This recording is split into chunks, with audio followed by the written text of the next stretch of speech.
stepping up my game. I'm a groove school, yes I am. With groove I know I can. Read my master plan. I'm grooving, yes I am. I'm grooving. Oh, I'm grooving. I'm grooving, yes I am. I'm grooving. Oh, I'm grooving. I'm moving, yes I am. I'm moving. I'm moving. I'm moving, yes I am. I'm moving.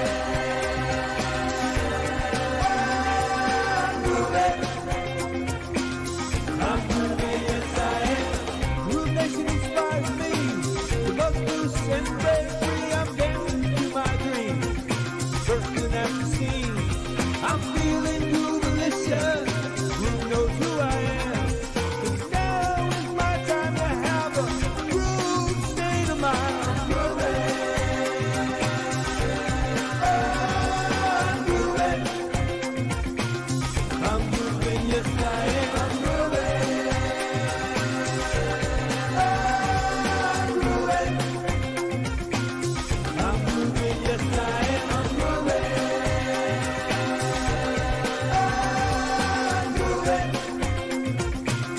I'm moving, yes I am. I'm moving.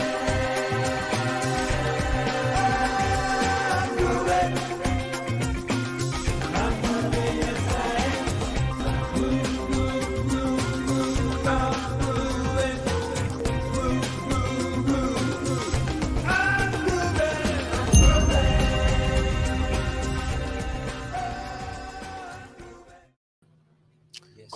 Groove, I'm grooving. Hey everybody, we've got Joe Jablonski in the studio with Tom Beal over in the Peanut Gallery. Joining me on my right is my awesome business partner. So glad to see him.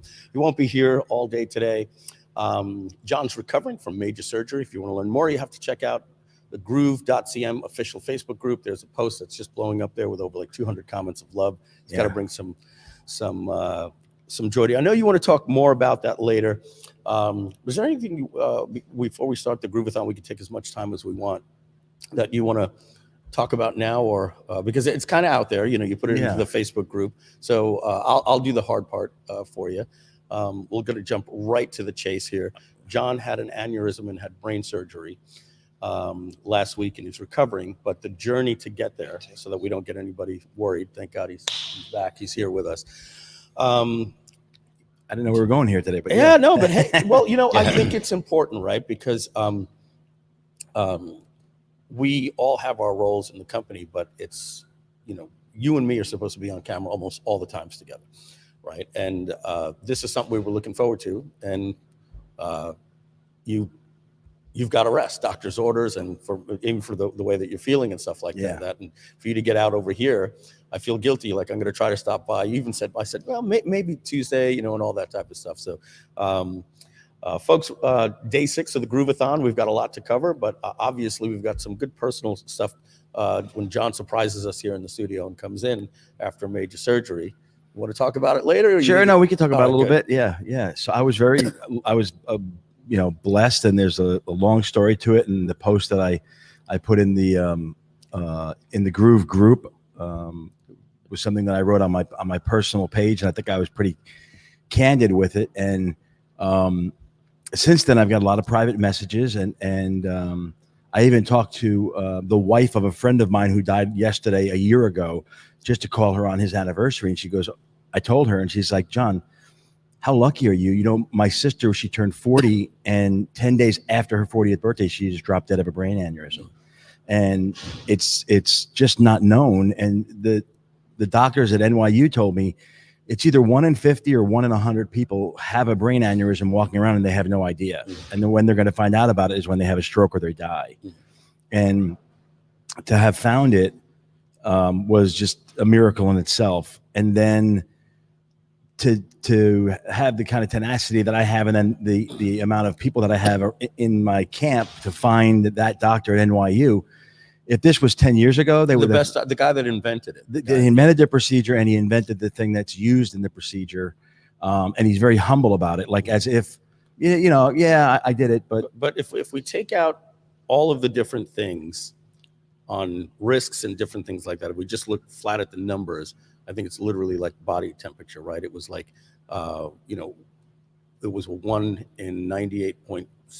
like 98 chance, to 2. Yeah, or 98, right? % chance of success. Right. Now, that is something that you easily think, hey, that's I'll take that anytime. right? But when you start seeing the opposite end, that there's 2% chance I'm going to go under anesthesia, and I've got kids, and I may never wake, and I know that's what happened with your dad. Yeah, that was the big thing. Yeah, it was tough. So, folks, I had to be the friend that was ultimate. John, you got this. We're going to see this. We're going to be working on the launch of. This is the type of surgery. Meanwhile, inside, Matt and I and Donna, Joe, all of us were just, it's your brain can't help go into those dark places.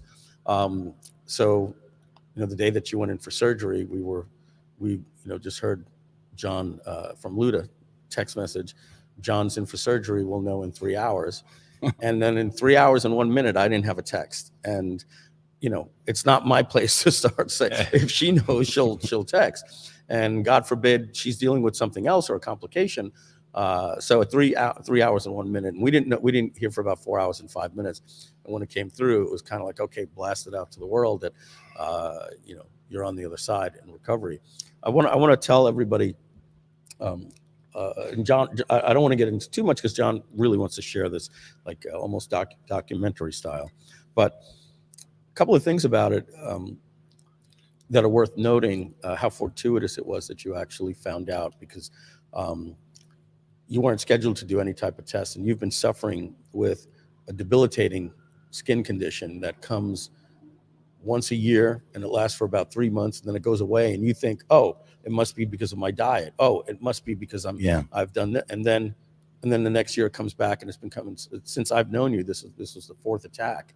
And it's so bad that John has made comments like, I would never do this, and I have kids, but if I didn't have kids, I can understand why some people can be in so much pain they would take their life. Yeah. And so when you make a comment like that, John would show me pictures when you'd go in the pool. It looked like you put 3 gallons of Mazola corn oil in the pool. Right. All it would just come off your skin. And you came in today, and you were red. And if we touched you like this, it would stay white for like 3 minutes. Yep. And you would just like this, and it was debilitating. And so that's one little story. And the other story is that John called me about a year ago, and he got all choked up. It's all a little bit like this. What's the matter? I just realized at my age that, when my daughter's sweet 16, and I might not be here, and I may not be here to see it. When I said, John, and I laugh because I watch people like Ray Kurzweil, and I know about biohacking. I've been on some, like with Flight Club with, the guy from Bulletproof Coffee. Dave Asprey. Yeah, Dave Asprey, yeah. And I kind of, just to cheer John up a little bit, it wasn't like, hey, go look into this. I said, don't worry about it, John. We're going to live forever. And he laughed. He goes, yeah. I said, no, John, you and I are going to live forever. Here's what we need to do. We need to first stay healthy enough for the technology to then reverse aging and then stop aging and then, and all that type of stuff. So John goes, really? I said, yeah, just go Google this guy. Next thing you know, John's got help, brought in some company that, and I started a Facebook group on longevity. Yeah. And I took Mike's lead, and just like years ago, honestly, in 2009, when I was introduced to internet marketing, and they're like, there's this guy, Mike Filsaime, but don't worry, you're never even going to meet this guy. I'm like, yeah, you're not going to meet him. I'm going to be partners with him one day.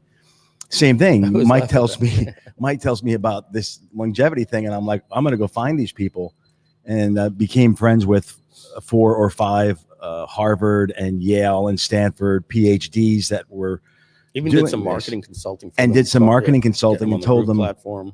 Yeah, you guys look like you're hostages on Iranian hostages on your videos. We got to work on this stuff. And what do you want? And I said, I just want to know stuff for me and Mike when you guys know it. I don't want anything. And as it turns out, because of that and that connection, they introduced me to another guy at Harvard who started helping me with my skin. Yeah, exactly. Yeah. That led me down a path. Those people went, and you couldn't. You probably you went to the. You wanted to go, did you? I wanted to go to Mayo. Clinic? I went to the Cleveland Clinic. Cleveland Clinic. You saw several doctors about this, and they were like, "Well, do this. Maybe your diet, maybe your clothes, Gluten, maybe your shampoo, dairy, everything for years." Yeah. And then so one of these doctors, through the longevity butterfly effect, there, says, "That's it, John. We want you to go in for a full body, this CAT scan, MRI, everything, blood work, this, that, and the other thing." And just one of the tests. I'm at Monetizing Traffic Live in Orlando, and that's when we found out what it was. Sure. Yeah. You came into me and you said, "Hey, just want to let you know they found something in my brain. They're not sure what it is. Not sure what it is, but we got to go in for tests." Yeah. And so that whole circle around, and I remember the doctor saying to me, John, radiologists, the national tree or plant of the radiologist is the hedge tree, hedge bush, whatever. They hedge everything. So if they see a speck of dust on an MRI, they're like, "Hey, it could be a tumor. We got to dig in deeper." So I wouldn't worry about this. So I'm like, "Yeah, but I am." And he goes, "Well, we're going to take all the tests, but just relax." And I take the first one, and 3 days later, he calls me back and says, "Hey, that one looked great." I go a week later to take the second one, the one where they're looking at your vascular system. And I leave at 11 o'clock, and by 11:20, my phone rings. And he says, "You got a brain aneurysm, and it's not pretty. And we got to get in high gear right now." And your world is just, it's, and then you got all the questions. Why? Because it can go any minute. It's a ticking time bomb. Yeah. These are the things. And I didn't know, I get an education on this whenever a friend or family member goes through that specific type of thing. And you called me a couple of hours before I was going on stage at Monetizing Traffic Live, and told me, and I was just like, what does that mean? And you were like, "I'm researching the best doctors. There's a guy in NYU that developed this procedure. I'm going to see if I could get him." And that was another thing that you were saying. It just so happens that the doctor here in Boca Raton that I had found for my skin, turns out that he's just a really well-connected doctor. And he says, "Let's see if we can get this guy," finds out who the best is. And I'm unable to reach him, but he's able to reach him and finds out they went to the same school. They're alumni. So he's like, "Yeah, send me the film." And so I get in within like 4 weeks of that phone call, I'm at NYU having the surgery. Now, if this was just a few years back, and by the way, modern technology guys, they go in through the groin, through friggin' all the way up, mapping through the brain. They did a brain map, and it's literally like something out of Ant-Man. Yeah. And they go in there, and these little tools, and out of Ant-Man, and they come out. It's brain surgery. It's brain surgery, and your arms and everything. You can see, seriously beat up there here. But here, take a look at that. That's actually not blood. Well, let me go that way. Yeah, that's all bruising. Yeah, that's not hair. That's blue. Yeah. And so the thing is, a few years ago, I would have had Frankenstein scars all over my head. And instead, they go up through the groin, and they actually go through the heart, because that artery runs through the heart and into the brain, and they fix this. And then they have to remind you in the hospital, they're like, just because you don't have these big scars, Frankensteins in your head, doesn't mean you didn't just have brain surgery. We're in there with a wire for 3 or 4 hours. Knocking stuff around, bing, bing, bing. Yeah. And so, but you're ever so grateful that you live in such an age where you can fix it, and that you can find it, because so many people don't know about it. And this thing was so deep that I don't think they would have been able to even cut in. In fact, you're right. 10 years ago, that's it. You would have just said, "Hey, I'm just going to live my life because I'm going to go and wait for this to rupture." Yeah. It was in the center of my brain and to the right. Yeah. And then I found out later, my grandmother on my mother's side died of one. Mm-hmm. I have 2 cousins currently on my father's side that either had or have one. Mm-hmm. And I'm like, wait, wow. Yeah. So everyone in my family now, my daughter and my sisters, have to go get checked. Yeah. And anyone out there that has any symptom or This isn't a ability. normal thing, like going to get a colon cancer check or Yeah, a breast no. exam. They don't do this very regularly. No, So you got to insist on it. that's one of the things that I just want to, and so definitely find out if that exists in your family, strokes and aneurysms and things like that. You know, my brother's daughter had it. My mother had a stroke last year, and my brother's daughter had an aneurysm. Now, as I'm thinking this, I'm like, all right, well, there's two in my immediate family I should go get looked into. But Yeah, especially since they're fixable. yeah, I think, and there's so many different morals of the story, right? You know, taking, cherish life, all those different things. I think, well, the one I want to touch upon is how God, how footprints in the sand, like how we question God. Sometimes we look back and we see it different, and how you could be saying, God, why am I suffering with this pain? Please, you pray to him, please make this go away, make this go away. No, it doesn't go away. He pushes it further on you to the point that it forces you to go get a test where they find something that saves your life. Yeah. And that's the way I looked at it. That's, I told you, I said, and I think you kind of choked up when I said this. I said, Mike, I am so happy and so grateful for my skin condition for the last 5 years. And you know how much that hurt me. Yeah. Because if it wasn't for that, I would have not have found this. And I just saw myself like walking down a beach one day with my son or my daughters and dropping dead in front of them, and how, I don't want that to be the case. I want to be old in a bed and them saying goodbye to me, or not at all. We're living forever. All right. One or the other. So. Yeah. Well, John, John certainly wasn't planning on sharing that story, but, and a lot more miracles to it, which I'm going to share sometime. Yeah, can't wait. We'll do it any way that you want, whether we film it or we talk about it like a podcast. But many of you haven't seen John, and John's an equal partner, just as important as anybody else in this company, and you're not seeing him. And it may have appeared the last week that hey, it's the Mike Filsaime show, and just in 1 week, it could be like, well, I guess whatever happened to John or whatever, and now normally he would have been here every waking moment of the Groovathon. All right, so rock on. Tom Beal, Joe Jablonski, anything you guys want to comment before we show our first app of the day? Comments are, I'm so thankful that John had that skin issue. John and I were talking about this for a couple years and just searching everywhere. He didn't leave any nook and cranny unresearched. And that's what led to them discovering this. And it's one miracle after the next. And so we had many calls and discussions prior to, and many tears shed, and just so thankful to see him here. And our bests are yet to come, all of ours. And that's kind of life for everyone here watching us. Just look, you're not alone in the difficulties and challenges you're going through. Everyone here is not immune to that stuff. So John's a testament of a huge discovery that had him wondering and fearful if he'd even be around for his kids, but he's still here, right? So we know you and all are going through situations that are unique to you, but guess what? One day at a time, those miracles will line up, and your best is yet to wait too. So John, you're an inspiration. I'm so thankful that you're here. Thank you, and our best are yet to come. Thank you. And Joey? Not much to say. but I know you're choked up. Joe talks to me about some personal health things. He keeps them really close to the chest. Sometimes he has some things that he gets them checked out before he even talks to his family about it. So I know this is a tough one for Joe, but comments on that, Joe? Just like John, one day, you think you're doing great. I'm being all healthy and everything like that. And just like you, John, I found went for a physical and they found something. I don't tell anybody. Even my wife got mad because I didn't tell her. And she got real mad. I had talked to Mike about it. It's very hard for me to open up, and I'm glad John's fine and everything like that. I text him, as soon as I heard from Una that he was fine, I text him, "You're alive."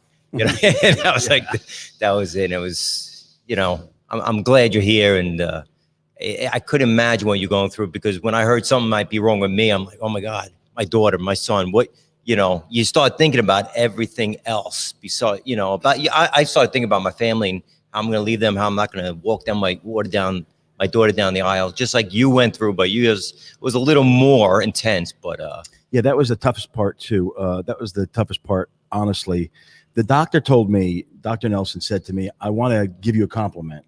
And he said, you were uber uber responsible. He goes, you did what every one of my patients should do. And unfortunately, the ones where it goes bad, they haven't done it.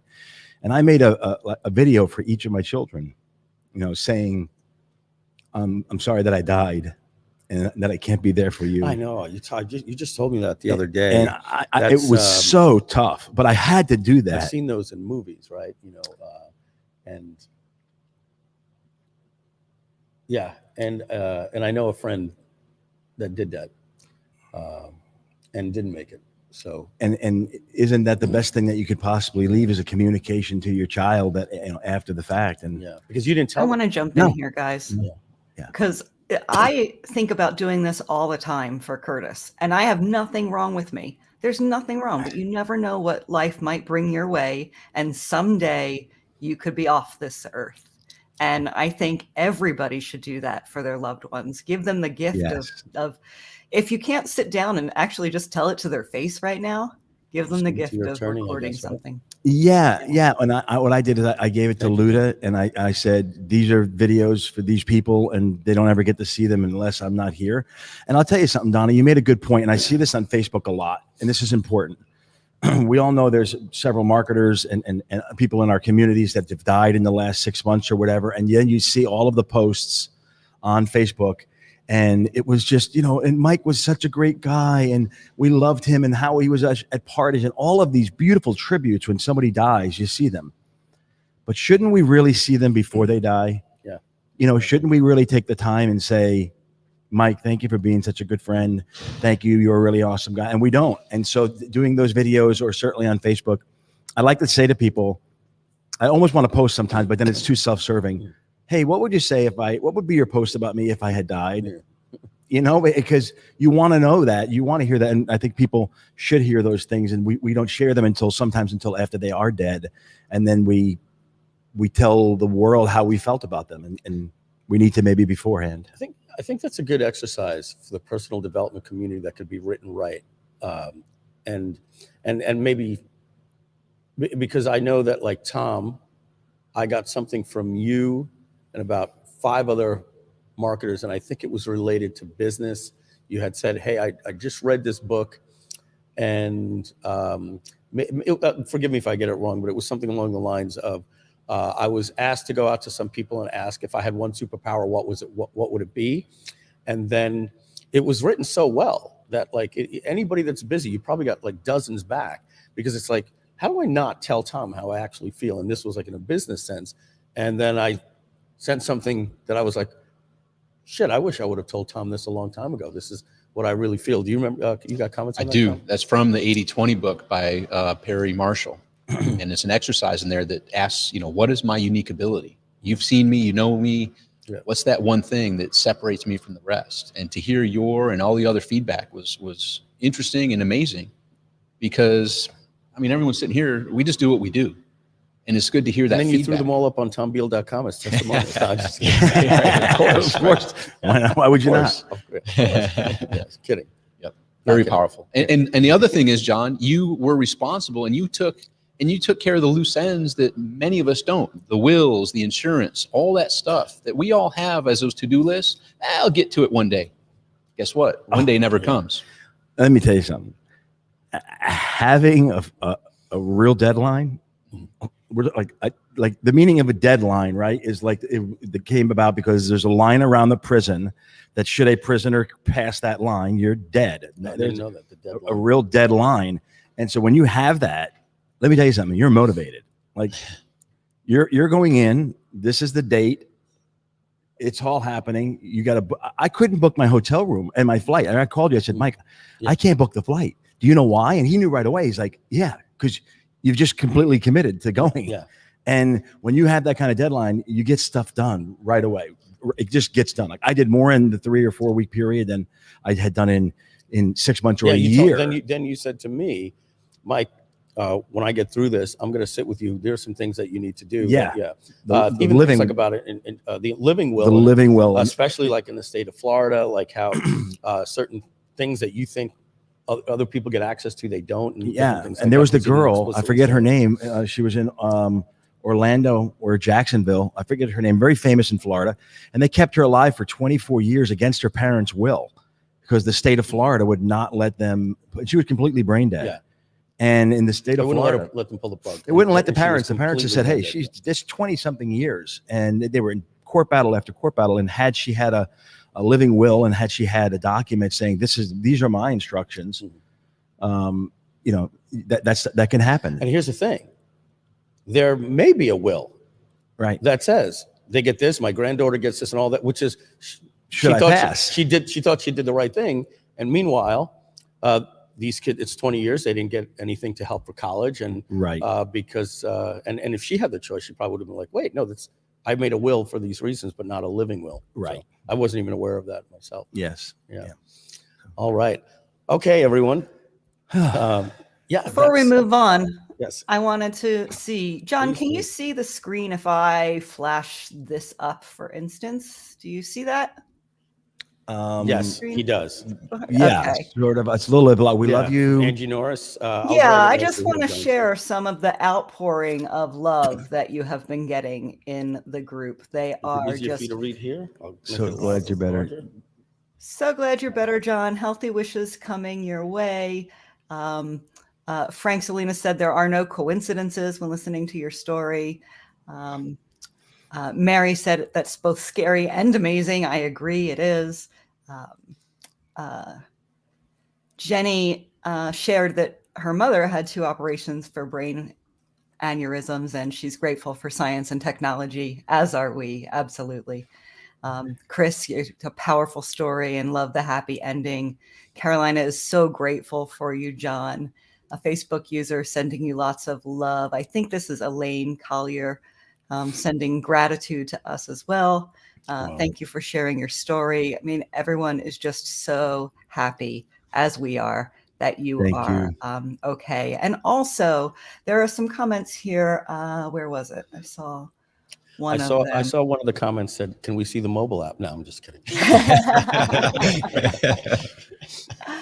I can't find it now, but one of the comments said specifically about how they're glad that we talk about the important things in life, that talking about this and taking the time to acknowledge it is just as important as the mobile app. But let's talk about the mobile app now. Let me just tell you one last quick thing and wrap this up. And it's specifically for Angie Norris. And so, and Angie must have thought that I was a real emotional person because she had no idea, but it was my birthday while I was going through this was my birthday. And she sent me a blanket. And it wasn't the fact that she just sent me a blanket as a gift. And she had no idea. But she went through my Facebook profile and found the names of each of my children, my sisters, my mom, my wife, and she had all the names put on the blanket. And I called her up in tears and left her a thank you message, like, how it was. And it wasn't just because I got a gift. It was I was going through this at the same time, and those were all the people that I was worried about and protecting. And so there's no coincidences, like Frank said. Yeah, Angie's a special person. And I have to tell you, folks, we feel the love, and we love you guys just as much. There's something very, very special about this community. It's not this company, and it's not customers. It is a community. It's a two-way relationship. We feel the love, and we love you guys as much. We talk about it all the time. John, yesterday the show started with me driving in here, and I'm listening to the news. I can go 3 days without knowing what's going on in the world. I didn't even know there was a hurricane hitting New York for like 3 days, like the other day, right? And it's because I don't, I'm not always watching the news. And so, but when I'm in the car, turn on the, the news, and you're hearing, yeah. And at that time, we didn't even know that. And it was like kind of like 9/11. The second attack went off at a hotel and all that. And I got here and I called, I told Tom, do you know? He says, no, I didn't know. Tom immediately starts thinking of his friends. He starts getting upset. I called Donna 4 minutes before we're going live. I said, hey, do you know this is going on in the world? She goes, no. I said, I can't get on right now and start talking about drag and drop. So we said, let's see how it goes. And we just spoke for about 15 minutes, and we all teared up, over the situation. And so, folks, I went back. I wanted to see, how did how did that resonate? And I want to thank you guys all for the outpouring of love, to know that we're all people, and we as infopreneurs and entrepreneurs, we're all trying to put good in the world. That's certainly who we attract in this company. And we love what we're seeing in the Facebook group, everybody posting their pages and their sites, and knowing that we're on the right side of doing that with you. And when we see the evil in the world, take those things away, or we have an opportunity to talk about miracles or our faith and science and technology, or whatever it is, we're going to take a break to talk about those different things. So we want to thank you very, very much. So it's 11:30. So what we're going to do to reset, and so that we do not a very odd transition. So from there, let me show you the mobile app. Like, now the weather. 2 days in a row, a little tear up. 2 days in a row, tearing up. So what we're going to do, we will take a short commercial break. Let's see, what is the, we're going to do the softest. How about the groove song? Groove. Okay, I think we need the groove song this morning. I We're need the going to groove song reset this with the morning. groove song. Yeah, we don't want to go into a commercial here. That's exact. Donna was reading my mind. So we're going to get into a groove state of mind with I'm Groovin'. And we've got karaoke. I'm in a groove state of mind. I'm moving all the time. No excuses and no blame. I'm stepping up my game. I'm a groove school, yes I am. With groove I know I can. Read my master plan. I'm grooving, yes I am. I'm grooving. Oh, I'm grooving. I'm moving, yes I am. I'm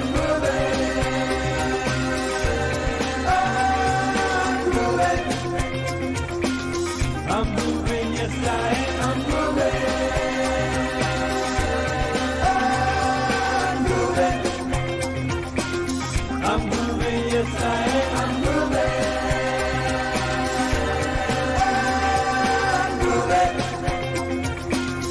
I'm moving, yes I am. Groove Nation inspires me. The buzz boost and Gregory, I'm dancing to my dreams. Bursting at the seams. I'm feeling groovelicious. Groove knows who I am. 'Cause now is my time to have a groove state of mind. I'm grooving. Oh, I'm grooving. I'm moving, yes I am. I'm moving. Oh, I'm grooving. I'm moving, yes I am. I'm moving.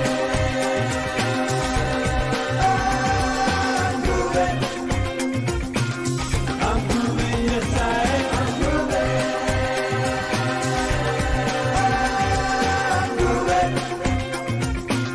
I'm moving, yes I am. Never let it go. Rise up and be bold. There's magic in the air. I feel it everywhere. I've got my groove on. Who knows who I am?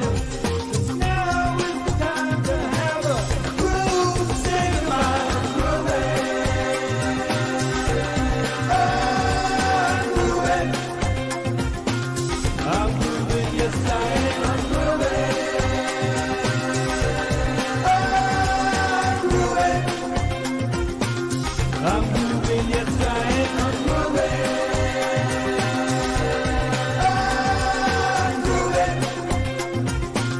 I'm moving, yes I am. I'm moving.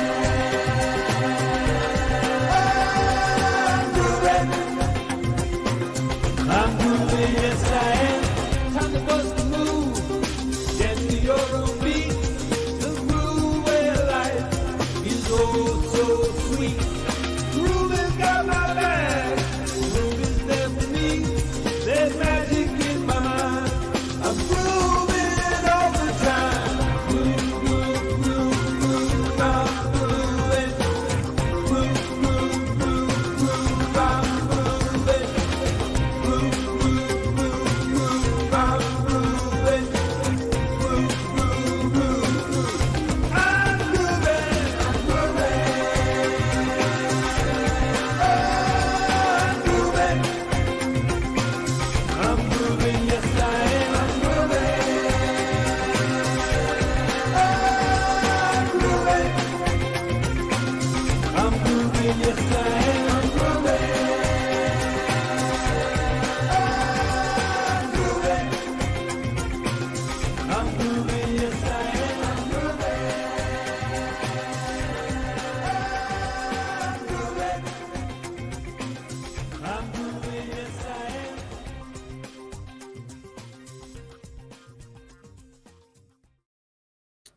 And we're back. We're grooving. Yes, I am. What a catchy tune. Tom says he was listening to it when he was doing his walk the Walking other the day. dog.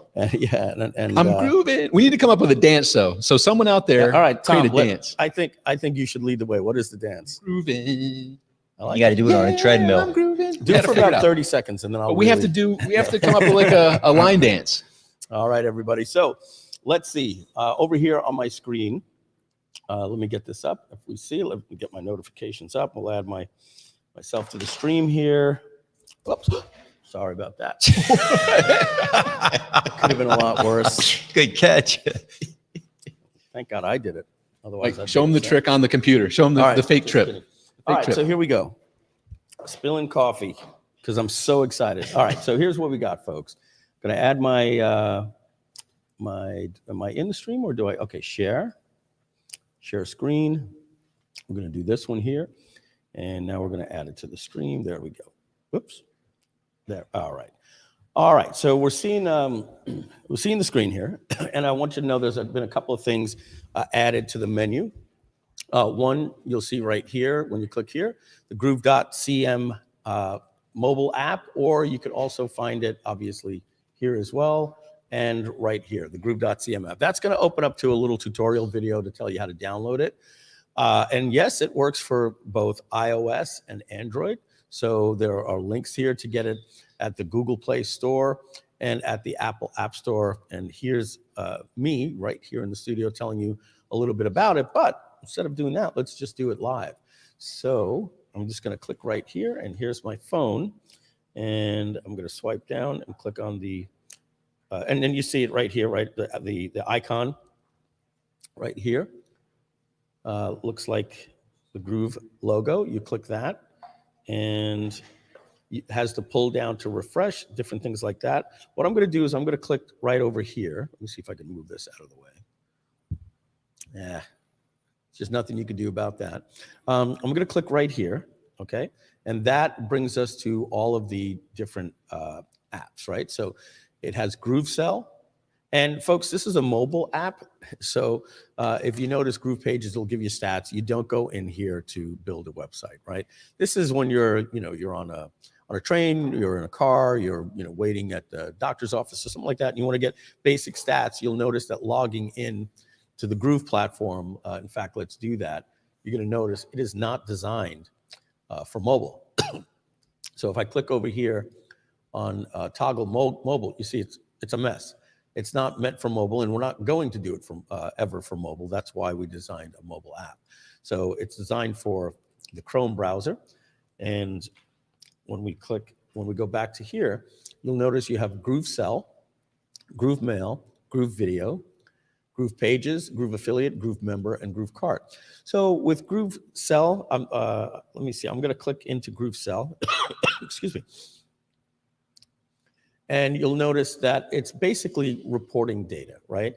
I could look at the transactions. I don't have a demo mode for this, so I don't want to do that because it's going to show. Actually, I don't think it shows customer emails. Let me pull this off screen and find out. Oh, I'm tapping with my mouse. I got to use my finger here. Let's see what comes up. I think that's okay to show. It's just people's names and what they purchased. So here, what you have is it shows us, I keep using my mouse, what just came in. Chris Munch made a referral, but this is for a free account, et cetera, et cetera.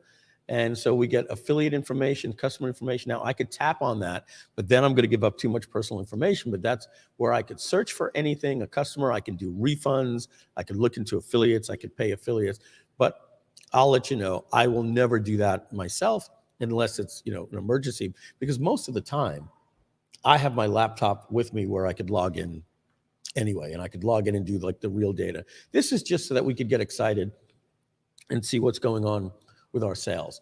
The same will happen for GrooveCart just as well. You can go in and you can check all your store sales. And John, I know you're really excited about that because you always spoke about that with the Shopify app back in the day and how important that was to you. Yeah, well, the mobile app for an e-com store what's really important is, and I was with Omar, who I know is in the studio the other day, and I was at his house at his pool, and I want that mobile app open because you want to start seeing what kind of sales are coming in so that you can adjust your ad budgets. If any of you are doing e-com, you know that you got to raise and lower budgets on the fly for Instagram and Facebook. And so you're sitting there and your phone's blowing up. You had 10 sales on a certain product. You don't want to waste time. You want to go get to your laptop and go increase that budget. So having a mobile app to show you your digital sales and your physical sales is just it's a must. And now we've provided that for you. Yeah, so thank you, John. What you see here, I've actually clicked on the dashboard. So it looks like I clicked on GrooveCell, but that's not the case. This one gives me GrooveCell, GrooveMail, gives you a lot of different data that you can go in like that. That's the dashboard. But if you want to see the apps, you click on the bottom here and it shows you all the apps. And then you click in. That's Groove Video, right? And then I can see different stuff here. I can click here to get the link right there, right? I can change some of the settings. Pretty simple and self-explanatory, but I'm proud of it. You know, it's the first company I've ever had that had a mobile app, and like a real mobile app. And the fact that this is all of these different apps that we got this done as well, like we said, even Groove Cart, and the fact that we were able to merge Groove, bless you, Joe, merge Groove Cart into one, all into one platform, single sign-on and everything. And like this was a discussion less than a year ago. Yeah. Less than a year ago. Yeah. Right. It was like one of the meetings we had. Mobile app. Yeah. And the bottom right corner, right here, you see a little settings icon. You click on that. Joe's got the sneezes going on. He's trying to hide. Obviously, you've got your account settings. You can reset your password. Notifications is pretty important, and this has the notification. David Lemon will let me know. David, did we get it? I think I have it in mind, but because I have like a different build, right? That's the developer build that's always before Apple approves it. Do the users have the ability to turn a notification that when they get a sale, it goes ching like that? It was working for some time. There was a new deployment that we added on some functionalities, and we just need to modify the connection between the mobile app and the desktop app. That's being worked on right now. So it was there. It's coming back again. Oh, I know it was there. That's right. You know why? Because I remember the MP3 was like 7 seconds. It went cha-ching. Yep. and it just didn't end. And I was like, no, we need a cha-ching, like just a real quick cha-ching, because that thing just didn't end. So they got another one up there. But yeah, so you'll have that. And David, I don't know if we have it in the settings, but maybe because we know it would annoy us in this company, and I don't mean it in a bad way, but I want to know when there's a sale, and it counts a transaction as a sale. So if it's free, that's a zero sale. We wouldn't want that going off. We'd be, anybody, it's almost like getting notified for opt-ins, and then you get overly excited. So maybe there's a setting that we could say, don't notify on free settings. And I see David giving me a thumbs up there, and that'll be great, because in fact, I would probably shut it off, because it would just be going cha-ching, cha-ching every minute. And that's, of course, it's exciting. There's a free Groove member user that just signed up. All right. And that, folks, unless there's anything that I missed there. I want to hand this to you just because. Oh, my coffee? So you know where it's at. Yes. Okay. That, folks, unless David is going to come in and tell me if there's anything that, that I should have jumped into in the app. The app is more important to let you know that it's there. It's in the dashboard. You can find it right here when you log in. You could download it. You can play with it yourself. You log in one time. I think it keeps you logged in for 30 days. I asked the team to keep you logged in forever, but I don't know. I think being logged in forever would be cool. Other apps I have actually do that. So we do have this Remember Me functionality already added in. So once you log in, it kind of stays. You can just pull down to refresh and basically see the newest data. But the most important thing that I believe I will use it for is managing the members on the go. So if you want to add a new member, if you want to just change the member, like access levels, for example, you can do that from the mobile app. And it is super cool, because let's just say you talk with your friend and they sign up, and you say, okay, let me just bump you up for the higher level. You can just do that on the road with your mobile app. I would show that, folks, but in order to show that, I have to show a customer, and then you're going to see their address and their phone number and their email, and it's live. So believe it or not, we actually built that into the app for us. And we're going to, David, right? We're going to make this available for all users. I asked Unroop to do this. If I go into GrooveCell, and you notice we added Groove funnels here now too, so that we can let people know that we actually now separate funnels from pages. When you go into GrooveCell, you will notice that I have this thing up here called demo mode. So if I've asked Unroop to remove that from here and to put it into the settings, and we're going to have a little toggle here that will say demo mode. Okay. And what that allows me to do right now while I'm in demo mode, I almost forgot to click it on, is I can now go into my reporting and I can now show my entire dashboard, and it takes all personal data and it adds X's to the email, the address, the customer information, their email, their phone number, even the affiliate. Why is that important for me to even tell you that? So that when you have that feature, many times you want to be able to do trainings yourself. You want to be able to do workshops on Groove. You want to do a home study course on Groove. You want to do a YouTube video that shows, check this out. You can do this. You can manage your customers. And then you don't want one of your customers saying, hey, you showed my information, or having to blur it, which all the post editing is a pain in the neck. So we're going to be instituting, I was just about to shut it off. All right. We're going to be instituting that demo mode for you as well. And I'm going to try to get that pushed out by, over the weekend. It's a very simple thing. We just have to say, instead of having it to this account, you can have it on every account. And let's see here. All right. So folks, we're at 11:47, and we have somebody coming up at noon, which is going to be our audit, look over my shoulder makeover that we've been doing recently. And we are also going to take that from 12 to 2.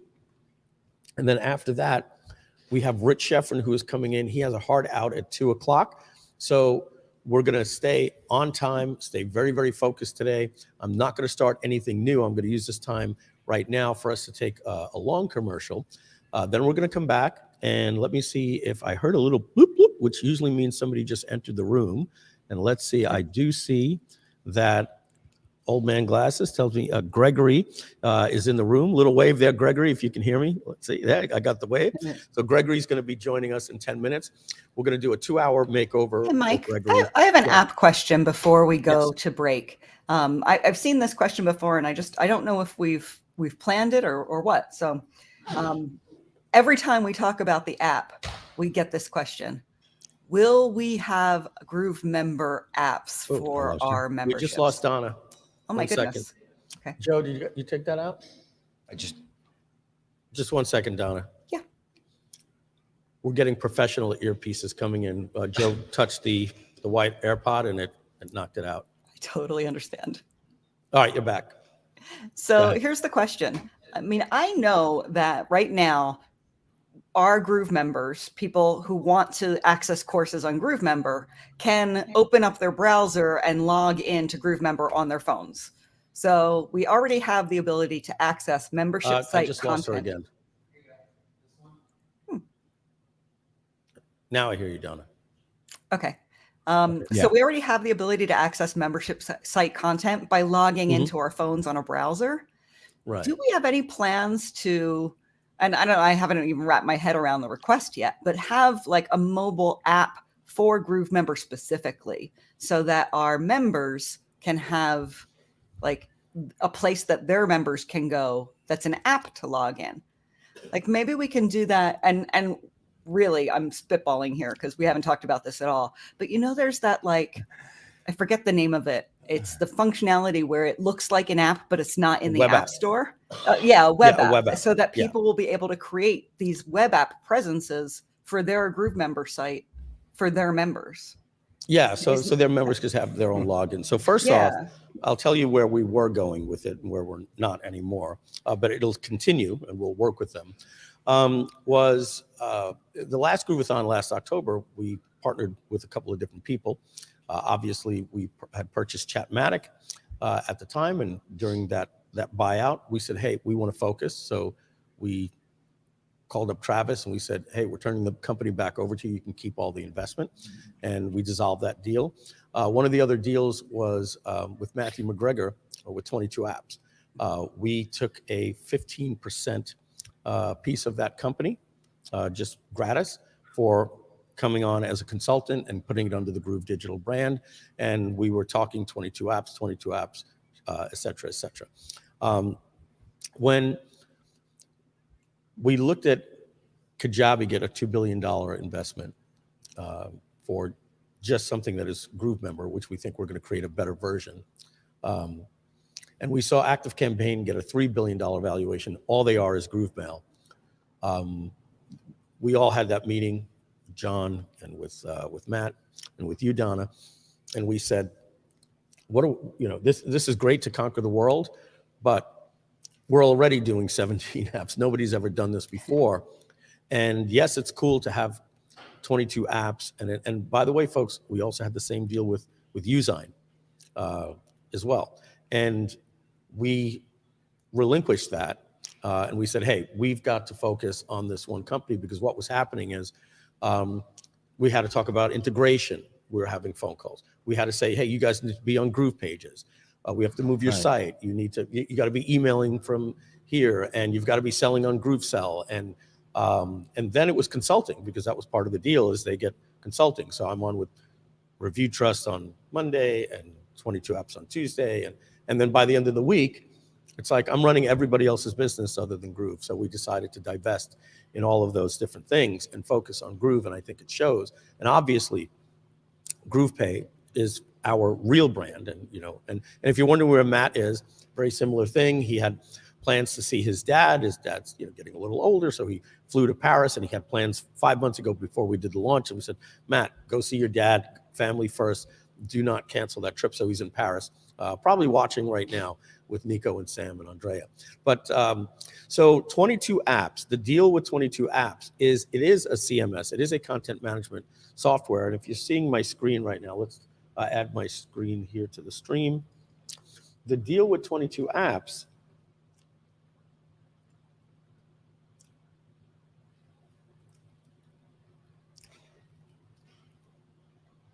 let's let that load. So zoom in my browser a little bit so you can see a little bit easier. And you're going to notice their page looks very similar to ours, right? It came from the consulting, same. It's literally a clone of ours, right? And you get your free app. They give you limited features, and then there's a paid model. And you're going to notice this is my consulting on this, right? It looks like this is one of our brands because it was. And so you can download 22 apps, and you can, we're working with them that you can get he's talking to Enroop every single day. There's an API to the content, and you're gonna be able to pull your membership in to an app. And so the big question is, does this app get into the App Store with iOS and Android? Yes, it does. And so what I'm probably gonna say here, Donna, and I know David Lemon looked like he was gonna pop in and say something, is that probably not. We have so much that we need to do right now to get our Groove platform up that it's probably just going to be a little bit too much of our resources to make another app, because then it's always going to be, hey, can we get that feature? And there's a team of people already dedicated to doing that. So we're probably going to say, hey, that's just going to be an additional service. But who knows? Maybe people will talk me into it. David, were you going to say something? Yeah, so I wanted to say that I'm using a couple of these apps already, or a couple of platforms that allow users to create a mobile version of their app.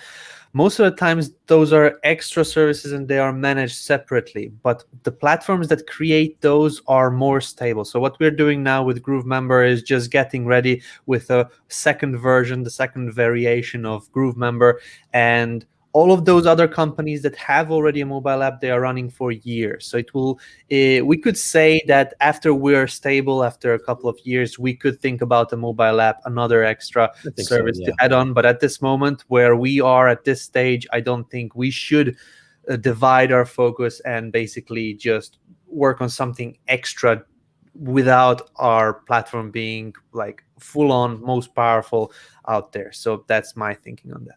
Great. And one last thing on that is we will make sure that what we showed yesterday with Groove Member, what your users are going to see when they go there on a mobile device has an entirely different, almost a web app at that point, as Donna just said. It will the content will work gorgeously on a mobile device. And David, thumbs up. I'm sure DeBarshi and the team, right, have a UI that's going to be designed for how it looks on mobile and on desktop, right?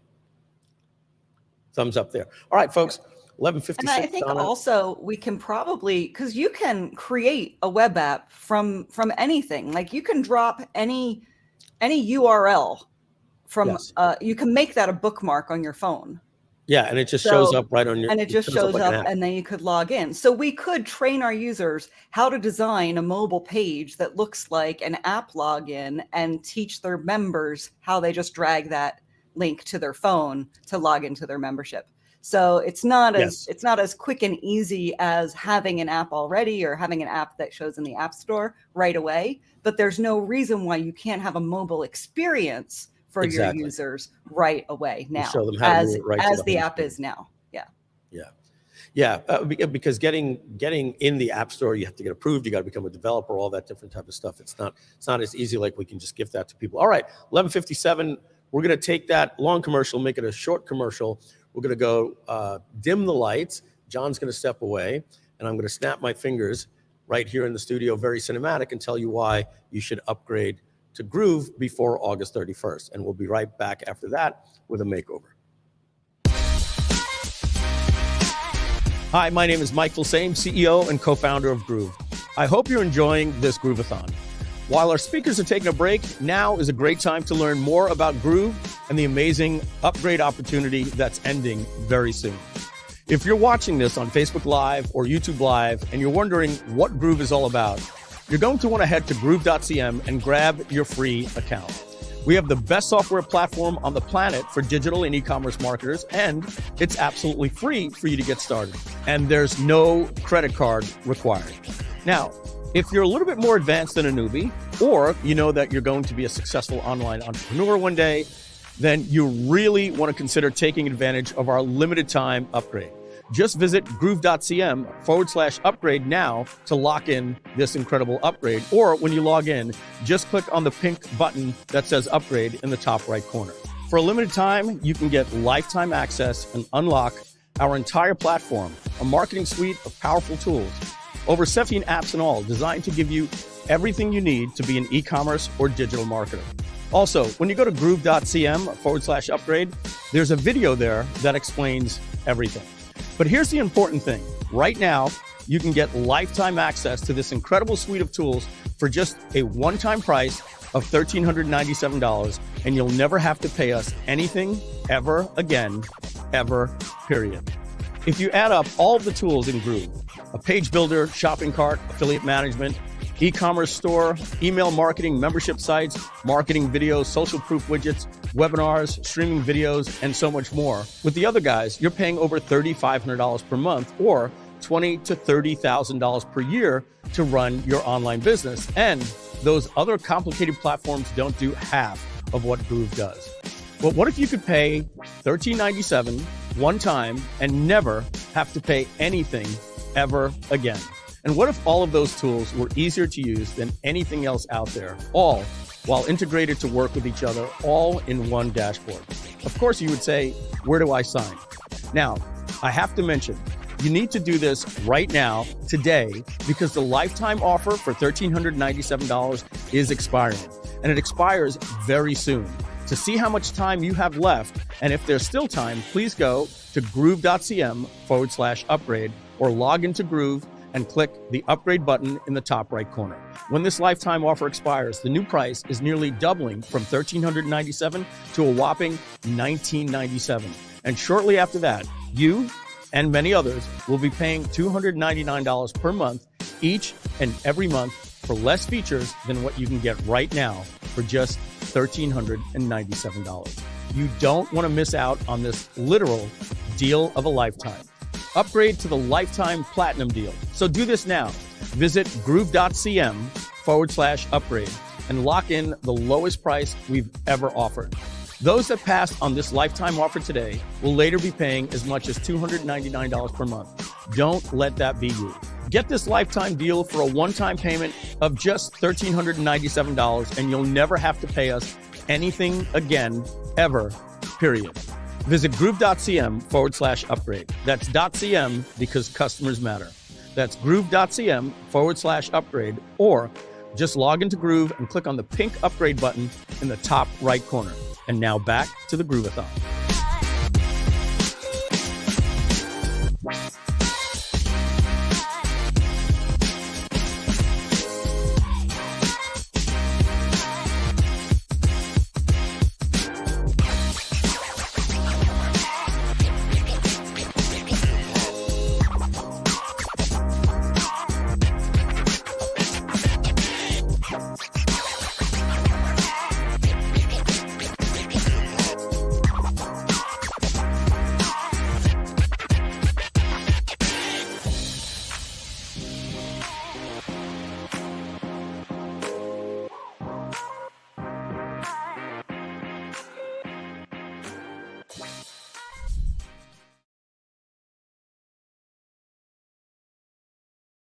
Let's get rid of that. There we go. Very, very good.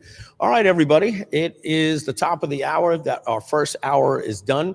Here's what's going on for the rest of the day. We have special guests. I believe it might even be a couple of people I see in the lobby there that are going to be joining us as well. And we're going to go for about 2 hours breaking down their business. And I try to stay as ignorant to the information as possible. I was told, okay, we have this, and this. But kind of like with Joe Rogan, he always tells people when they come to see him, and they start talking, he says, no, let's get it all live on the podcast, because then the entire podcast is, as I was saying to you earlier, in the green room. So I know nothing going in.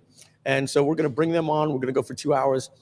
Stay tuned after that. We have Rich Schefren coming in. We're going to be doing a Steal Our Winners Groove Edition. Steal Our Winners Groove Edition is something only the paid customers get. But because we're in the studio and we don't have the time to do it, we're going to do it and record it for the paid members. And you're going to get a free ride to see what a Steal Our Winners Groove Edition is from 2 p.m. to 4 p.m. Eastern Time. After that, we're going to come back and we're going to premiere the new Groove Webinars Automated, coming out of sandbox mode next week. But mine is unlocked. You might even get lucky and find yours unlocked out of sandbox mode later today, over the weekend, but we're trying for Monday. We'll see. All right. So what I'm going to do right now is I'm going to ask my team to bring in our special guests. All righty. Hello. Can you hear me very well? All right. Let's check your microphones. Make those. Yes. So we have Jennifer and Gregory. Yes. All right. Very good. All right. Hi. We'll start with Jennifer. Ladies first. Jennifer, where are you calling in from? I am calling in from Beloit, Wisconsin, which is about an hour away from Chicago. Oh, okay, great. Yeah, Wisconsin is, I believe, the home of Culver's, right? It The is, burger place? yes, and cheese curds. Yeah. Cheese curds, We yeah. love our cheese So curds, Culver's yes. just, they opened 2 of them, and they're custards. They opened 2 of them, one in West Palm and one just south of us over here. And I've fallen in love with them. They're doing something right. And Gregory, where are you calling in from? I'm calling in from Minneapolis. Oh, fantastic. Gregory, we're getting a lot of like clunking. So I know you're getting your camera right if you're going to do I that. think we're good now. We're good now. Great. Fantastic. From Minneapolis, Minnesota. Yes. All right. I am hearing like some typing on a keyboard or something like that. Was that you or somebody on my team maybe? All right. Is everybody else, Donna, you hearing that? I'm also hearing it, like a little clicking or audio Like interference. I hear it too. Yeah. Yeah, it sounded like. Gregory, I hear the it now. rule is if you don't hear it, it's coming from you. No, I hear it. Oh, okay. He's hearing it as well. Oh, okay. It's an audio interference that Yeah. I guess maybe we take everybody out of the stream and then back into the stream one more time. Sure. Mike, take me Okay, out of we the don't stream hear and it put me now. back in. I don't hear it no more. Yeah, we I don't hear it anymore, now. so- All right, Okay. let's add in. We'll figure this out. I think it's Jennifer actually. There we go. Yeah, Jennifer, it's yours. How does it sound? And It sounds like a distortion from maybe internet. Are you on a wired connection? I don't have one, unfortunately. All I right. think So what that's we'll the have you issue. do is just hit mute when you're not talking. That's all. That'll help it. So yeah, the sound is kind of like, remember the old days when you would call information and say, where do you want to call? And you say, I'm looking for a number in Houston, Texas. It was go make it sound like it was computing. All right, but let's not eat into any more of your time. All right, and Gregory, you said you're calling in from Minneapolis, Minnesota. Yes. All right, Yeah. one of the twin cities there. Twin City. Nice weather this time of year. Can get Right pretty now, cold up it's in absolutely amazing. Yep. Yeah, absolutely.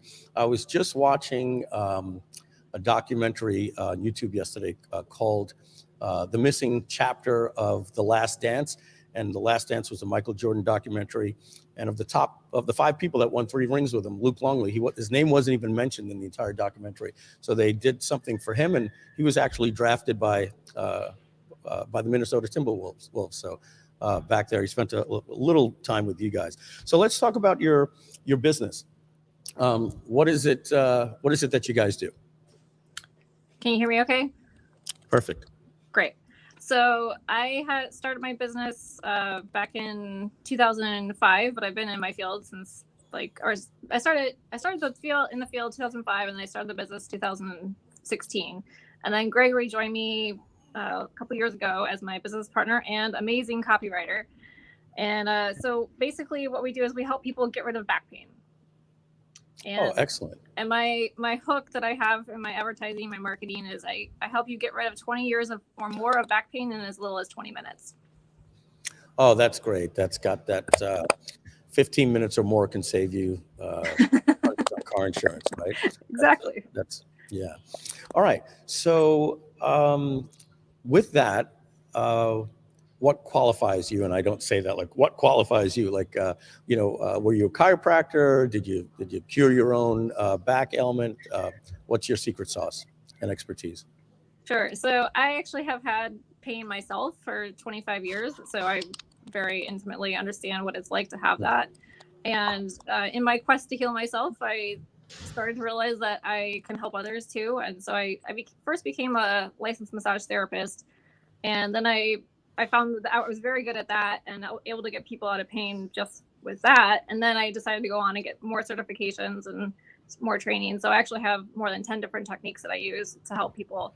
But specifically, one of the things I really focus on is helping people to solve the mind-body connection behind their pain. And that's basically my secret sauce is how I can do it in 20 minutes. Mind-body. Excellent. And so in many ways, I don't know if I'm using the word right, but is this a holistic approach? Is it categorized like that? Yeah.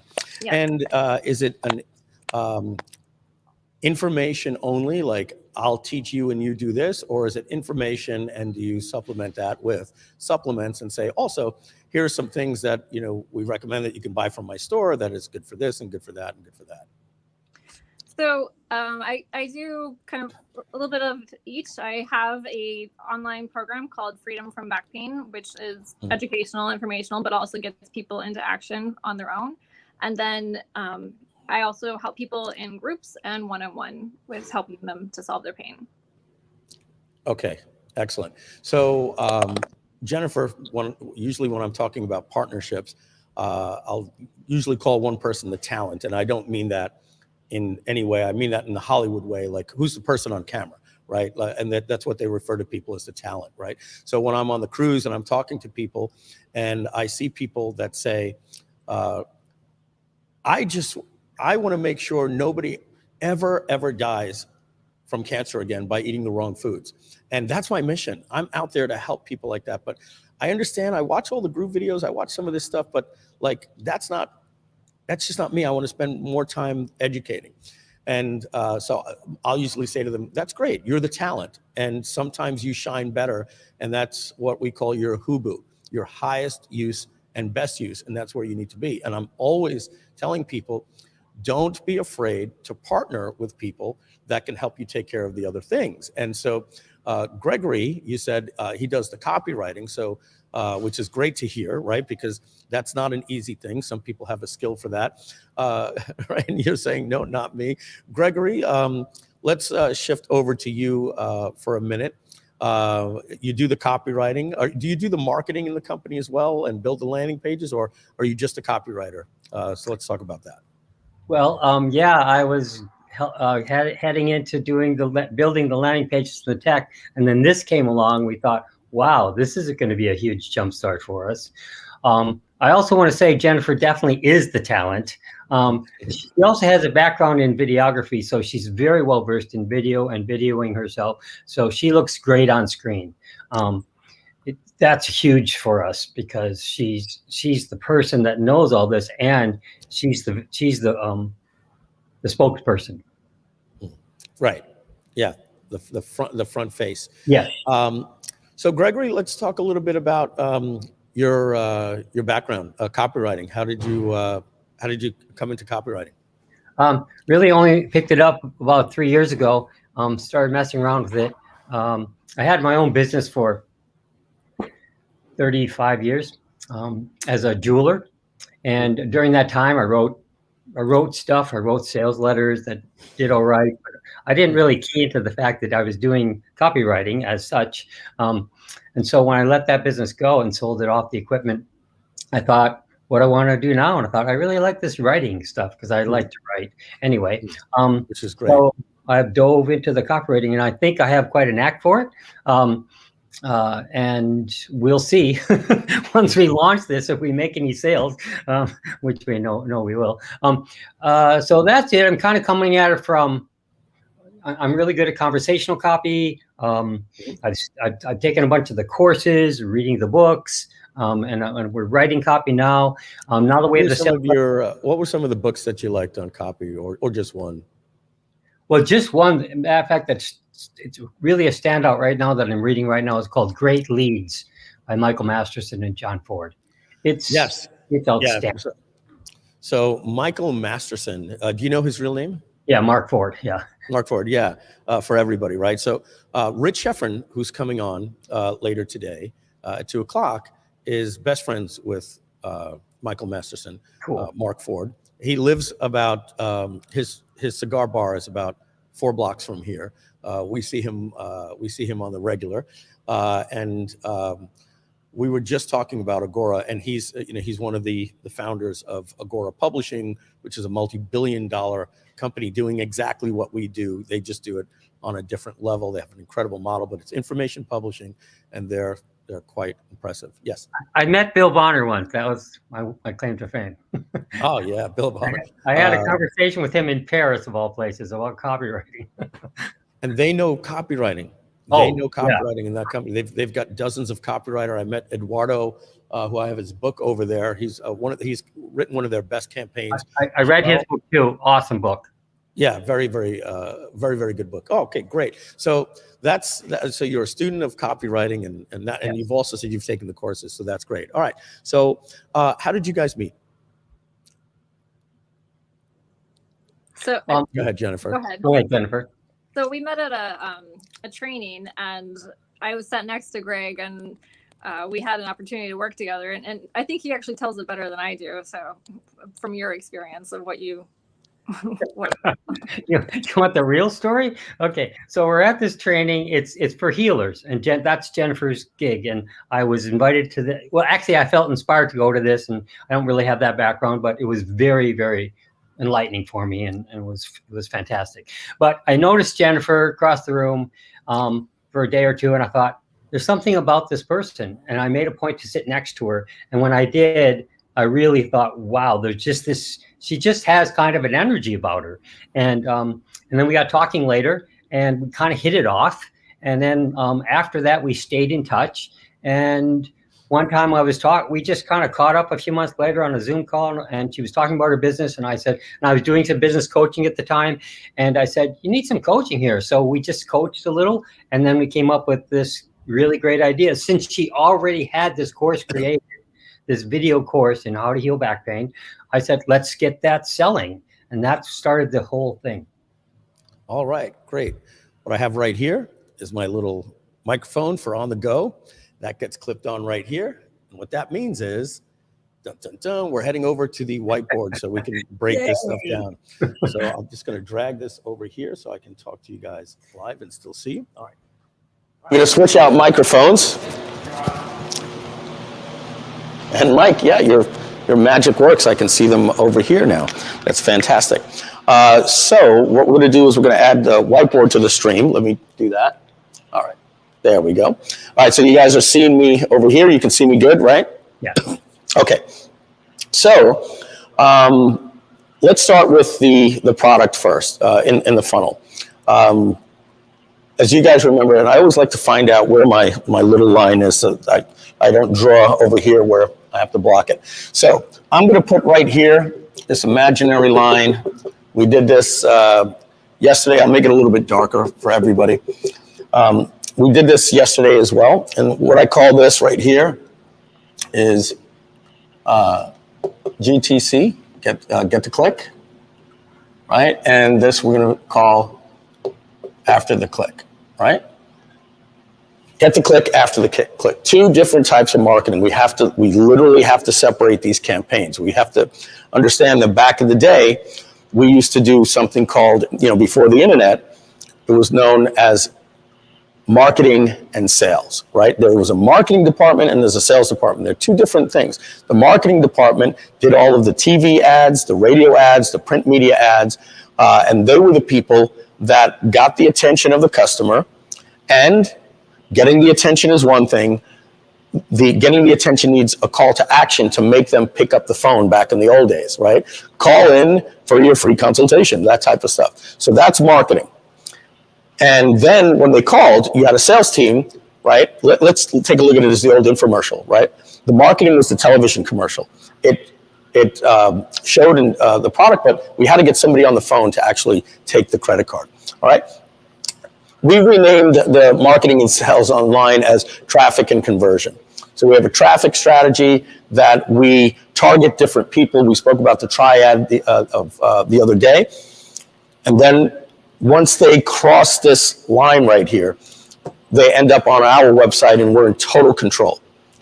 Sometimes not total control because the first landing page has to abide by the terms of service of maybe Facebook, right? They say, hey, you can't make that claim about backlink, right? So we're not in total control. But once we get off that page, then we are able to say anything that we want that is within the rules of the FTC and our merchant account, which is not quite as strict as Facebook, right? Facebook has a lot of regulations, so does Google. So we got to keep that in mind.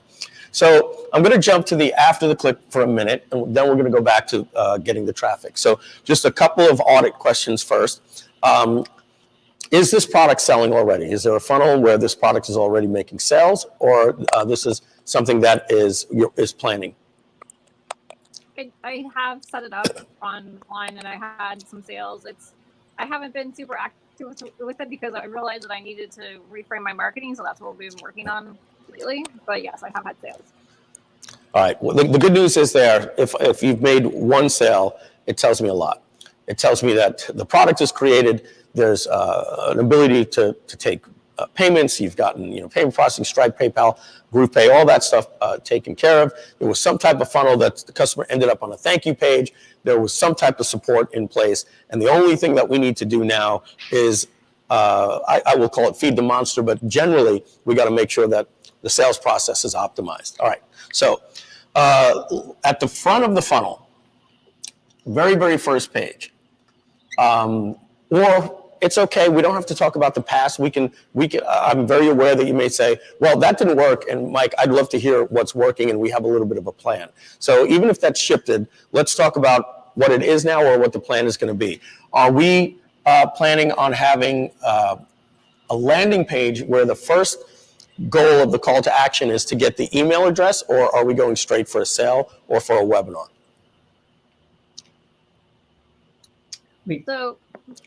So we have a YouTube ad that's 20 years of pain gone in 20 minutes, which leads to opt-in. That's over here. So that's getting the click, right? This is, and we're just going to do this.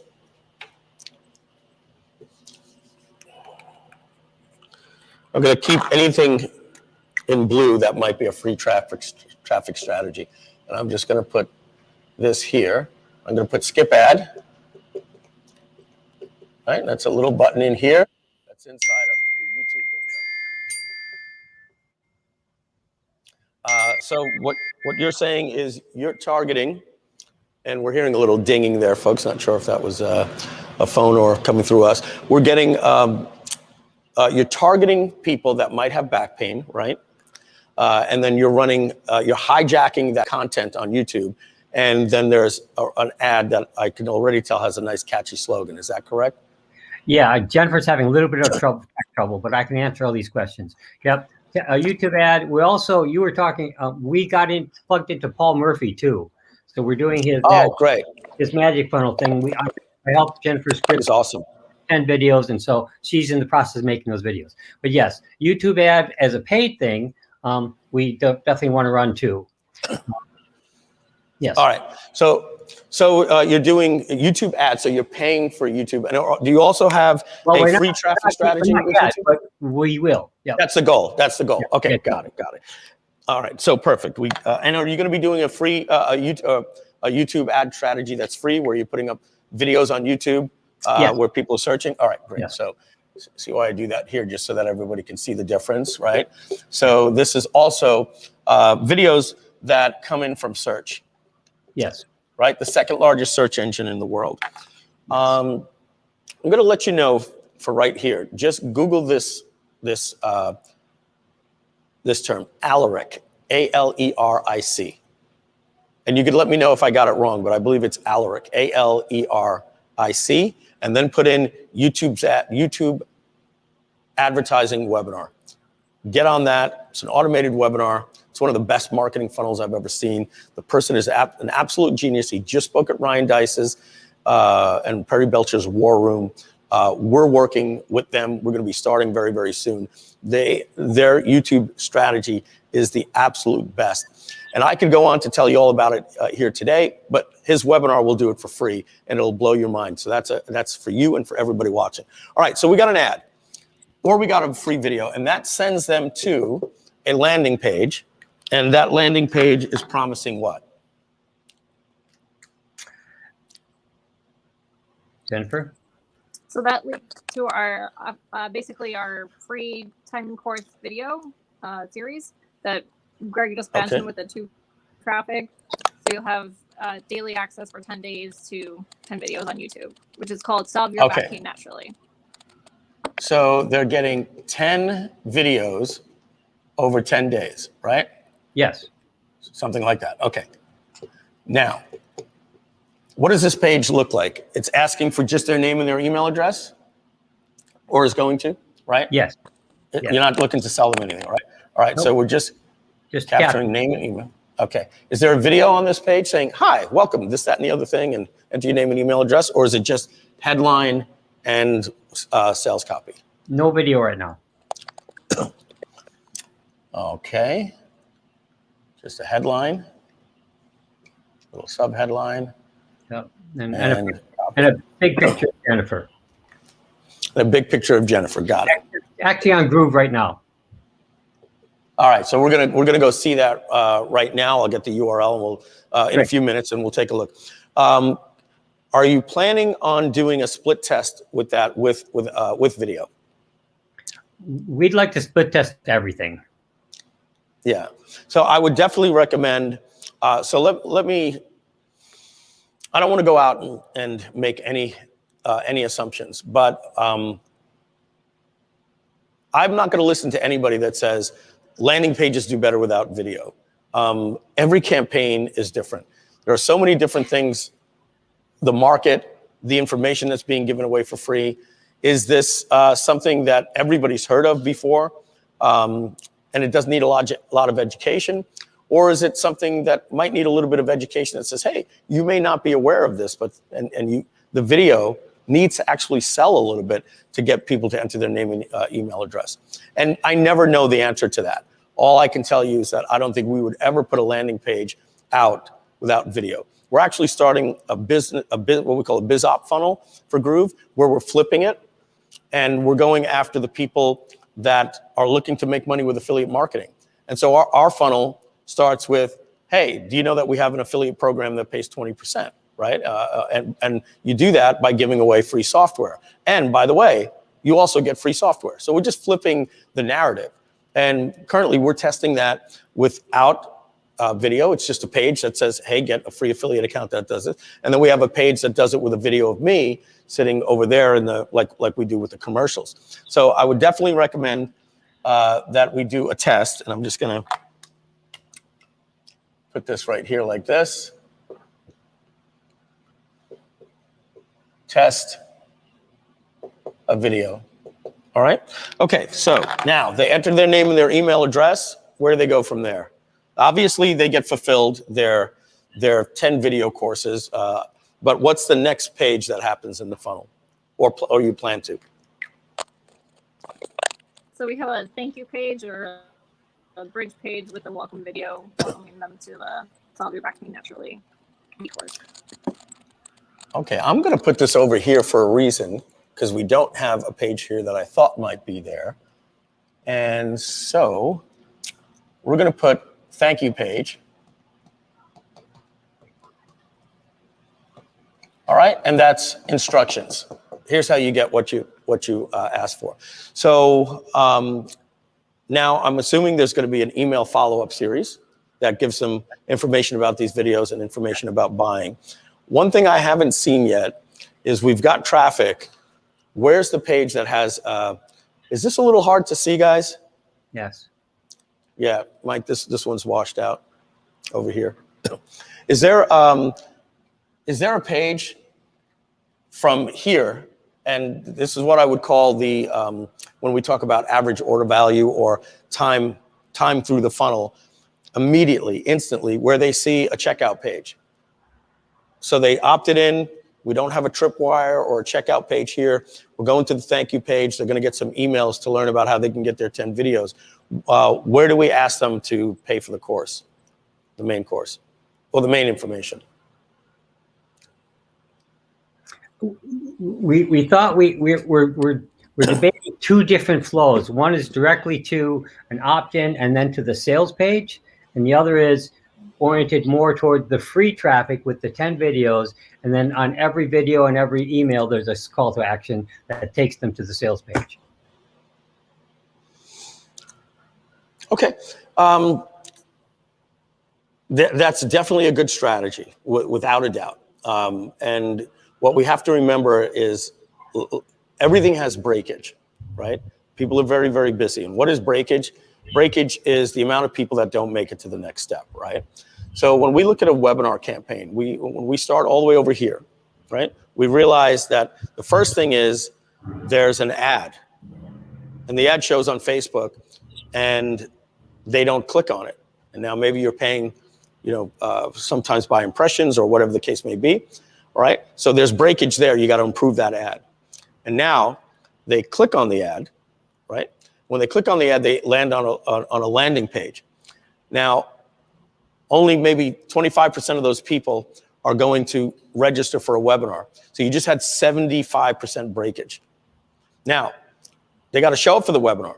So out of those 25 people out of 100, maybe only 25% of those people are even going to show up, right? So now you're looking at about 5 to 6 people out of 100 people that clicked on your ad that you paid for.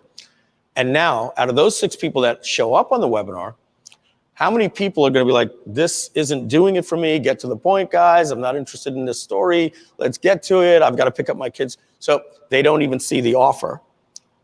And then you say, how many people actually saw the offer and didn't buy? So there's breakage points all the way through.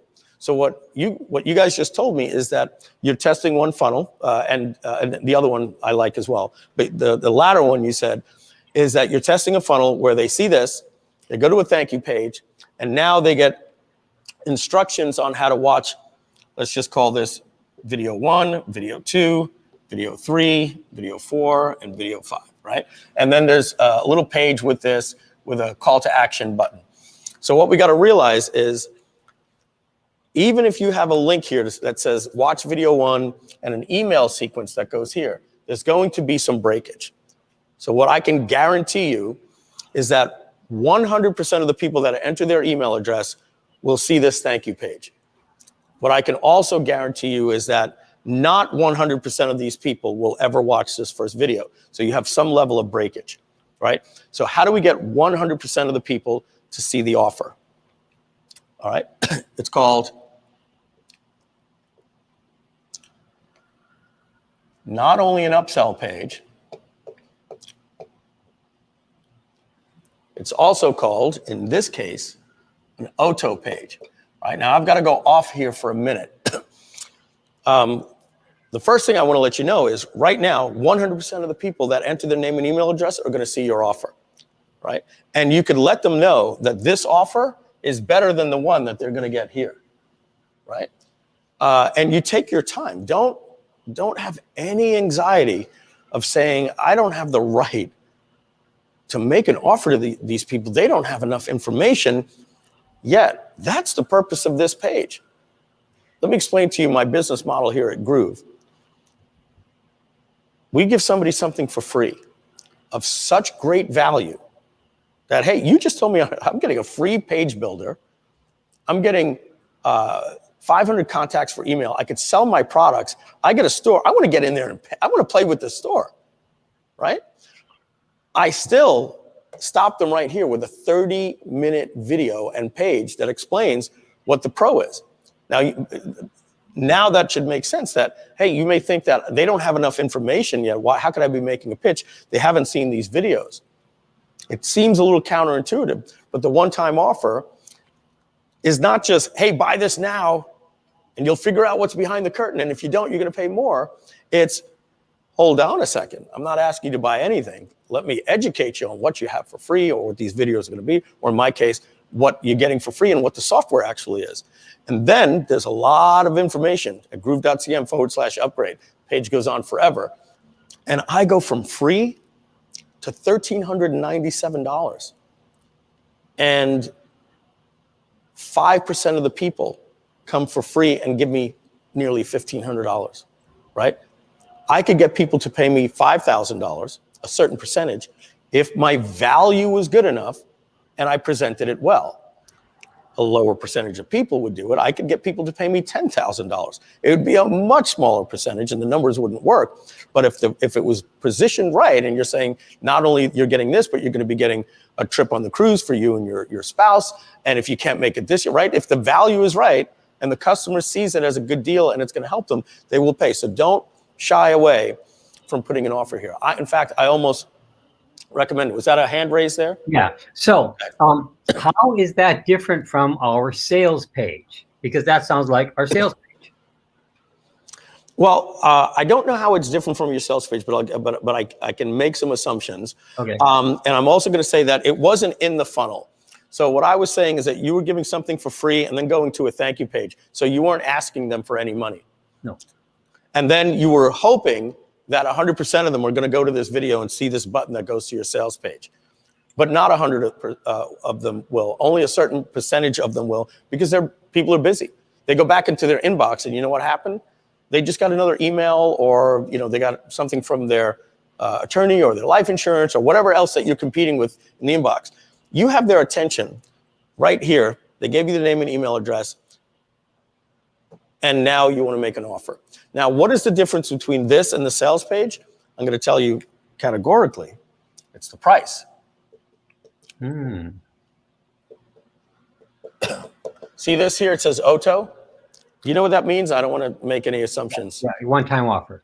One-time offer, meaning you can buy this later at a higher price. The fact is, I don't say these words. I don't say, this price is only good today. I always use these words. This offer that you're seeing on this page is a one-time offer, and this offer will never be made to you again. Now, what I do when people click here, if they pass on the $1,397, there's an option for 2 payments of $699, and on the auto, it's 4 payments of $497. If they skip this offer and then later go into the dashboard and click the upgrade, it's still $1,397. until the 31st. It's still 2 payments of $699, but this option right here is 5 payments of $497. Did the offer change? Yes. Maybe you don't have the money for the $1397. Maybe you didn't have the money for the 2 payments of $699, and you decided to skip the offer. You will pay more if you take the payments, the 5 payments. The offer changed. So I say the offer you're seeing on this page will change. And I'll say something like this. You'll either pay more or get less or both, right? So there's a lot of other things that you can do in this one-time offer. Let's just say I don't want to complicate it for you, and I don't want to make your have to do multiple price points and all that. I'll make it very, very simple. This is your page. They're getting this, they're getting this, they're getting this, they're getting this, they're getting this, they're getting this. They'll also get it here. The only difference is on the one-time offer page, they're getting this bonus and this bonus, right? So you're saying the offer you're seeing on this page is a one-time offer. You'll never get this offer again. And what that simply means is they come to this page and they no longer get these 2 bonuses. That is a one-time offer that's completely ethical because they're paying the same and getting less than other people that took the action. Here, let me talk about one more thing that this can is easily... This is really good. This is really good. Oh, awesome. I'm glad this is making sense. Because then they're similar. It's just a nuance of the offer, which makes sense. I love it. That's exact. It's a one-time offer. One-time offer. A one-time offer. Now I understand. Exactly. And then you have a countdown timer. Yes.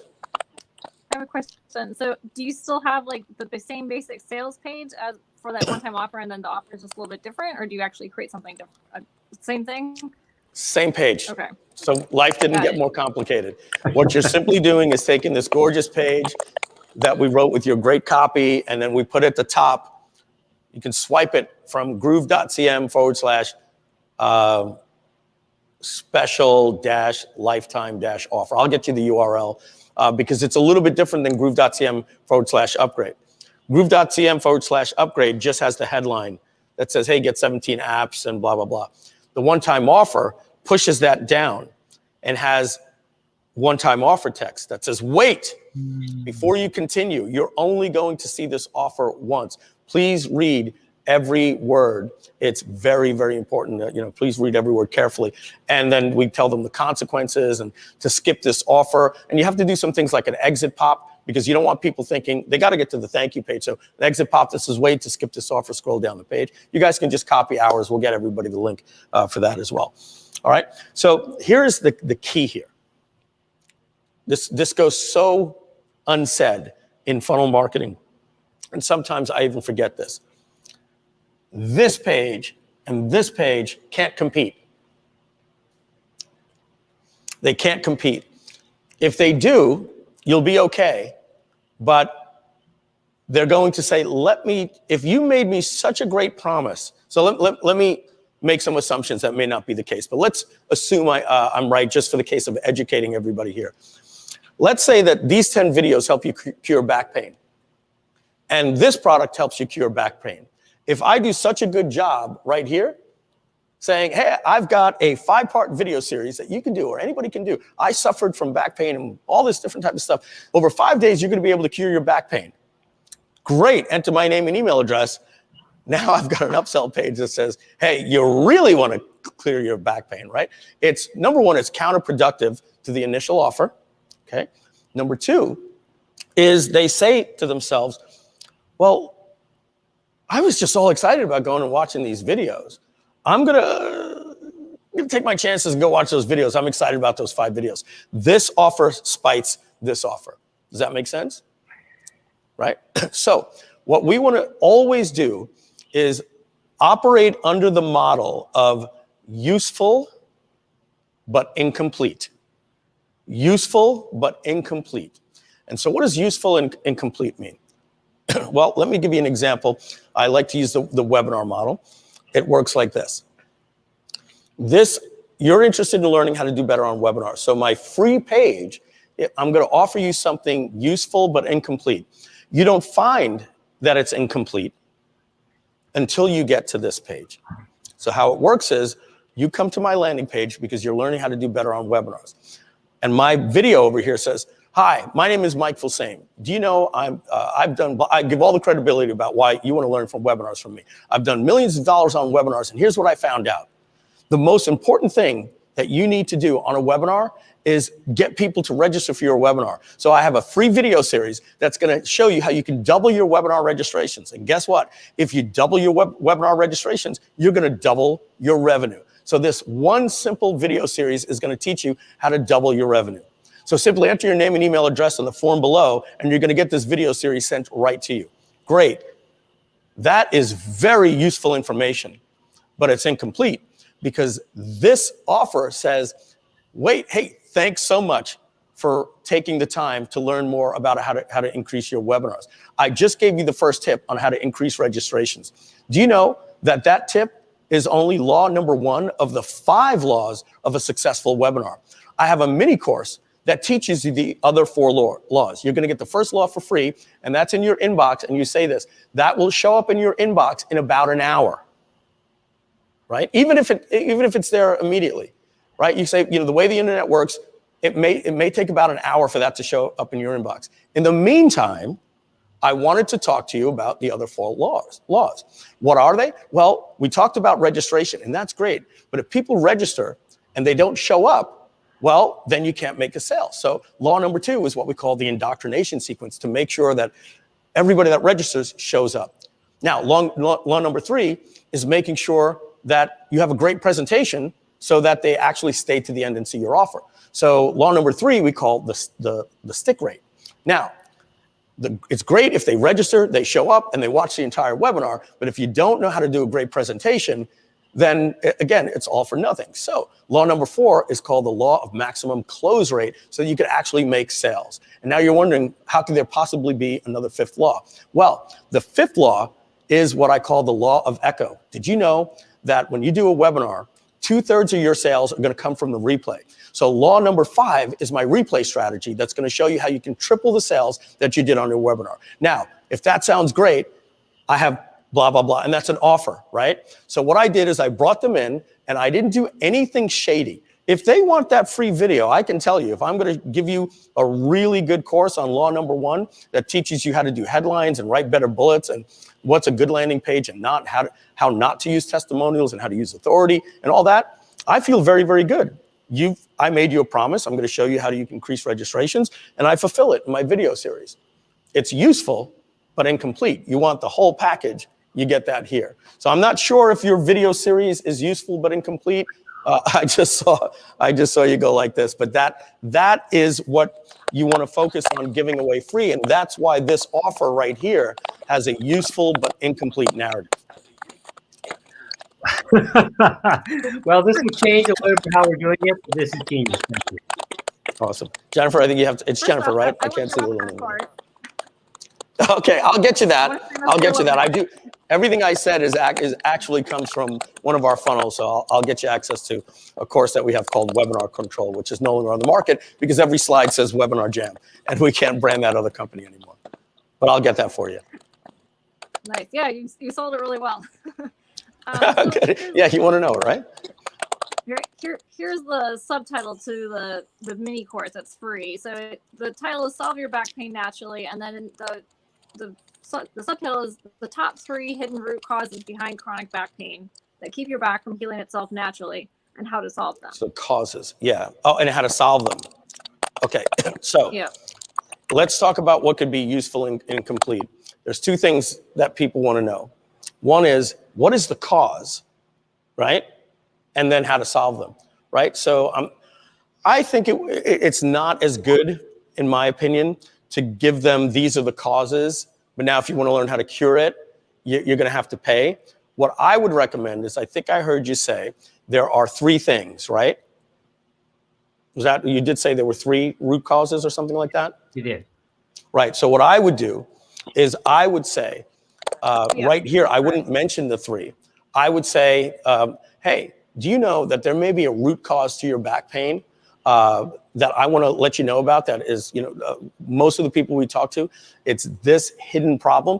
And I want to let you know, but not only am I going to tell you what the root cause is and how to eliminate it, but I'm going to tell you how to treat that back pain naturally, holistically, blah, blah, blah, whatever, all your spiel, right? And then you give them that one, and then you let them know that not only are there 2 more, but there's also this entire course. And that's what this is here. Again, you don't want this offer to be so good. This has to be a useful but incomplete message that says, wait, you've only gotten part of the story, and it's going to do wonders for you. But if you want to never suffer from back pain again, boy, did you come to the right place today. All right. So let's get some other questions here. What are we selling this for?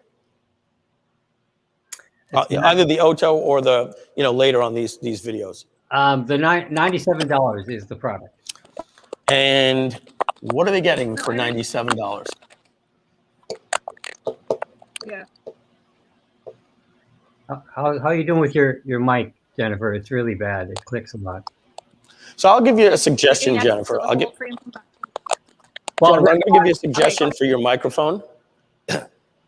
I'm not sure. Yeah. She's really having some internet issues. I think it's her connection more than her microphone. Yeah. No, she's not typing notes. No, we know it's her microphone for sure. Yeah. Gregory, why don't we have you do most of the conversation? We'll just ask Jennifer to chime in about the product and questions only you can answer. Yeah, and I'm going to have Jennifer try one thing. All right. So I know she's in the lobby. I just heard her pop back in. Right. So Jennifer, here's my suggestion for you. I'm 99% sure that the feedback that we're getting is coming from your microphone input, which means you may be talking directly to your laptop. But if you put on a headphone or a Bluetooth and then doing a drop down and change that, most likely that's gonna cure it. Most likely. I just have a feeling it's actually coming from the hardware of the microphone and the drop down. I could be wrong, but we'll find out. All right, so for $97, what do we get? Okay, we got 5 modules and a couple of bonuses. All right, I'm going to, if you don't mind, take a screenshot. I'm going to step out of the way here. And I'm going to step in front of these lights over here to see if we can darken that whiteboard for you. All right, take a screenshot. Done. Okay, great. I'm going to wipe this out here. This is just, the YouTube stuff. And so this gives me a little bit of room to talk here. So for $97, do they get an ebook? Or any PDF or any ebook or anything like that? Are you good to go, Jennifer? Can you? No. Now it's the internet. It sounds now, better to me, yeah. So they get access to no. Yeah, I tell you what, Jennifer, just shut your video camera off and save on bandwidth. We can hear you, but you froze. So just there you go. Now we can hear you, and there's no feedback, by the way. Great. Okay. Awesome. Yeah, it's a lot better. So for $97, they get access to a 5 module course with a bonus module.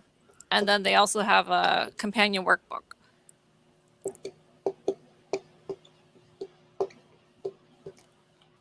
Bonus module. And a companion workbook.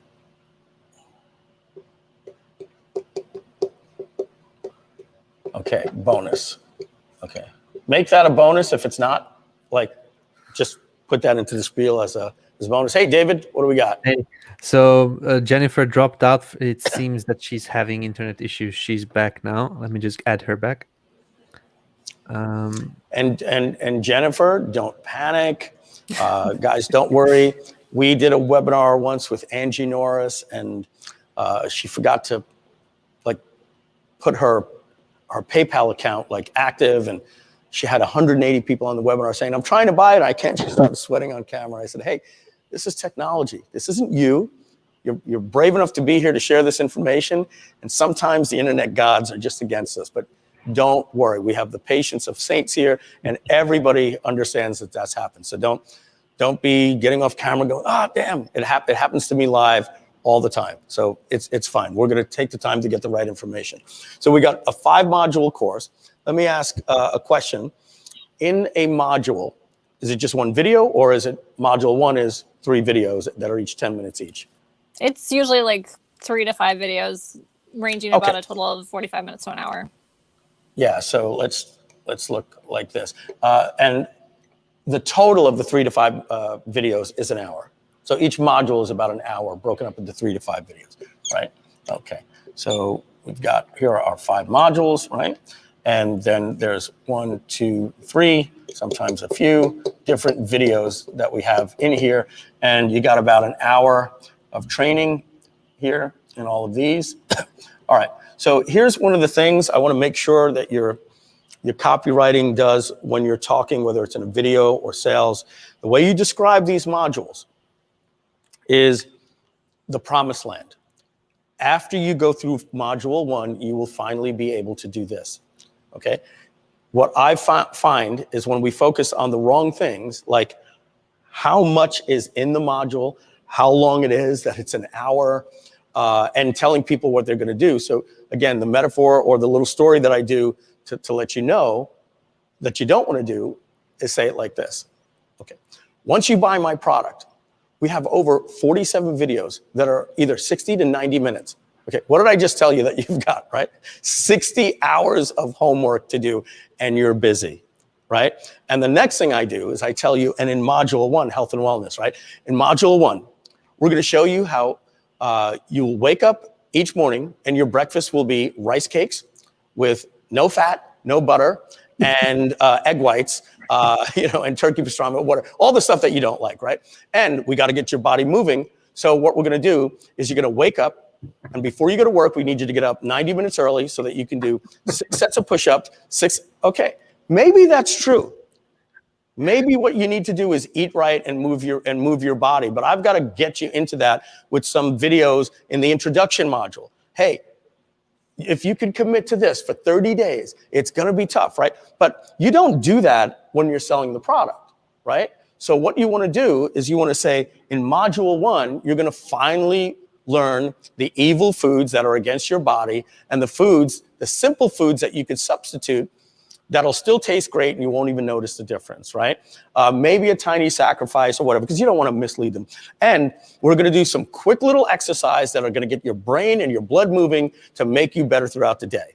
And when you're done with that module, you'll finally be able to have more stamina, lose fat, put on muscle, and that's module 1. So module 1 sells the promised land, not the actual work. So we simply say, when you complete this module, you'll finally be able to. At the end of module 2, we call this the blah, blah, blah factor. This is it stops the pain from ever even reaching your body in the first place, right? And any of those evil guys that get through in module 3 will show you quick little exercise to get it, or all that. I'm sure you've got the course. I'm not going to start, trying to dig into that, but that's how I would position that. And I think $97 is in this niche is the right product. That is the price point. What are the price options? So we have PayPal Pay in 4, which just basically puts it down into 4 equal payments that are the same. So that there's no real incentive, I guess, for paying in full versus paying the bi-weekly. Yeah. So then what you want to do, if you're going to do 4 payments, you do them 4 payments of $29.95. Okay, but I'm gonna make this even better. I'm gonna go Ron Popeil for you.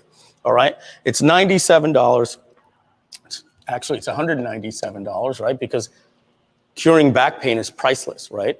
I mean, if it's 97, it could have been 47. We all get that the price is arbitrary, right? And we all understand we want to find the thing that doesn't break the bank for the customer, but has the best conversions for us overall, right? So we'll lower our price and raise our price to serve us and the customer. So for me to say that the price is $197, but we want to get this in the hands of as many people, so we're going to give it to you for today for just $97. So half price, 50% off, right? $197, cross out 97. I'm even going to tell you something else that you can do. Put this up at a web page and let people buy it for $197. Just don't advertise it. Put it up at a website so you can, in the video, you can say, you can even see it at our website when you click on products. This product sells for $197. When you go to the supermarket and you paid $6.95 for Cheerios last week, the next week, do you get upset when you find out that they're 2 for $5? You say, oh, there's a special. Number one, people understand that there are specials and people love to buy good deals. I always say this, people don't buy products, They buy good deals. The way that I always explain this is there's that furniture place that's been in your town since 1974. And you remember it when you were a kid, and you've never been there.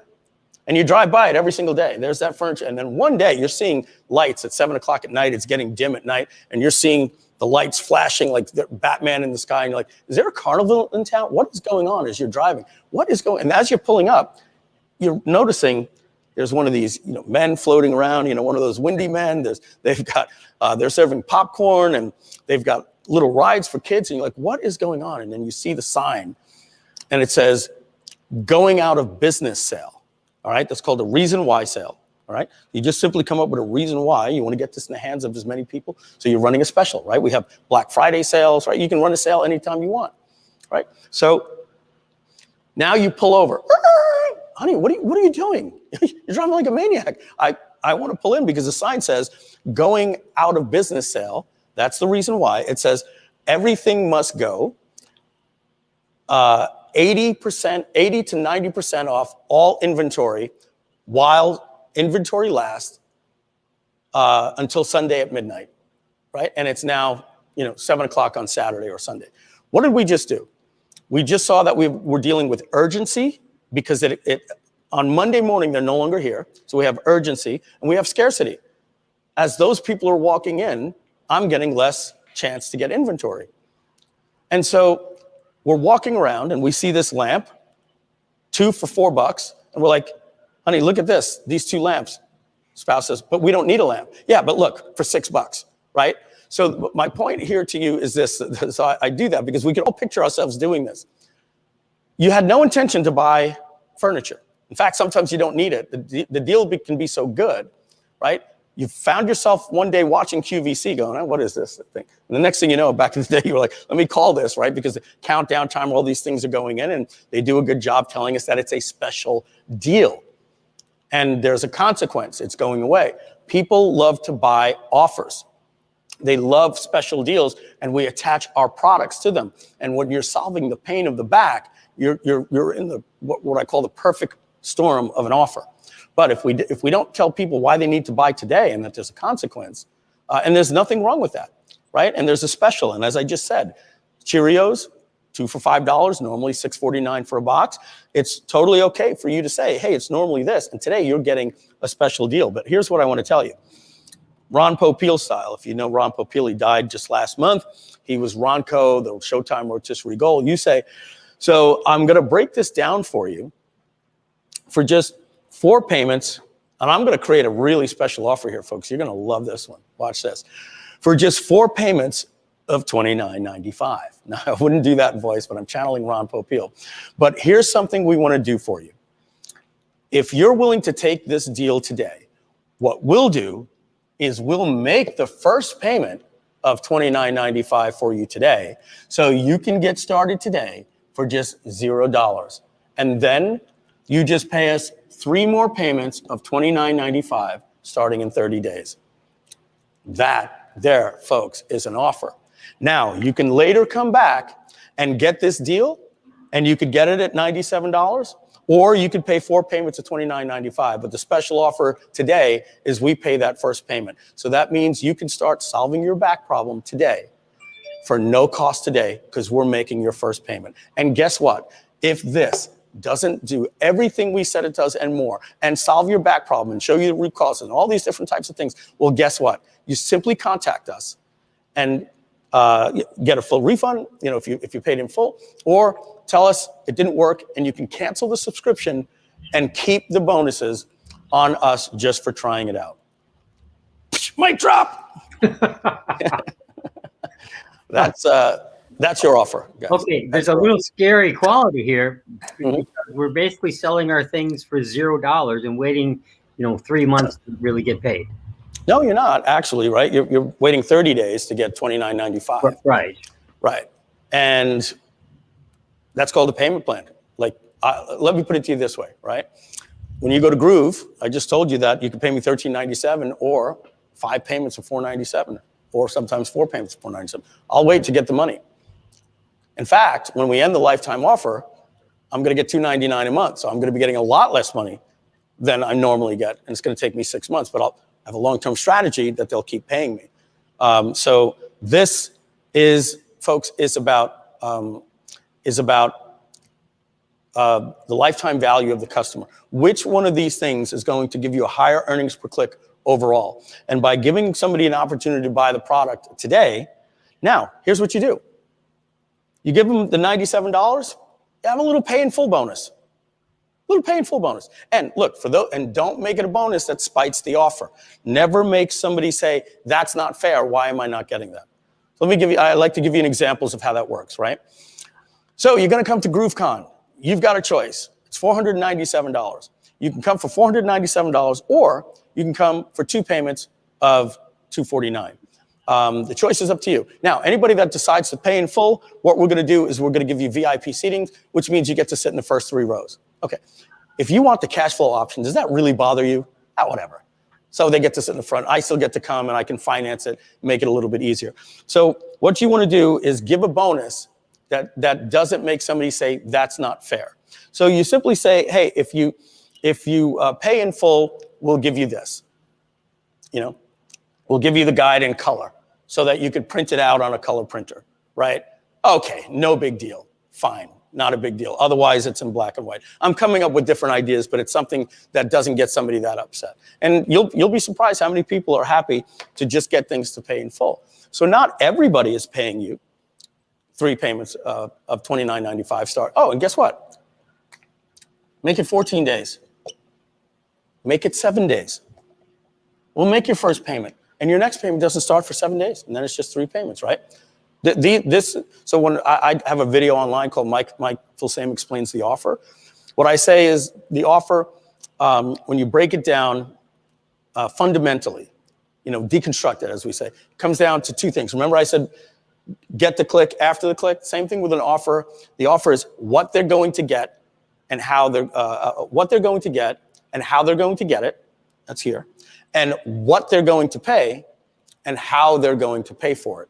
So what they're going to get, can this stuff come on a CD? How they're going to get it? Can we put it onto a CD? Do we ship it? Do we package it with a couple of things like process maps and, you know, little flyers? You get the yellow, the pink, the green, and, you know, the daily planner, all that different type of stuff. You package it up so it looks and presents well. And then you say this module drips after, in other words here, 7 days, you can drip this module unlocks after 7 days. So if they don't pay, they only got the first module. So that's called what they're going to get, how they're going to get it. And then the price point, the second part is the price of an offer, right? What they're going to pay and how they're going to pay it, right? And even with the $97, no, you can't do PayPal credit. It has to be $100 or more. So we'll skip that one for today. But that, folks, that's your pricing and offer strategy right there. So now I'm going to head back over. I'm going to get hydrated. We're going to take a quick 10-minute break to talk to you at home about our affiliate program, because we're doing a launch that ends on Tuesday, and how you can participate. When we come back, we're going to look at their pages and do a quick makeover on their page. Just see how they're doing. It may not need one. We'll find out. And we're going to take that to 2 o'clock to Rich Schefren. So don't go away. We'll be right back. In just a few moments, we're going to discuss what is so special about our incredible affiliate program and what it means for you. But first, it's easy to become an affiliate. In fact, if you've gotten your free Groove account, we've already signed you up.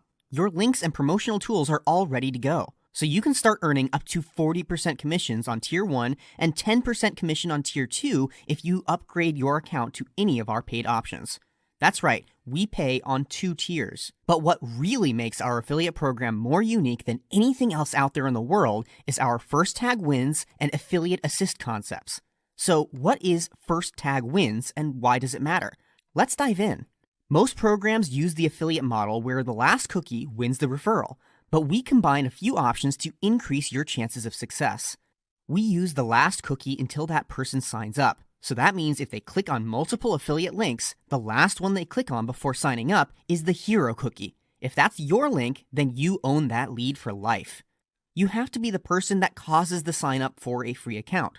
Then, it doesn't matter when they upgrade or where they upgrade. You own that lead for life. Their account is hard-coded with you as the first referrer. Now, here's another cool thing we do differently than others with your success in mind. Other programs require the new user to purchase using the same device due to the cookie technology they use. And their cookies usually expire too in as little as 30 days. But you don't have to worry about that with Groove. We have your back. That lead is connected to you for life. Even if they upgrade 2 years later, you are guaranteed a commission. So why do we stress this so much? Well, basically, you're giving away an incredible software platform for free, as well as an opportunity to make a part-time or full-time income using that software. All you have to do is make people aware. It's almost like playing tag. You simply tag them and no one can take that away from you. Your entire goal should be simply getting out there and tagging as many people as you can. It's like a gold rush. Get them to sign up for free. They're tagged to you for life. After that, we'll use our marketing expertise to get those people to upgrade. Somewhere around 4 to 5% of the people upgrade on day 1, and then over 90 days, that number almost doubles to 7%.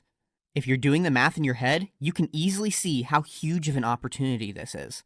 Our most successful affiliates help increase conversions too by offering bonuses or other content to promote upgrading. The more you help people use Groove and see the possibilities, the more likely your referrals are to upgrade, because we give you access to those leads so you can email them, invite them to a webinar, train them, and just engage with them. The possibilities are endless, just like your income opportunity when you partner with Groove, because we pay on 2 tiers. So what's the second tier all about? When you refer people to Groove, then they refer someone else, we tag that person to you in a parent-child-grandchild relationship that's also locked in for life. It grows exponentially.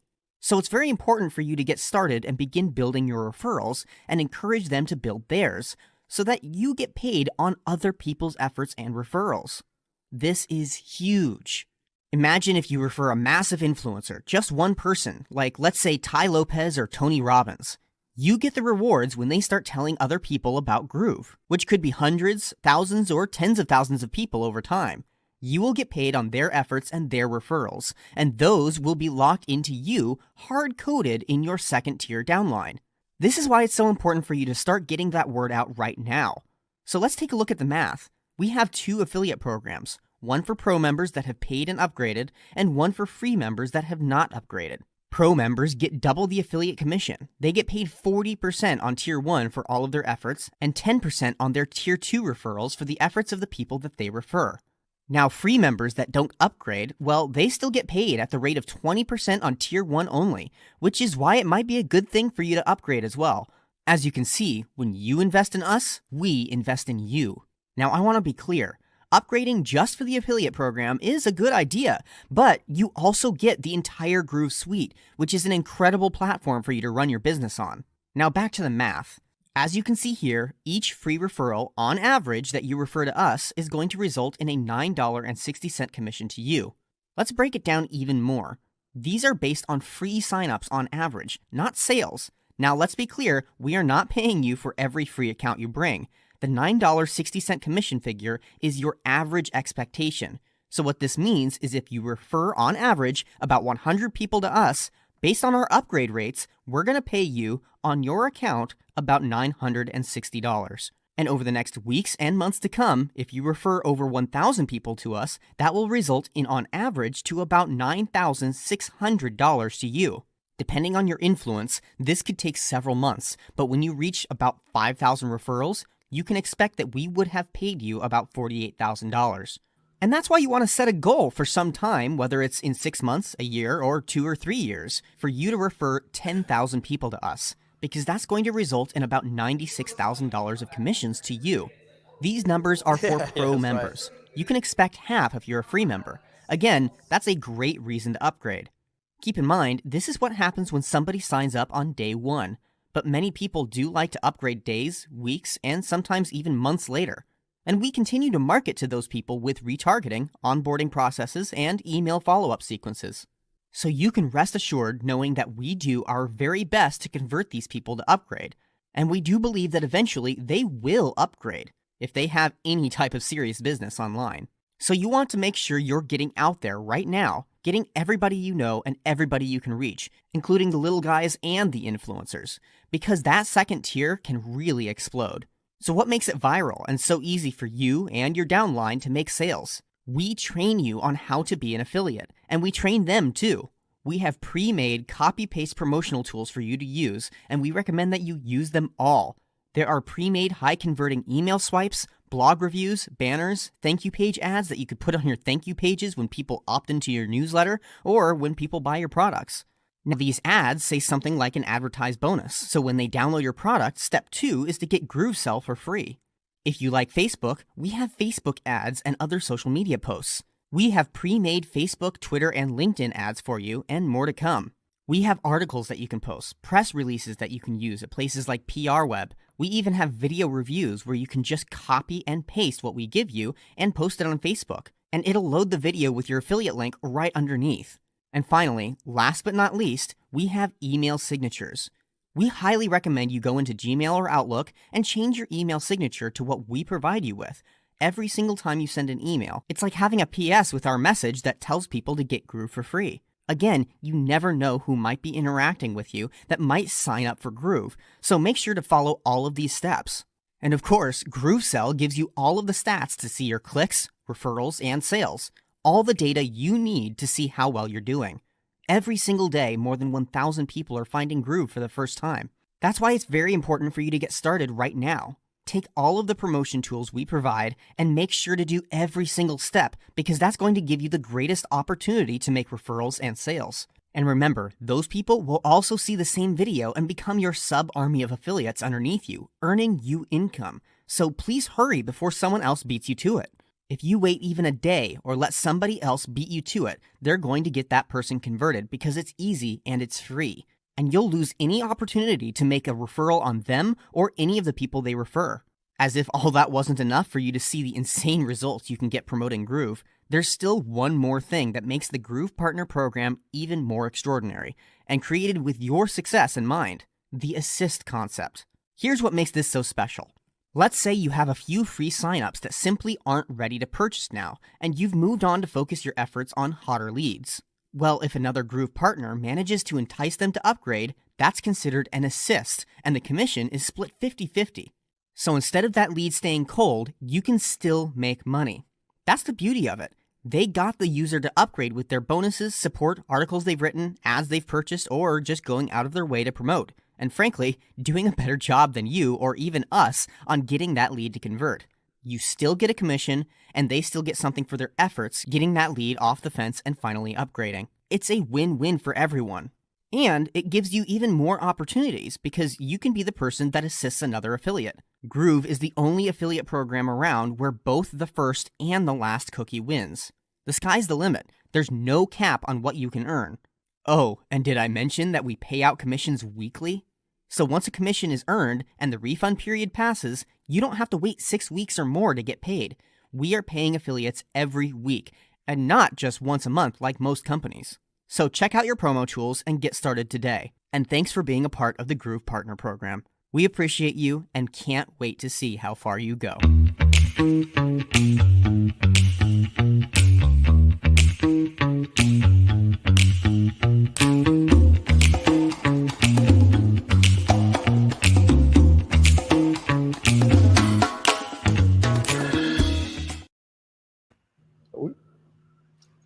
Hey, everybody.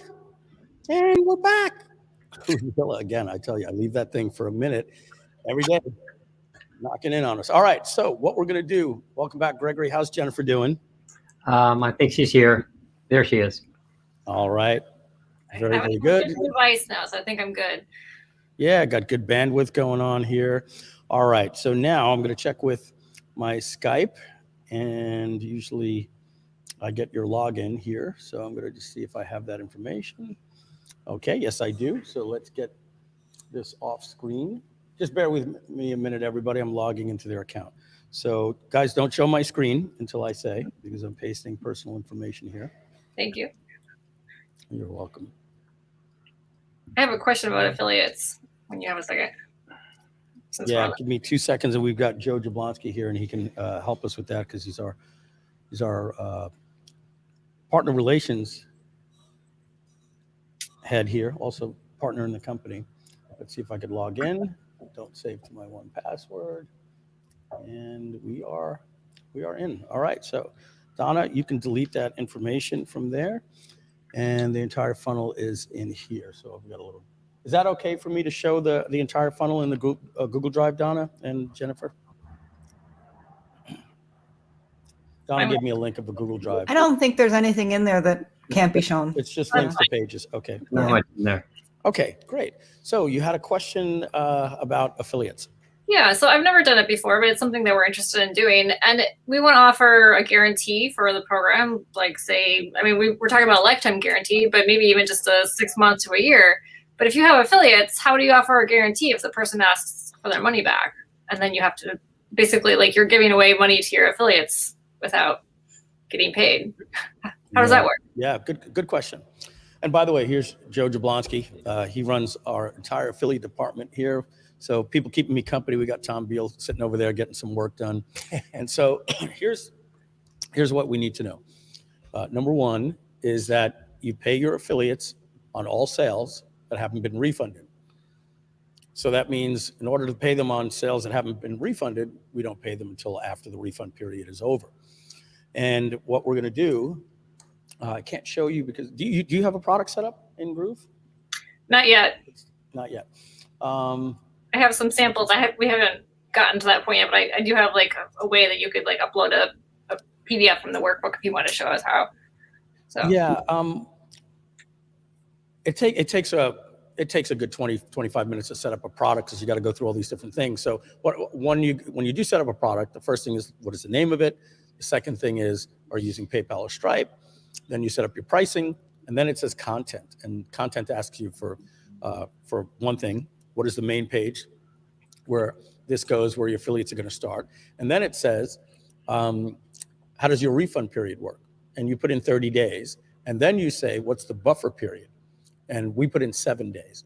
And that means affiliate commissions stay in pending and don't get released into due for 37 days. Why do we want a buffer period of 7 days or even 14 days? 14 is probably the normal. Is because if you look at it from a customer point of view, if they buy something on July 31st and they want to get a refund on August 31st, guess what they think that's been? 30 days. But it hasn't. It's actually been 32 days.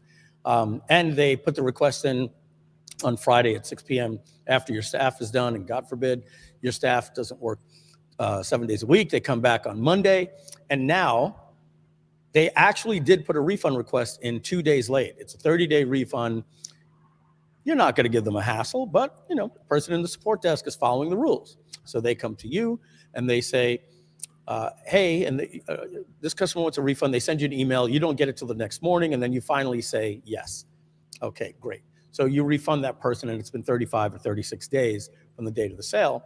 Now the affiliate's commission gets wiped out. The second you hit the refund button, you don't even have to do anything. You don't even have to worry about it. You hit refund, it wipes out the affiliate.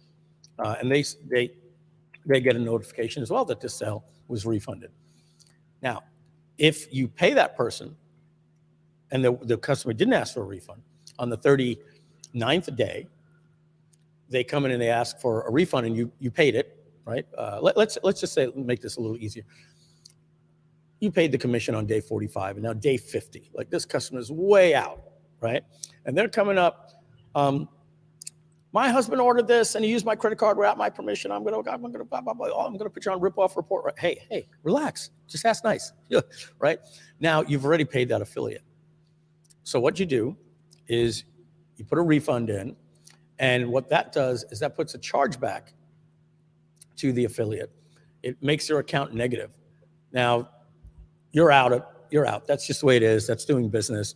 You could call that affiliate and say, hey, you need to PayPal me the money or whatever. Or you just wait and hope they make another sale. And that's the cost of doing business. And, it happens. It happens. But I wouldn't worry too much about it. Yeah. Okay. If you're doing a $5,000 product, right, and, it's $2,500 that you paid that affiliate, you might want to call them and say, hey, just so you know, I've got to refund this person $5,000. And, man, that's even hard to call. I don't think we would ever call an affiliate on that. I think we would just eat it. I don't want to get a phone call that suddenly I woke up in a good mood and I got to take $2,500 out of my account. It's like, hey, dude, at a certain point, that's your problem, not mine. That's how I feel, but certainly everybody does their own. All right. So let's share my screen here. Did that answer your question? It does. Although, what if you have like a 90-day or 6 month or 1 year guarantee? Then that's pretty long for an affiliate to wait. Well, you shouldn't, because your merchant account is not going to let you have a guarantee more than 30 days. Okay. Stripe and PayPal do not like that. Let's talk about why. You're making a guarantee. Let's not say lifetime guarantee. Let's say you're giving a 1 year guarantee because it makes it look really, really good. In theory, that sounds great, and it'll actually help your sales. Problem is, what if you did $997 and you were doing a launch and you sold 300, you brought in $300,000? PayPal doesn't make you wait to get that money. They just give it to you. Your merchant account doesn't make you wait either. You get that money within 24 to 48 hours, and it's in your bank. And now, suddenly, a year later, all of these chargebacks start coming in. So when I was with PayPal back in 2012, I remember they were reviewing my account, and they shut me down because I answered the question like this. They said, "Do you offer any type of guarantee?" And I said, "Oh, yes. All of our customers get a full 30-day money-back guarantee with no questions asked. Every one of our customers gets a guarantee." And they said, "Okay, we're going to close your account." And I said, "Why?" Because the fact that we're giving you the money, and based on the volume in your account, it's possible one day that you might do something wrong, and now all these customers. And I thought the answer that they wanted was that we're a classy company and we have a better business rating, and everybody gets their money back. That's not the way they see it. They see it that we're funding you the money, and this may come back to haunt us. And then they start going to PayPal. "I want my money back," and they start writing reviews on PayPal. "Don't use PayPal. They don't fight for you," and all that. So what does a merchant account actually really want you to sell? Wrigley's chewing gum. There's never a refund. There's never a chargeback. Nobody ever disputes it. They don't like refunds, right? So I would strongly recommend you stay with the traditional 30-day money-back guarantee. All merchant accounts understand that's part of doing business. It's the way things work. Anything more, your merchant account is not going to be happy about that. And they may not know until one day your chargeback rate goes over 1%. We call this the proactive instead of the reactive instead of proactive. That's why when you work with us at GroovePay, we check all this stuff out for you, and we give you advice like this. Stripe and PayPal give anybody an account because most people don't make sales. And then one day you take Mike Filsaime's advice and you do $6,000 in a day because you have 10 affiliates promote for you. Woo-hoo. And the next thing you know, you go into PayPal and it says your account has been locked. You're like, what? Call this number. And you call, and now they're doing the reactive survey. What are you selling? Oh, can I see your site? Are you making a claim that you can do this? Are you a licensed this? And everything, right? So very, very scary. We think it's easy to just put a payment button on a website. So I strongly recommend you use GroovePay. It's free. We always recommend using GroovePay and PayPal at checkout. Let the customers decide. But with GroovePay, you'll never have a problem with us. All right, so we're seeing, did that answer your question? Okay, and one more thing I want to let you know. You only pay the affiliates after a payment is made. So if you're doing 3 payments of $29.95, each payment acts as its own transaction. You pay 37 or 45 days after each continuity or easy payment comes in. All right, so we're seeing your pages here. We're going to go here into Groove Pages. And which one of these sites here are we going to find your current page that we're going to do a little makeover on? Greg, is that the Freedom from Back Pain one? This one right here? Okay. Right. Okie doke. I think so. So we're just waiting for that to go on the canvas here. Yep. So we got started with the sales page. The opt-in page is close to done. The sales page is still quite a work in progress. But okay.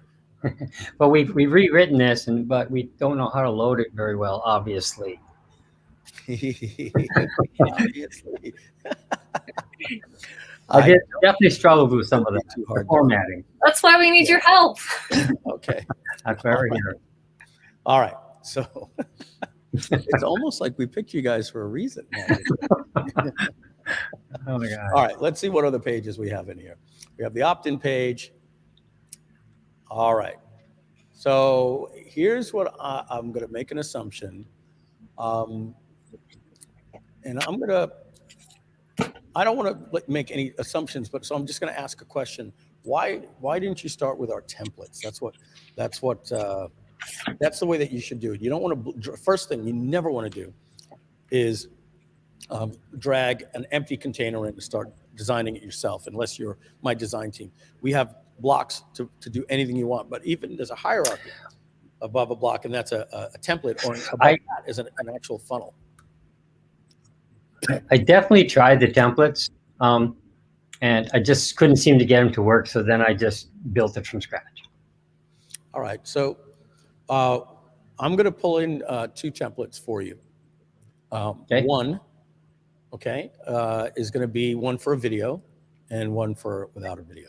All right, so what we're going to do here, we're going to go here on your pages, and I'm just going to hit the plus button.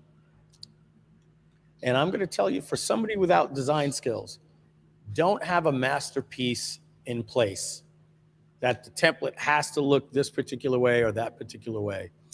And if you don't see it, you're going to build it from scratch.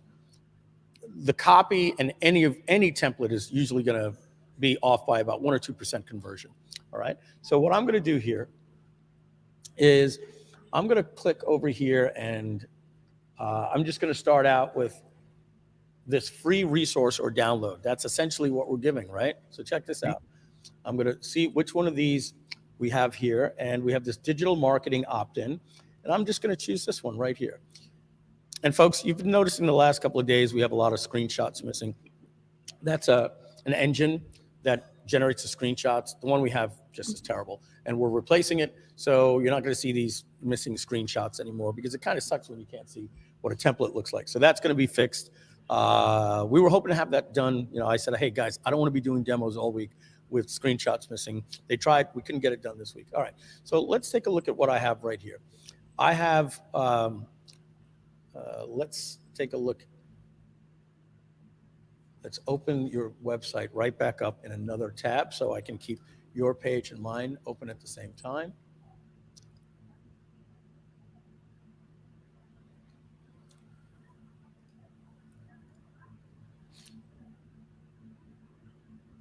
Okay, this is yours. Oh, I have to hit the save button so that we could save this page 4. Let's refresh again. I normally don't have 2 canvases open, but I want to be able to switch back and forth from yours to mine. So let's let that load. So Understood. All righty. So this is your opt-in page. Okay, the other thing I want to let you know is that this is your brand website when you're here in Pages, and you want to, in the future, you want to create your funnels. Oh, you have some here. I see. You've actually imported some to your account, and that's where you want to keep your funnels. And you want to really leave this dedicated for your brand website, because that's where your navigation is. But don't worry, when we're done, you'll see that you can move these pages anywhere just by clicking the move to this funnel or whatever the case is. Okay. All right. So we have this picture here. You're the authority expert. Do we have anything that shows what they're getting? Like, have you designed an image of your video course or anything like that?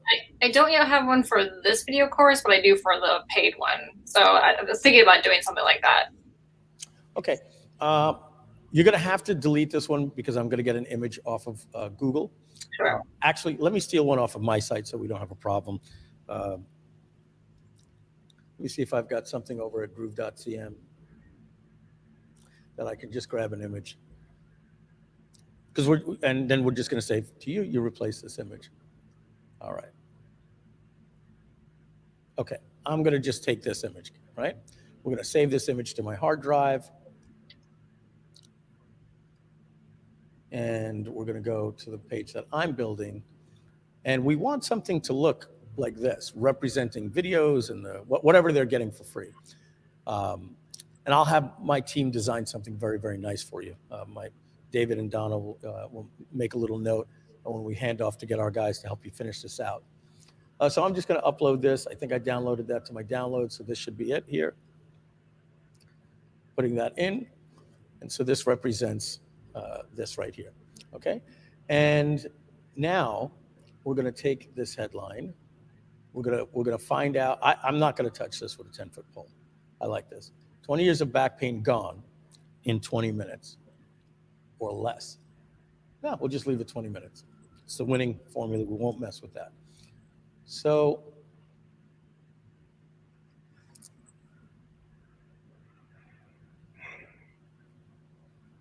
now what I'm going to do here is I'm going to copy this and put one above as well, right? And then I'm going to put a little sub headline here. I'm going to move this text to the left. And I'm going to put free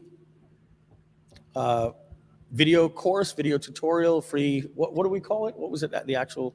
A mini course. Video mini course? Yep. Reveals how to, reveals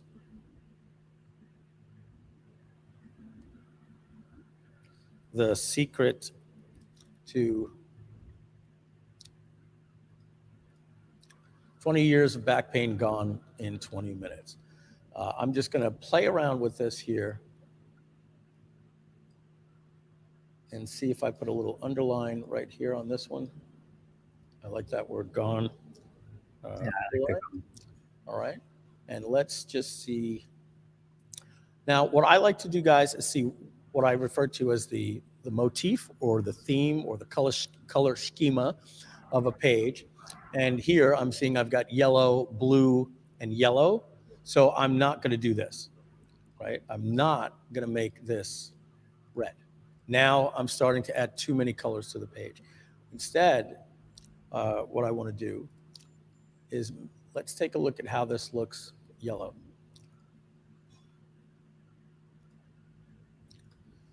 All right. I like that. 20 years gone, and my designers will play with this, but I'm wondering if the 20 minutes is more important. So we're going to get rid of that here. I'm just hitting Control U, right? And we're going to underline this as well. I think that looks pretty good. Now, this free over here definitely needs to be bold, and let's try this. Bold, underline, and yellow, right? Formatting, very, very important. Free video mini course reveals the secret to 20 years of back pain gone in 20 minutes.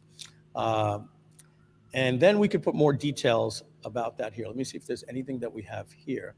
I'm just going to copy this right here. Nice copy. You're making my job simple. I got to tell you, Gregory. At this point, I'm very satisfied to do a lot of copy paste, which is nice. Now, when you see me do this here, and I'm pasting that text back in the browser and then reselecting it, did you watch me do that yesterday with the other? Yeah, basically what I'm doing is it's called stripping the tags.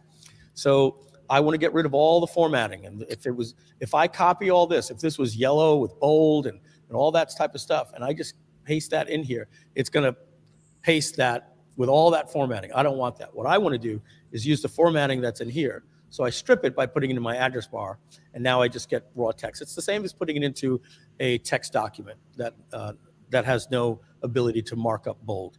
And so we hit that right here. Also, I'm going to take this and move that to the left as well. And let's see. I'm going to do something over here just to see how this looks. I think it's getting a little bit too wordy. So I'm going to try to drop that right there. Ooh, nice. I like that better. I like that. I'm going to now go back to centering it. Let's see. Why is that not centering? Well, it sounds like from your previous suggestion, we should just focus on one root cause. Yes, yeah, I would probably, when I'm done with this, I'm just copying, pasting, but based on what we did on the whiteboard, I would go to that one root cause. Now, let me see if I go in, I'm at 100%, folks. all right? And there's a little bit of a problem that I'm seeing already. What do you think that is? Is it too far down on the page? Yeah, great, Jennifer. It's it's not what we call above the fold. So remember, I say this all the time: ClickFunnels, GrooveFunnels, lead pages, Thrive Theme Builder, Optimized Press are all the death of direct response marketing. Thank God you've got Gregory there, and you, Jennifer, that had an eye to understand this, because graphic designers and template designers did not go to the school of direct response. They know a little bit, you know, they make nice pages, but they designed this page to have the call to action button underneath. And if they're watching now, they're learning this is a faux pas in what we call marketing. And why is that? We got this ridiculous logo right here in the middle of the page. I'm not against branding. I'm really not. But what I'm going to do is I'm just going to leave that there. So I'm going to actually just get an alert bar and see if I have an alert bar with a logo on it. Now, when you clicked in the middle, it made a box. Can we move the whole box up? Which box? What do you mean? Well, click. You see yeah, that box. Can't you move all that up? Yes, you certainly can, and we will.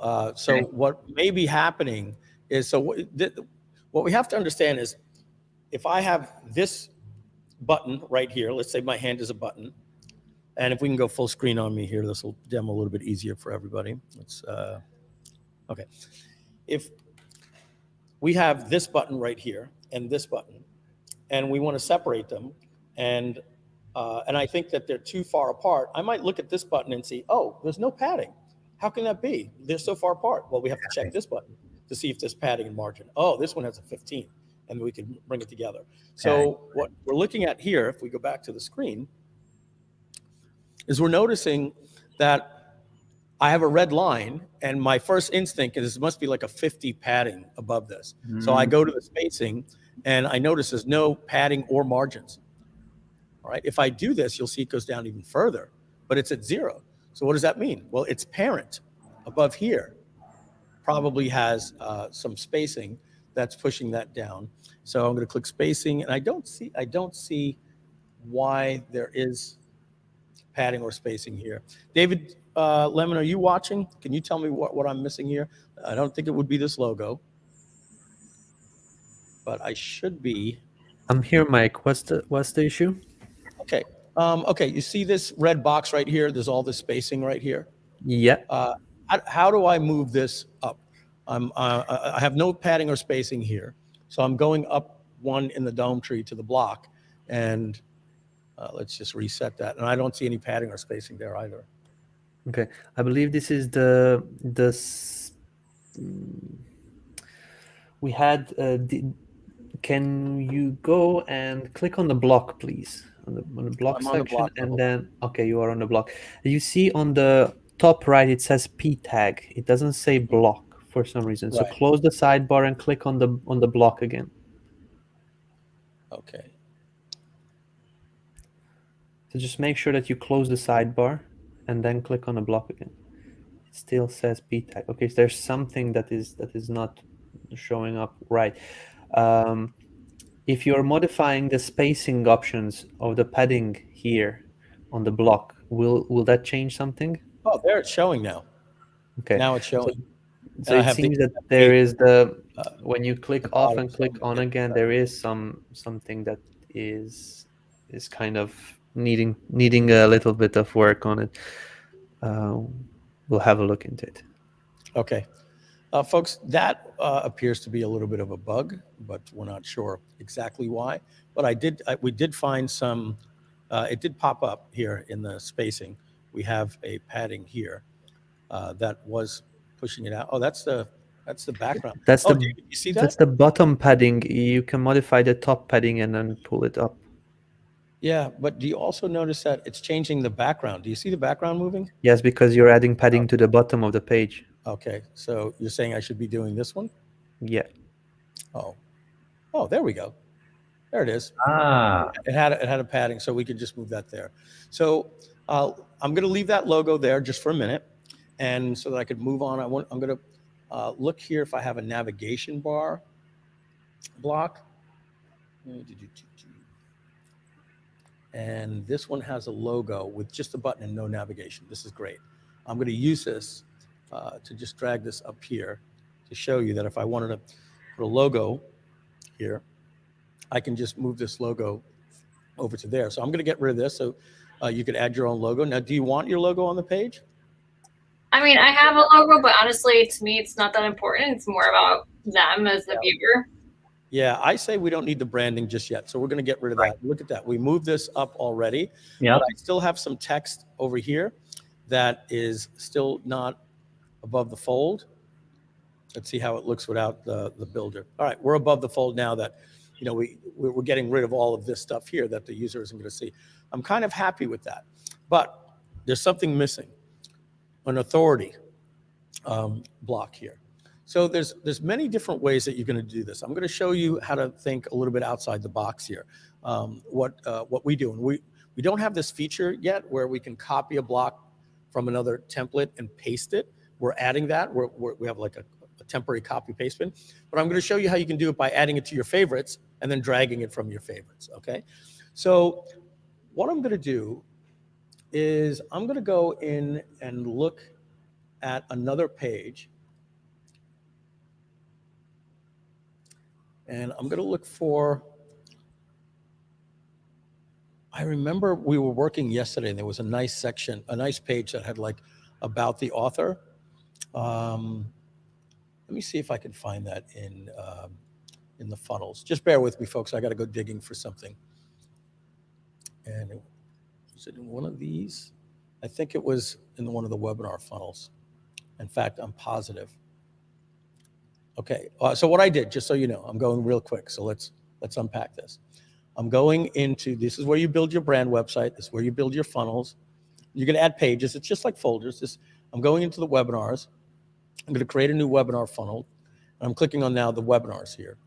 And this one right here, I'm going to import this. And I believe this has a block that talks about the presenter, which I think is going to serve my purpose here. And then I could show you a hack that I'm doing because we may not have a set of blocks called, about the hero or the talent. So I got to let these all load onto the canvas. I think there's about 7 of them. And then I can't click on the page until we hit the save button. So we're going to save this. And then we have to wait for that to be done saving before I can switch the page. We used to allow you to switch, created a little bit of issues. So we just locked the canvas until everything's saved. Because what would happen is people would start working and it would start messing up what's actually being saved. All right. So we're going to go here and let me see if I get lucky here. Look at that. See that? Now I have a block that I think is going to be perfect, but it's on another template. All right. Now these are things that you can't do with ClickFunnels. You can't, necessarily drag and drop, and they don't offer blocks where you can drag blocks. And even here, what I'm going to do, notice this, watch. I'm going to click. I want to be on the block level, right? Because if I click here, you notice I'm in the block, inside the container, I'm in the text. This over here, I'm in the block, container, layout, the image, right? I can always click right here and go to the block level, or I can just click up here and always make sure you're at the block level. And watch what I'm going to do now. I'm going to click the favorites button. If you don't see the favorites, that's because you're not at the block level. So you always want to be at the block level, and we give you a couple of other things here, like layouts. And so I'm going to click favorites. And now I'm going to create a new block, and I'm just going to put this, me and my team always just stick it in the alert bars because it's in alphabetical order in the blocks and we can find it very, very easy. So I just click create. All right, I got success, it's created. So now what I'm going to do, I'm going to go back to that page that I created right here. Let's just rename this Mike Makeover. All right, so we know we can find this a little bit easier. Let's click on that page. All right, now we go to our blocks because I just added it into the alert bars as my favorite. And it didn't get a good screenshot of it because it's broken, but this is it right here. Okay, the image is broken. Little bug, but we're fixing that. And so I'm just going to drag that over. And I'm glad I'm actually showing you that because some people may be like, hey, where did my favorites go? You can see it saying, hey, I can't find the image in the library. And we're going to drag that on, and there you go. And what I'm going to do now is I'm going to click that trash button because I no longer need it. Or unless you want to keep it there because you might be using it over and over, but I'm going to delete it right there. And now I have some stuff about who we are. So we're going to go over to your page, which was here. I'm going to click the preview. Oh, let me see. Maybe I can just get lucky and you already have that image inside of your... We do. We do. Yeah. Hey, David? Yes. Are you seeing the bug here? This is the first time I've ever seen this. Sorry, I wasn't following. Yeah, take a look. I want to replace this image, and everything is staying in this P tag, even when I click on this image. I'm just chatting with the team, and they said that this has been happening for some time. I wasn't aware of it. So they are saying if you save and reload the browser, that it should fix it. Okay. But we'll need to look into what is actually causing it, because it's very inconsistent. All right, timestamp, 1:46 p.m. on the live stream, which is 2 hours, really, already 2 hours and 46 minutes in. I'm going to Time flies, right, Mike? Time flies. I just wanted to see what 5 people in the sidebar looked like. All right. So they're saying that that should have taken care of it. If not, I'm just going to drag a new image in and delete the other one. So let's see. What I'm trying to do is simply click on this, and there you go. I'm at my image now, and I can click configure, and I choose the image that we have here. Would it be this one, the last one? Yes. Yes. Okay. I'm going to click select. Now I'm going to show you a little trick. Now this is going to be entirely up to you, Jennifer. But watch what I'm going to do. I'm going to click the preview button. I'm going to download this image like this. Okay. Are you saving the whole? I saved the image to my hard drive. I'm going to do a couple of things. Is that the image of the whole page? No, just the image of her. Okay, Just the image of her. So what I'm going to do is I'm going to find that image on my computer, right? And that probably went to my desktop. Let's see. No, my downloads right here. And I'm going to open that up with one of my editors here just for a minute. I'm going to do a couple of things. Now notice, she's looking away from the text. That's very, very bad in copywriting. I could switch these two things, but I'm just going to give you another way to do this. In any editing software, I can select the entire image, and I'm going to just flip it, arrange, flip horizontal. And Jennifer, that's the way you see yourself in the mirror. So that look may not look very strange to you, right? And so now here's the next thing I'm going to do. I'm going to go to something called remove.bg, which removes the background, right? So I'm simply going to just grab that and put it right on the page and see if we can get lucky. And look at that. We got rid of the entire background. And I'm going to hit the download button. And now we have Jennifer that can be used on any background. And I'm going to now replace that with the one that we just did on my hard drive right here. It says remove background. That's the one. We're going to load that into your library. You could use that. And if you want, I could load the other one that's looking in the other direction so you have both. I can certainly do that for you. And we're going to click update and watch what happens. Okay, just like that. See how that looks? Nice. That looks gorgeous, right? It's great. Fantastic, right? Love it. Love it. Now, what I'm going to do is I'm going to show you another trick, and that's we're going from blue to black, which is okay, but why not go from blue to a different blue? And yesterday we were talking about the secret sauce of making pages really shine, and the first thing is to add a background image. All right, so I'm going to just put back pain and just see what comes up. I don't know that we'll get anything, but let's at least start and see if we get anything that tickles our fancy. Maybe we'll get somebody going, ouch, my back, or something like that. I kind of like this one right here, and I'm going to show you why. It's very soothing and relieving. So we're going to load that to your library. All of these images here in Free Stock Photo are royalty free. We're going to click select, and now we just mucked up the page, right? No, we didn't. What we're going to do is we're going to, number one, I could add a background blur. Oops. We got this here. I've got to move this here like that. I could add a background blur. Let's see if that helps a little bit. That's pretty good, but we can't read our text, right? So what we're going to do is we're going to add a color. And the color that we want, well, our site is blue. So let's start with the darkest blue possible over here, right? Dark one is right here. And I'm at 10% opacity. I'm going to drag it all the way over here till we don't see the image. And now I'm going to drag it until I like how it fits my site over here. And look at that. We have a little bit of a back massage going on. Barely can see. We call this like subliminal. You're still standing out and you're looking over here. And what we're going to do now, we're going to go over to your other page. And, oh, do you have like a little bio that you can, information like about you that you can put in here? I do, but not readily accessible at the moment. So okay, so we're just going to put JENNIFERHARTI. Yep. ZOG. ZOG. Yep. Like that. About your, what do we want to call you? You're a healing expert, or? That sounds good.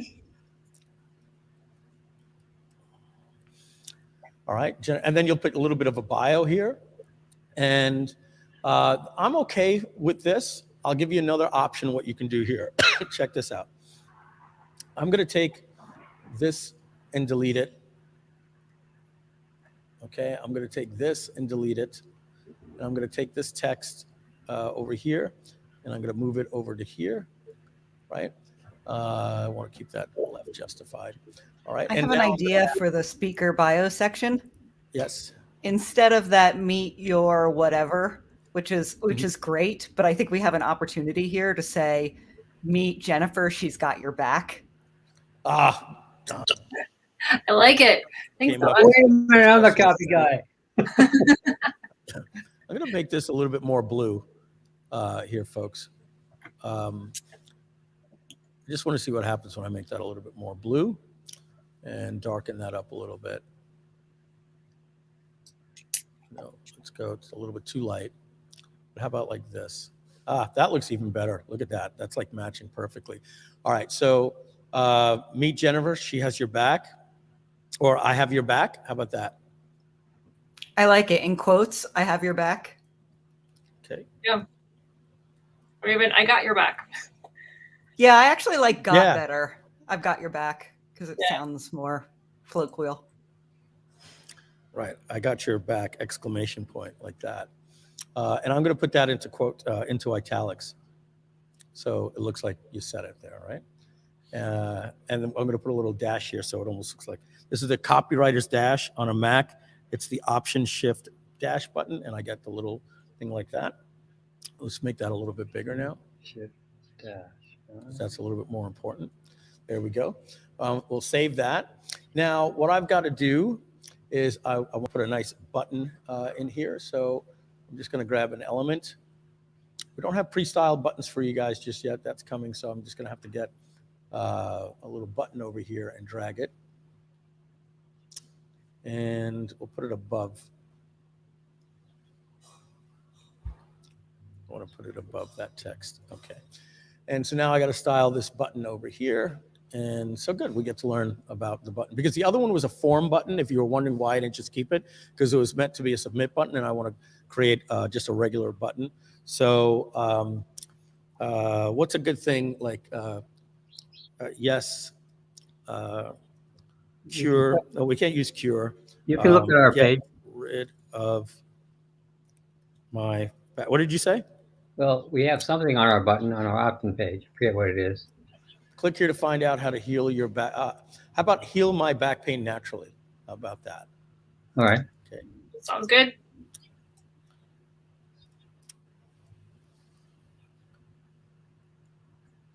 Heal your back pain naturally.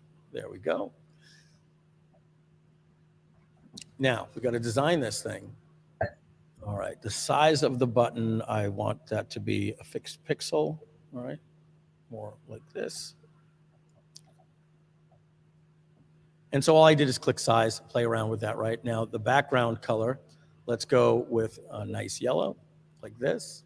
And we need our text now to be black, just like that. And we want our buttons text to be a little bit bigger. Okay, a little bit like that. And let's get our drag handles and make this button a little bit bigger. Okay, let's add a little rounded border here. We go to the border and we make it just a little rounder. Let's see, does that turn into fill? Yep, just like that. And now we got a nice little rounded border. Just see here. I think that's a little bit too big for my taste. We can add an icon here. And let's just do a double arrow over here like that. On a big button like that, we're probably going to need to be like 4x.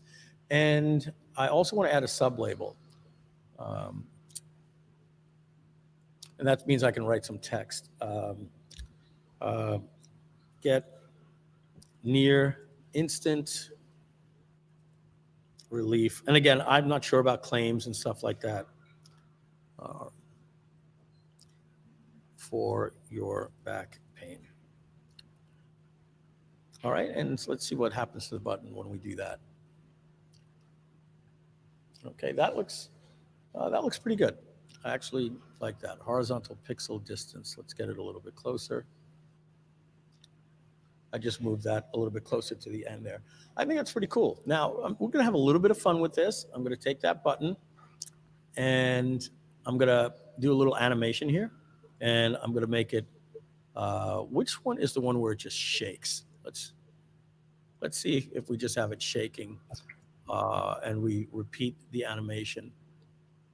All right, let's see what that does.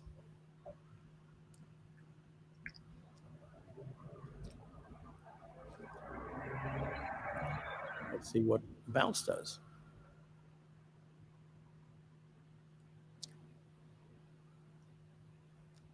That's a little bit too much from my taste, but you can, I would think maybe the shake, but let's just take that off. I just wanted to show you that you could do that. Let's have it just bounce one time. Watch this. There we go. All right, so now what we got to do is we got to get a pop-up, and we could clone this button. Watch this. We're going to clone this button right here, and I'm just going to drag it down over to here as well. And let's just add a little bit of spacing. It's a little too close to the top. There, just like that. So now we've got a call to action when they go to learn more about you. And we're going to link both of these to a pop-up. So what we're going to do is we're going to create a pop-up. And it seems you have some already. Let's take a look. What do we got?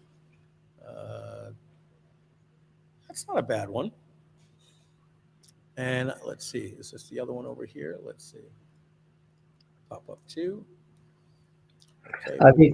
It's for free. Those are just other. Let's create a new one right now. This is, I'm just going to call free course. It's a standard pop-up. Okay, so it's not an exit. So right now, I'm going to just take this one right here. And I'm going to replace this image right here with the one and you'll have to do the same, right? I'm just going to put this here, right, to show you that you're going to add your product there. Okay, and you'll put in a GrooveMail web form. My team will help you do that, and let's just change the background color here. Let's do the same thing again. Let's add this, give it a background, all right, and let's now change the color to like a blue. Am I in the wrong section? I'm in the container. Whoops, sorry guys.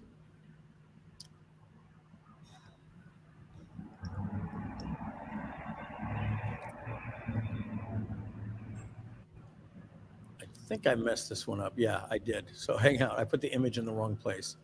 Hold on. There we go. I got to do it in the block container here.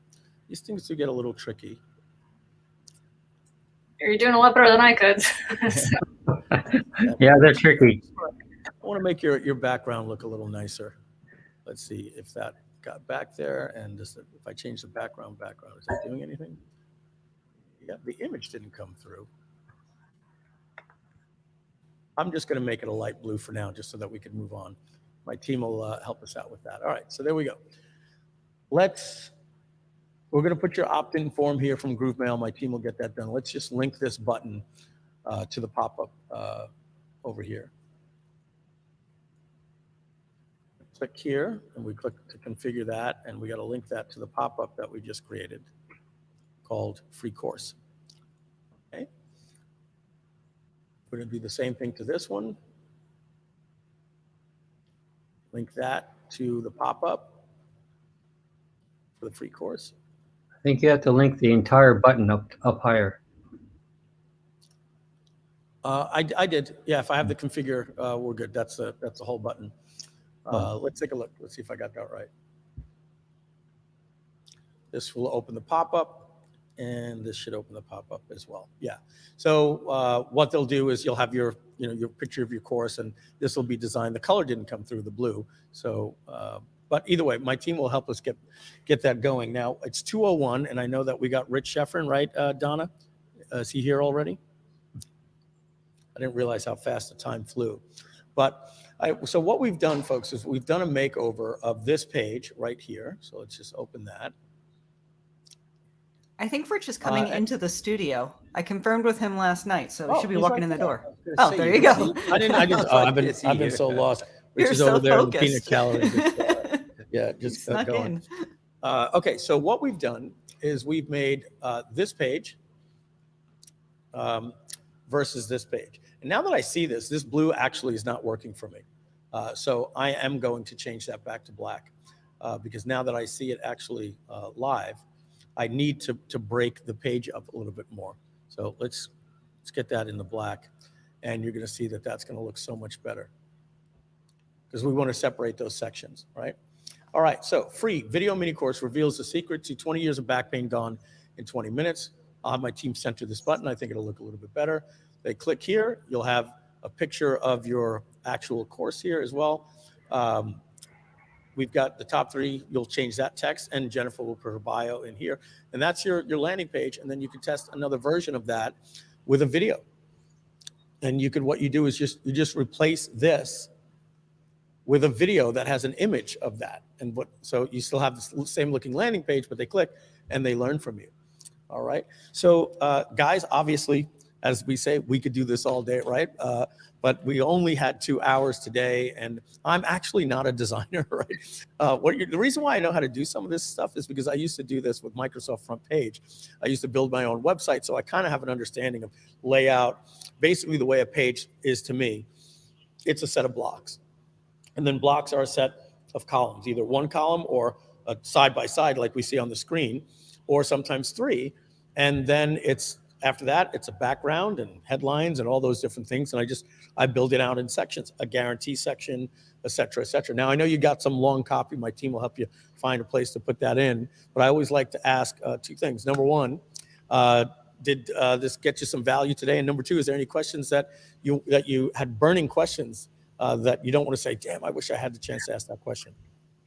Well, I have to say it looks like a real opt-in page now. So thank you so much for that. Definitely appreciate this opportunity. And I just feel so good about this. So I'm super excited. Thank you, Mike. Definitely. You're welcome. Yeah, super cool. Super cool. You've got good copy. If you notice, I didn't change any of your copies. So Jennifer, you're in good hands. And my team will help you turn that copy into good format looking on the page. So you guys are good. I want to thank you both very, very much. I hope I get to see you at the Marketers Cruise or a GrooveCon, when the world gets back to normal, or anywhere, any event, any workshop, anything like that. It's been great meeting you both, and I wish you good success with it. You got a great product, and I got to tell you, something like this is going to be, people are searching for this. I think pay-per-click is a great strategy for you. It can be quite expensive, but if you get this down, you're probably getting hundreds of thousands of clicks per day. So you can go really, really narrow. And the more narrow you go, the cheaper you pay. So if you put in cure back pain, you're going to pay $3 a click. if you type in how to cure back pain naturally, cure back pain holistically without drugs, things like that, you can get it down to maybe 30 cents a click. And now you're getting the right type of person that, or cure years of back pain, right? Yeah, so you're going to get a lot less searches, but guess what? You don't need 100,000 a day. You don't need all the, if you get them all at $3 a click, you're going to pay $300,000 a day. So you want to get it down where I could only get 200 a day at 30 cents. Well, great. Now you're spending $75 a day for the best type of people that are specifically looking for years of back pain, how to cure it naturally, holistically, without drugs. So and they land on this page, and you're getting instant traffic. This is meant for pay-per-click, right? Because I'll tell you why. And Greg, I know you're raising your hands, but we have to understand there's two different types of marketing, right? There's target marketing, and I can target somebody, right, that is a marketer, right? I can target. They're into Tony Robbins, personal development, great. But it's people don't put in their profile back pain, right? So it's harder to target those people with Facebook. That's why you want to rely on YouTube as you're doing and search. It's the same thing, right? If somebody has a funeral home, they don't target people on Facebook. They'll never use Facebook, but they'll do pay-per-click for something like that. So you're in a problem market where people are searching for information. You're ripe for pay-per-click if you get it right. I checked out Groove Solo. What do you think of solo ads to drop for this? No, it's not going to work. That's more, yeah, no, it's more for 80% for business opportunity. There's a little health and wellness in there, but you just want to find the people that are searching for this problem, and you have the instant solution. You're actually lucky to be able to have somebody searching for this, And then I figured, okay, so we get going and we have some conversion data, then we can start looking at getting affiliates, correct? 100%. As soon as you get some metrics and some data on how it's performing, then you can go to your affiliates and say, hey, here's how it's performing. This is how our funnel performs, the earnings per click. And I've got a resource guide we'll post by the end of the day. Donna, it's inside of Webinar Control. It's Mike Filsaime explains the metrics and all that. We'll release that in the stream today, and it'll be in the Facebook group. And it teaches you how to learn all the metrics in your business. I'm going to actually see if I can just demo that real quick. So I'm going to log out of your page. We're already saved, so we're good. We're going to log out. So log back in. Another question. I notice our main competitors use ClickBank for delivery. Mm-hmm. So what you want to, let me give you a loaded question. Where do you want to be for SEO? Google or Bing? Google, right? Both. Okay, both. All right. Right. So that's what I did that on purpose, right? Oh, okay. It's not an alternate choice. It's not a binary answer, right? Why not get both, right? So here's my point. ClickBank takes a lot of your money. So if it's your only solution, I would say no. But you don't go to ClickBank because you want to pay high processing fees at up to 99% for like a $50 product by the time you put in their per transaction fee. You do that because affiliates come searching for back pain products, and it's like being in the Bing search engine. It's just another place where people can find you. So what you do is you build your product out here and you put it on Groove, and then you clone it, make the same pages, and you just slightly change the URLs, and now you list your product to ClickBank and put it there, and you sit and you wait, and then somebody's going to find you, and they'll send traffic to there, and it's like getting a way to index yourself in other marketplaces. That's all. So you look at it as a marketplace strategy. Thank you. Like that one. All right, so I'm going to show you real quick, guys, and we got to get on to Rich because he does have a hard out at 4. And so I'm going to go into Groove Member, and I'm going to look at one of our old products. And remember, we were talking about, you said you wanted that course, Jennifer. I don't know if this is built out, but I'm going to send you. It is built out. Yeah. So yeah. So we'll Donna has your email. I don't want to put it in now. We'll send you a welcome email. You'll get Webinar Control. It's my course on webinars. And actually, I'm going to actually log in so you can see it. Thank you. It's and amazing. in there is where I have that course, that metrics folder, I believe. So we have a lot more. But shout out to Rich Schefren. I have this get to steal your profits, and it's amazing. Thank you. So here you go, the 5 laws training PDFs. I mean, this is a great course right here as well. I feel it necessary to let everyone on the stream know that no, they cannot access the webinar control course. It's full of promoting a competitor's product. We're not interested in sharing it right now. We're going to be doing our own webinar product. Exactly. Exactly. Every one of these slides says, and you could do this better than with Webinar Jam than anywhere else. And we obviously have to retire the product, right? Now, Webinar Metrics Explained, Jennifer, you'll find that right here. And we're going to get this report to everybody. All we do is download it and take a look at this. Not sure. Ooh. Oh, did we not carry that over? Let me just see here. Glossary.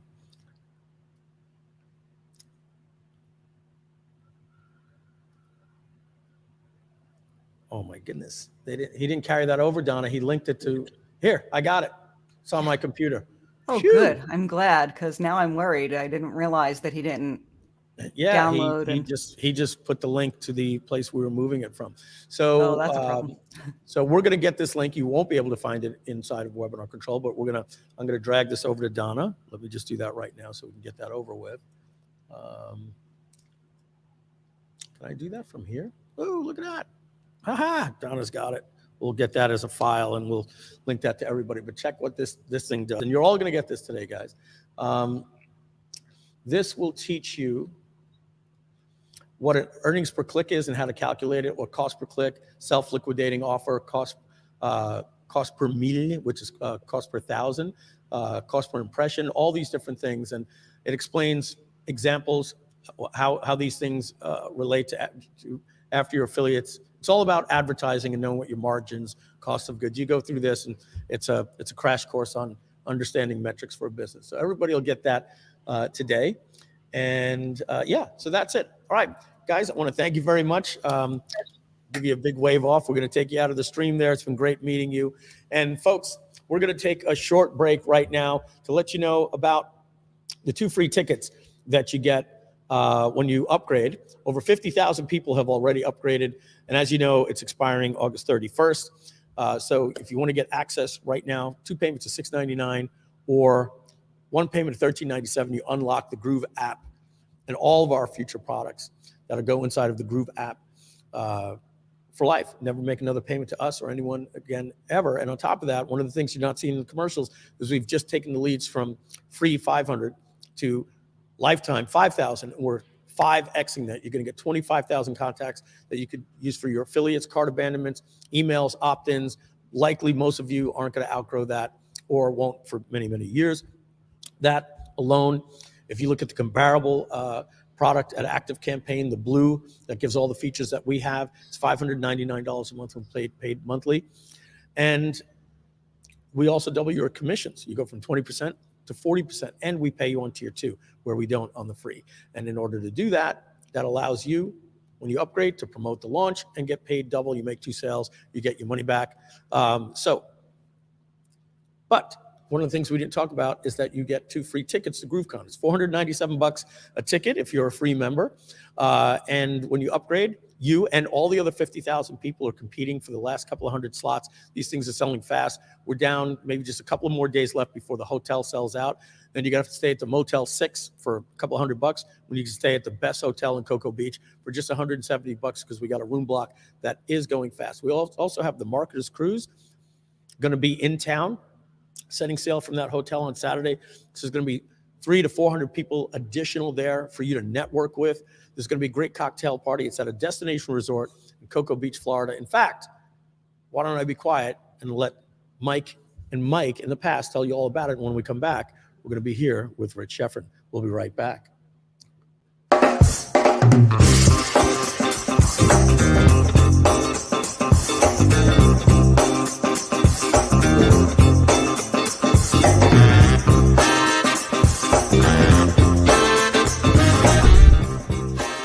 We've got exciting news. We have the event of the year, and you're invited. It's called GrooveCon Presents Monetize Traffic, and we're going to tell you all about it. All right, so we want to invite you to GrooveCon Presents Monetize Traffic. It's on November 3rd, 4th, and 5th in Cocoa Beach, Florida, just 45 minutes away from Orlando, Florida. So the first thing you're probably asking is, what is GrooveCon Presents Monetize Traffic? Well, Mike's going to tell us about the vision of Monetize Traffic Live. You know, the vision, and I'm so excited we're doing this event, is for you to get transformed. From the moment you sign up for your ticket and you get your golden ticket, you're going to start feeling a change because you're going to be coming to an event that's really like nothing that you've been at before. It's something that we've worked extremely hard behind the scenes. In many ways, Mike and I have worked on this for over a year and a half with the people that are going to be coming and presenting at this event, and it's going to be extraordinary. What we're most excited about is what we're actually going to be teaching and what you're going to be taking away from GrooveCon Presents Monetize Traffic. We have a big focus on traffic and monetizing it in the aspects of free traffic and paid traffic. But we're also catering to digital marketing agencies, e-commerce marketers, affiliate marketing, and digital marketers. The event is structured around rock stars and superstars. The event educators are known as rock stars, and you and every attendee are known as a superstar. To learn more about the rock stars that you're going to be learning from, just scroll down on this page and you'll learn more about them. So speaking of you're the superstars of this event. The networking is going to be extraordinary. Of course, our underground rock stars, the ones that are going to be speaking and educating you, they're going to be amongst you, but you're going to look to your left, you're going to look to your right, and you're going to meet somebody very special who's going to help you on your journey of transformation. That's right. We're going to have over 750 rock stars and superstars at this event. The hotel that we picked out is designed specifically for different breakout rooms, networking rooms, cocktail events, indoor, outdoor, tiki party, cocktail parties, you name it. This is the place to be. Let's face it, we've been in lockdown now for over 18 months, and this is one of the first events, and we picked the right location. Cocoa Beach, Florida, just 45 minutes out of Orlando. 750 people are going to be coming from all different parts of the world, all different types of e-commerce marketers, digital marketers, agencies, and we're going to have an actual Comic-Con style experience with posters, merchandise, different vendors and booths. We're going to be getting you dog tags here. We even have these little dog tags. Mike's wearing one right now. Wait till you see the experience that we have for you. The hotel that we picked out has been recently renovated. We're right on the beach here in Cocoa Beach, Florida. There's a pool, there's a tiki bar, there's a gorgeous breakfast buffet, and there's a bar for networking at night. We know what it takes to put on a great event, and this is one event you don't want to miss. And the networking is just the tip of the iceberg. But let's face it, what you want to know is what's in it for me. When I invest to come to GrooveCon Presents Monetize Traffic, what are we going to walk away with? You're going to get transformed. Mike and I, we came from humble backgrounds. Internet marketing, monetizing traffic changed our lives, and we wanted to bring that to you. When you walk away from this event, in fact, halfway through the event, you're going to be pinching yourself saying, what if I didn't come to this event? It's going to be extraordinary. Some of the footage that you're seeing right now and where we're sitting right now, we're actually here in Cocoa Beach at the Hilton. We scouted the hotel and we came in today to sign the contract. And what you're seeing right now is the actual room where the event is going to be. And we also have all of these exciting breakout rooms as well. We're going to have a convention style booth set up for many different vendors for you to learn about ways to accelerate your business. Speaking of networking, we do the Marketers Cruise. And this is the 15th annual Marketers Cruise. And we're setting sail right from here in Cape Canaveral, Florida, which is just 10 minutes away from Cocoa Beach. So what that means is there's going to be 400 people from the Marketers Cruise also here at this hotel attending this event. Some of the attendees from the Marketers Cruise are also legendary. So it's like having a double networking event. And if you're one of the people that are going on the Marketers Cruise, well, you're going to be able to come to GrooveCon Presents Monetize Traffic, which is on Wednesday, Thursday, and Friday. And Saturday morning, you'll wake up and set sail on a cruise ship.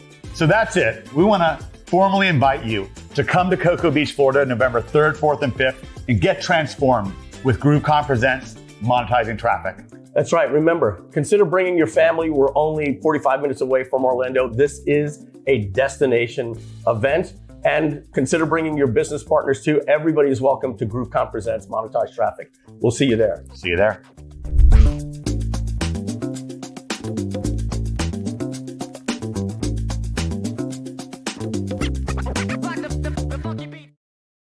can't see the screen. We're back. We're back. Sorry, guys. My screen was blocked. I couldn't tell if we were live or not. But we are, and look who we got here with me. Rich Schefren. And I've just done the craziest thing. What have you done? I ate a fudge brownie. Oh, that's not in between. Good. Now it's going to look like you're missing teeth. Hey, everybody. Oh. Got Rich Schefren here. All right. From Macon, Georgia? All right, so what are we doing right now? 2:20. We've got an hour and 40 minutes. So we have an hour and 40 minutes. Maybe about an hour and a half by the time we do a break and all that stuff. So here's why we're here with Rich Schefren today, folks. We do something called Steal Our Winners. It's Groove Edition. It's actually Rich Schefren's product called Steal Our Winners. He interviews a minimum, but not minimum, but no less than normally 8 people a month, but sometimes up to 12, even 14. And they're CEOs, marketing directors, business owners, but they're not the people that necessarily are on stage saying, buy my Facebook advertising course or something like that. These guys that don't normally have a product to sell, and he interviews them on. That's me. Sorry, I got it. Oh, sorry. Rich just popped into the chat there. He muted himself. All right. So he interviews these people every single month, and they go for about an hour, sometimes an hour and a half, half an hour to an hour. Okay. And it's a very simple thing. What is something that is winning and crushing right now in your business? A very unique strategy. And these things are mind-blowing. And you can get access to that. We'll get you a link for Steal Our Winners Groove Edition. There's a $49 a month with a $1 trial. There's also an annual. And going away very soon by the end of this month is a lifetime. Rich is going to be pulling that. He says he's giving away too much value to do that, and we get that. Well, we're going to raise the price first. We're going to double the price to $2,000. We'll leave it out for like a month or two, and then right now it's 2 payments at $497, I believe. Yeah, so it's going to go to $2,000. Leave that for a while, and so when you buy from Groove, you get what's called the Steal Our Winners Groove Edition, where Rich comes into the studio privately, and we don't stream this stuff. And Rich tells me, out of all of the people I spoke last week, this is when we condense it into a Cliff Notes version, the Groove Edition. And we normally do that privately and fulfill it to only the people that buy Steal Our Winners through Groove. But since we're doing a 2-week launch, we don't have time to do it privately. So I said, hey, Rich, why don't we just give it away for free for the people watching the stream? And that's what we're doing today. Yeah, and we had a backlog anyway. So like we still have 2 more to get done even after these 2. So there you go. The just to kind of wrap up, you were saying when we first launched Steal Our Winners, it was a new concept. So, to get initial traction, lifetime was $250, right? Then once we got some traction, we raised the price to $1,000. And now, like, we've gotten enough traction, we see where we're headed to. And where we're headed to is much more of like an Audible type model, where people will be getting a certain number of credits each month. And then they'll be able to use those credits on whichever strategies are most applicable to them. I just love that strategy. Sorry to interrupt. So, but I just want to point out on that like, so, someone who has a lifetime membership, it's like gets all the benefits of everything that happens next. And what, some of the things that we're considering right now, I can't say that like it's going to be for sure, right? But like, this then changes our entire model. So at some point it might not, I'm probably one of the most wired people when it comes to info publishing. Yeah. But I'm not the most wired person when it comes to affiliate marketing. I'm not the most wired person when it comes to e-commerce. I'm not the most wired person like in a bunch of things. And so maybe at some point we have 5 different people out there all doing like, what are the top strategies in all of these every month? And then people will use their credits accordingly. And that would still mean that someone who buys lifetime now just gets everything, which is why we're not going to have a lifetime anymore, which is why like people who jump on this opportunity actually are going to benefit from the growth of our company. And, they're going to get unlimited credits basically when everyone else is going to be paying a lot per credit. It makes sense. You just started out. When you start out, you've got no content. So, why, if you're going to pay this, you had to have an offer for people to get them started, because I'm starting the interviews next month. What am I getting? The library is going to build. And now it's getting to the point where, you just look over a couple of years, you've got we have 120 contributors. Yeah, we have about 170 strategies, and each month we're adding to that. So yeah, and so that also makes sense, is like, because the $49 a month, they don't go backwards, they come Right. in and they get, as they pay, it gets unlocked. The lifetime got everything. And again, when you start getting several hundred things, that Audible model is going to be good, so people don't get intimidated. Like, I need to go through everything. They can actually just say, okay, I get 3 credits a month. Let me go and find out which one I want to use, and they'll. And we could actually even recommend, based on previous purchases, based on their job role, what will get them the biggest result. Yeah. Like, so basically what we're doing is, and we, I can, for people who are Steal Our Winners members, Groove or Just regular. stay right there. I'm just gonna help you out over here. All right. Chill with this, since you're looking at me a lot. Yeah. Put that. All right. Like that. Cool. There you go. We're really leveraging the best of what Audible has figured out, the best of what Netflix has figured out as far as data. And in fact, like, I don't even know if I told you this, but I've rehired Artie. Oh yeah, no, I didn't know that. Yeah. So I was talking with Artie, I think right after the Groovathon in October. Yeah. Yeah. So for those that don't know, Artie was my top programmer for over a decade. He was he actually, before he worked for me, he helped some of the airlines create the software that would check everyone else's prices and then adjust their prices accordingly, like every 15 seconds. And when he came and worked for me, we first started looking at like a drip platform, like, because BGS, our coaching program, was 12 months long, and we wanted to drip out the content. The only things that existed like that were multi-million-dollar learning systems. So we had Artie build us one, and I think like we were one of the first in our space that had drip content. Artie built the the webinar platform. Yeah. Like, Artie's built a lot of stuff that people didn't know how to do, right? Yeah. So like this, doing a big undertaking like this, I knew I needed to get Artie back on the team, right, to be able to do that. So we're really excited, and that's going to be happening over the next couple of months. And but that's not why we're here.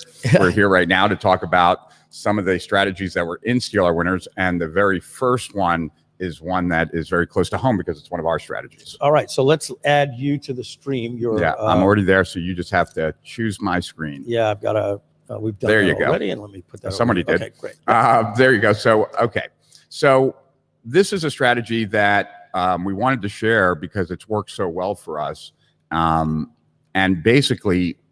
So I interviewed Matt. Matt runs the day-to-day of Strategic Profits, and what we do in Steal Our Winners that has worked really well for us is we've made, and we have plans to actually make it even stronger. But so first I'll just share what we're doing, and then I'll share what we plan on doing. We look at each month's release as like a mini launch, because we release on the 31st of the month or the 30th, depending on how many days are in the month.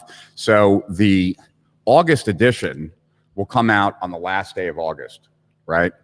Which means that all the contributors who contributed in August, they can mail their lists. And like, if you don't join by the 31st, you won't get that issue. Right. Like, you don't get that issue if you're not a member when that issue gets dropped, right? Like, if you join on the 1st, you get the charter issue, plus like you'll get the first issue that drops in September, like at the end of September. Yeah. Right. So which means that like on August 31st is the deadline for that content to be gotten if you are going to choose the monthly. Yeah. Right. And so in effect, it's a mini launch every month. Every month. Yeah. With a deadline. Because there's a deadline. Yeah, with a deadline, with the content being gone, unless you are a lifetime member. There's a consequence to waiting to the 1st of the month. Every single month, it's like, hey, if you get in now, you get a current issue that you're going to lose at the end of the month. So that's worked really well for us, and it spikes our sales every month to our list, through our affiliates, et cetera. Now so this model is just a great model for anyone that puts out content on a monthly basis, turning it into an event and then having a countdown and everything else. Where it's worked so well for us that our next step is to actually turn it even more into an event. So what our plan is that we will be doing, like, on the 31st going forward, and it might not be next month, but it will be, if it's not, it will be the month thereafter, doing a live stream just to clients of that issue.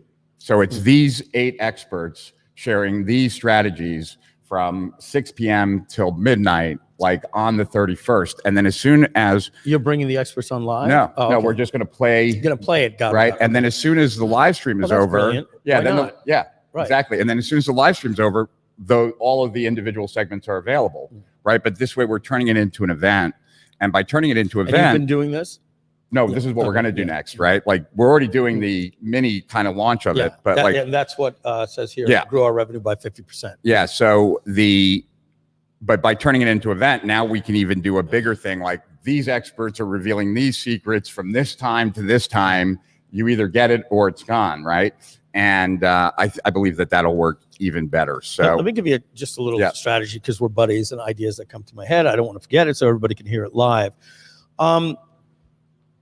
There's many different ways that we could look at what's known as like a free trial or something like that. And some of them are with forced continuity or whatever the case may be. So let's just start with the easy giveaway, right? And it's more advantageous to the person and less to you. The affiliate likes it either way, but most likely they're going to want it so that it makes them the most amount of money. But so we know the thank you page strategy, right? The thank you page is, instead of going out and finding a joint venture each week, you simply say, hey, dude, I want to make things real simple. I just need you to put the snippet of code on your thank you page. And now you're at the back end of everybody's funnel, right? Every time they hit a thank you, it's unadvertised bonus, you get this. And that unadvertised bonus is they get access to Steal Our Winners, and they see everything in the library with the little free, and they get 3 free credits. And so they get to pick and choose the 3 free credits. And the one is without a credit card. They simply click and watch and click and watch. And now to click and watch, they had to enter an email, and now you follow up. And that's cool. Or they get 3 free credits with, a trial and, like a $1 trial or something like that. But I think that strategy can be really cool, that you just give everybody a bonus, and, they get 3 free credits to Steal Our Winners. And then you figure out if you want to. Yeah. I mean, a credit card. what we have to figure out, like along those lines, is like, how much do we want to replicate the Audible model? Because like the way Audible does it is a little bit differently.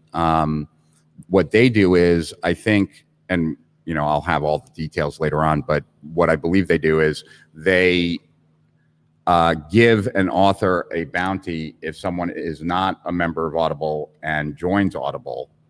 But if they're already a member, then they don't really get anything. Right. Exactly. Yeah. And so like we could always go that route. And a lot of it comes down to the data that we're able to extract. Like, our goal is to get as many people to that page, that platform as possible. And so I was just talking to the team this morning about it, that, back in the old days, like there used to be destination websites, right? Like places that you would go other than, and we were talking about this last time. The Warrior Forum. Yeah. And after more thought, like, I don't really think it's even possible to have a destination site anymore. Like, I think the best that we could do is actually recognize what are destination sites, like YouTube, like Instagram, right?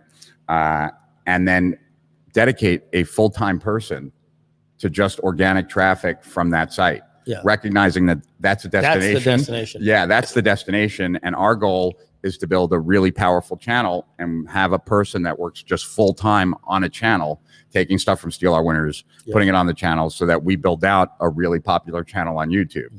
We build out like a really popular channel on Instagram, right? That reminds me, Donna, if you're listening, if we don't have an ad for Steal Our Winners on our logout page, we should definitely have that. So when you know what I'm talking about, when you go to log in, we rotate different ads about the cruise and our events and our blog and our affiliate program. And we've got to get an ad rotating, because that's a destination, right? And so one of the reasons why people are like, hey, how come I have to log in every single day? It's a real estate strategy. We log you out. It's not necessarily because we're going to say, oh, we're protecting your account like that. But the truth is, it's a strategy, as you're saying, a destination strategy. By logging you out, I get to show a little ad, and sometimes it's letting you know, hey, the app just came out, or there's a new blog post, or there's an event, or Steal Our Winners. You get free trial. Yeah, I dig it. So, I think this is pretty straightforward. I don't really need to go through all the steps, but this is the gist. The main point is promote the release of the new content to your own list and use the hard deadline to create a burst of sales. Now, what we do in addition to that, for some of you, if you have a contribution setup like we do, then you could use this too.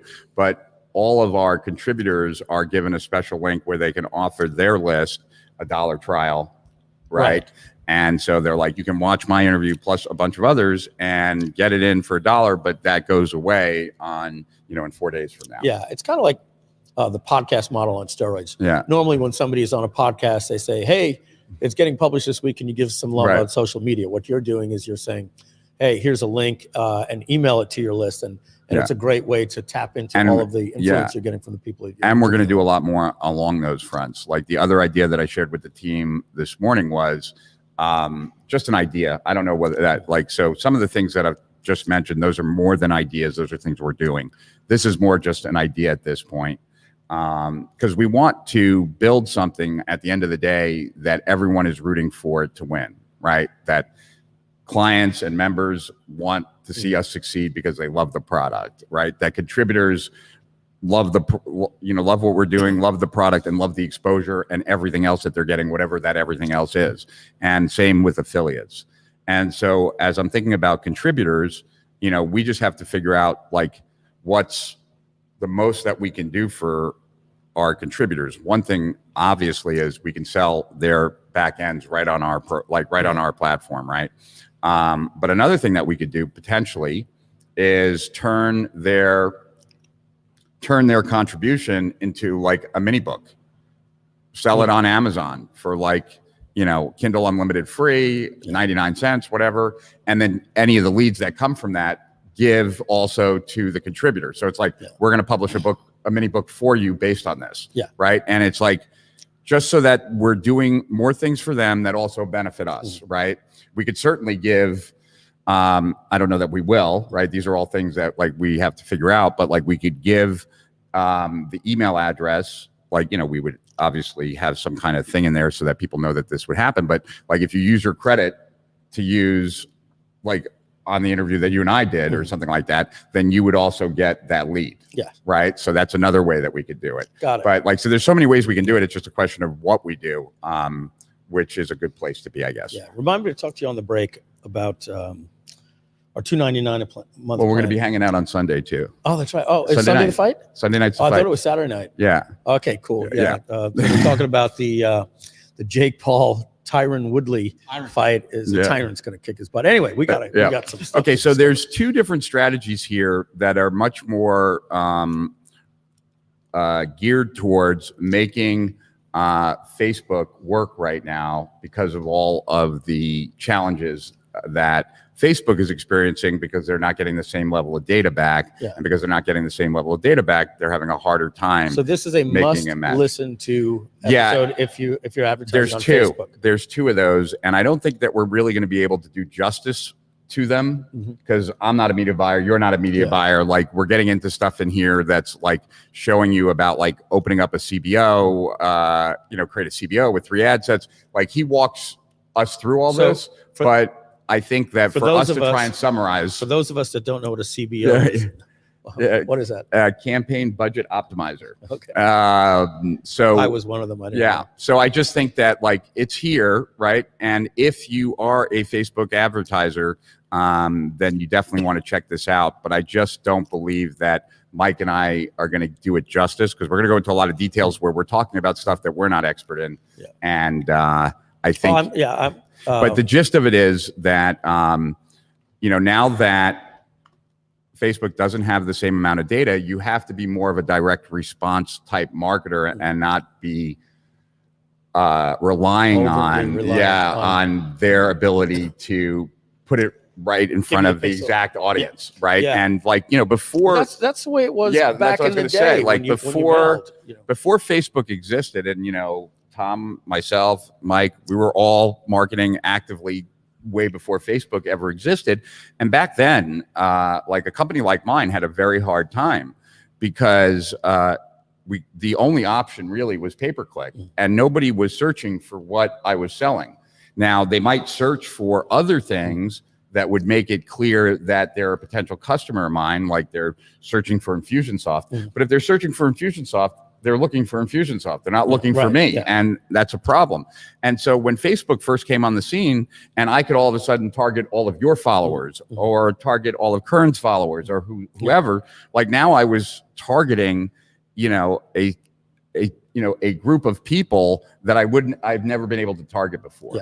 And now that Facebook doesn't have the same level of data, their ability to put your message in front of the exact right people is a little bit less, which means your direct response skills have to get a little bit better. And you have to adjust the way that you're setting up your campaigns and then bidding on your campaigns. And it's in this. It's in this, and and there's two different approaches. One is by Jason Wojo, who I think people will be hearing more of and more from in the future. I think he's an up and comer. And Donna, I think we should get, with Rich's permission, I think we should get our advertising agency to listen to this. They're pretty good at what they do, but they're not the most up to date on all of this stuff. And what I tell people on a very consistent basis right now is that if you're not on YouTube and you're busy trying to make Facebook work, you're really not in the right place. Like right now, YouTube is working fine. I think YouTube is the future. Donna and I still haven't had a chance to talk because I had a call with Alaric and his team literally the day before John went to the hospital and we were starting this Groovathon stuff. And I was so blown away. I almost said to myself, we don't need a Facebook strategy unless we use it for retargeting. Everything that you want, if you have a fixed budget, blow it out first on YouTube.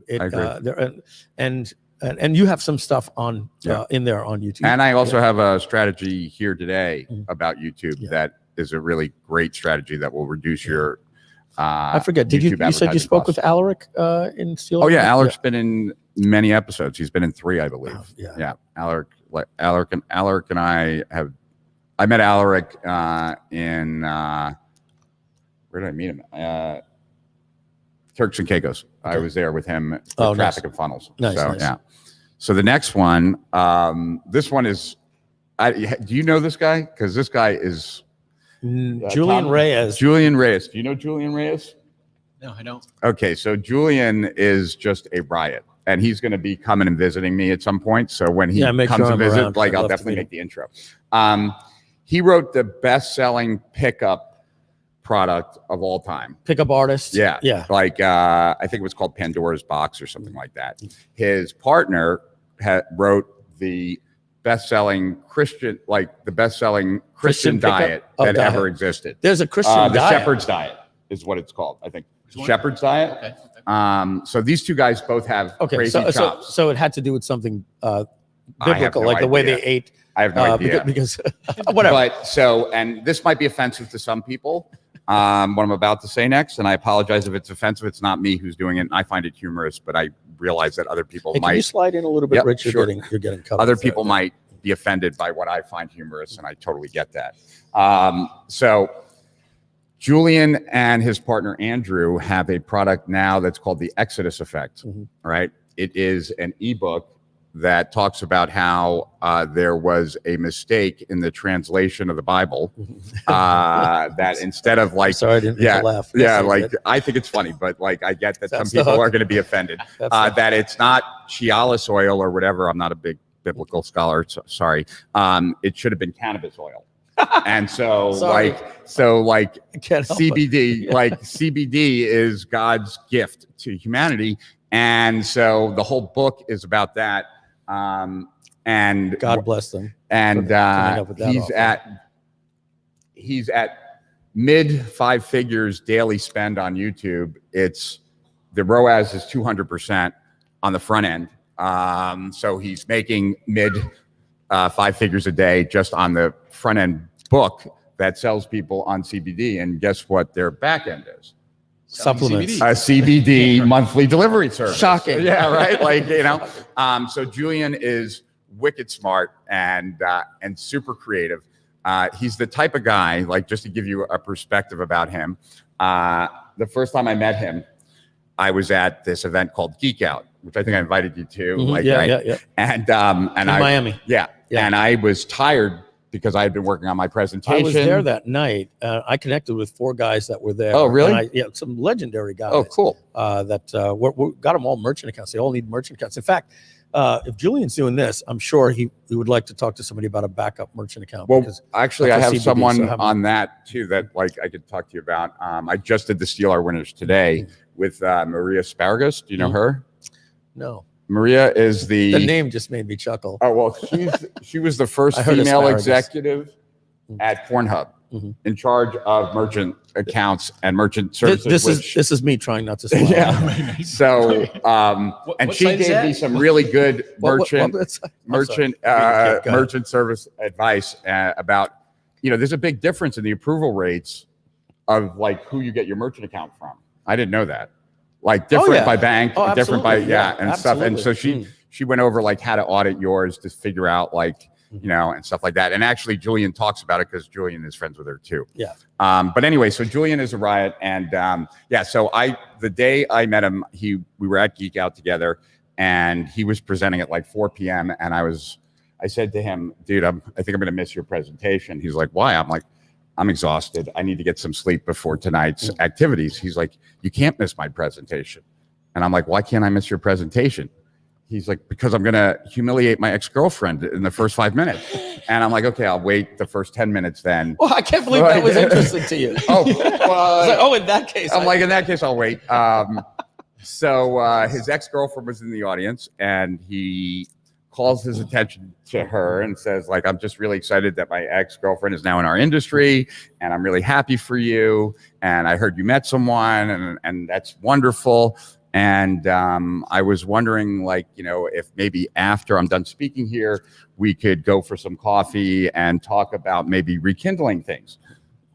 And then he stops, and she's just like totally like embarrassed and everything, and she has no interest in getting back together, and he knows that, right? And so she says no. Where this is going. And then there's just a real, then it's just really awkward, which is what he wanted everyone to feel awkward. He did it on purpose. He had the pause. He did the pause. Yeah, he did the pause. But And he he's didn't do this to humiliate her. He had a place. It was just a joke. Like, and it was like, oh, okay, well, I guess then I'll just start my presentation. I'll continue with my presentation.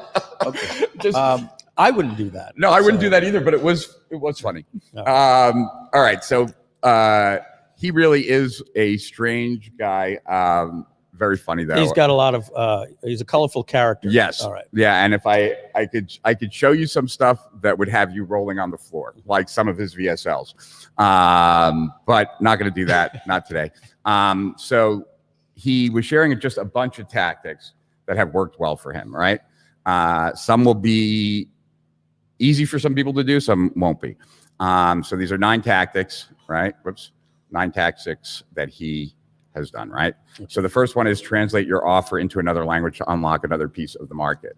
And I don't know if you've spoken to these people, and I don't even remember their name off the top of my head. I know Mario is one of them, and but like right now we're talking to a company who translates into multiple languages, and we're talking to a payment processor in Central America who is willing to, if we will sell on their platform, will front all the money, will pay for all the translation. Hotmart in Brazil? It might be. I don't know. I don't remember the name of the company. I could look it up. But so, for us, we have licensees in Japan and Italy and a few other places. But like, we've always done it by language. And, when it comes to Spanish, it's hard to give one country, right? Like Spanish is a language where. So we'd rather keep Spanish for ourselves, just like we keep English for ourselves, because there's too many countries and it would be too hard but to something police. like Portuguese, Japan, Brazil, Portuguese, definitely. Yeah, and I can get you in touch with Rodrigo Teixeira. We're in Groove Brazil. I would love to, because Brazil is the place we want to be our most. It took us 2 years to set up all the banking there, right? And that's why it delayed that there. It's a nearly impossible task. You need somebody that is there, and we had to set up. We had to go to the consulate, get all this stuff, and we are completely backed. And we're going to take. So let's talk about that on Sunday. Take out Hotmart, which is much easier said. They're bigger than ClickBank now. Yeah. They might even buy ClickBank one day. They're getting that big. Yeah. So that might be the people I'm dealing with. I'm not sure.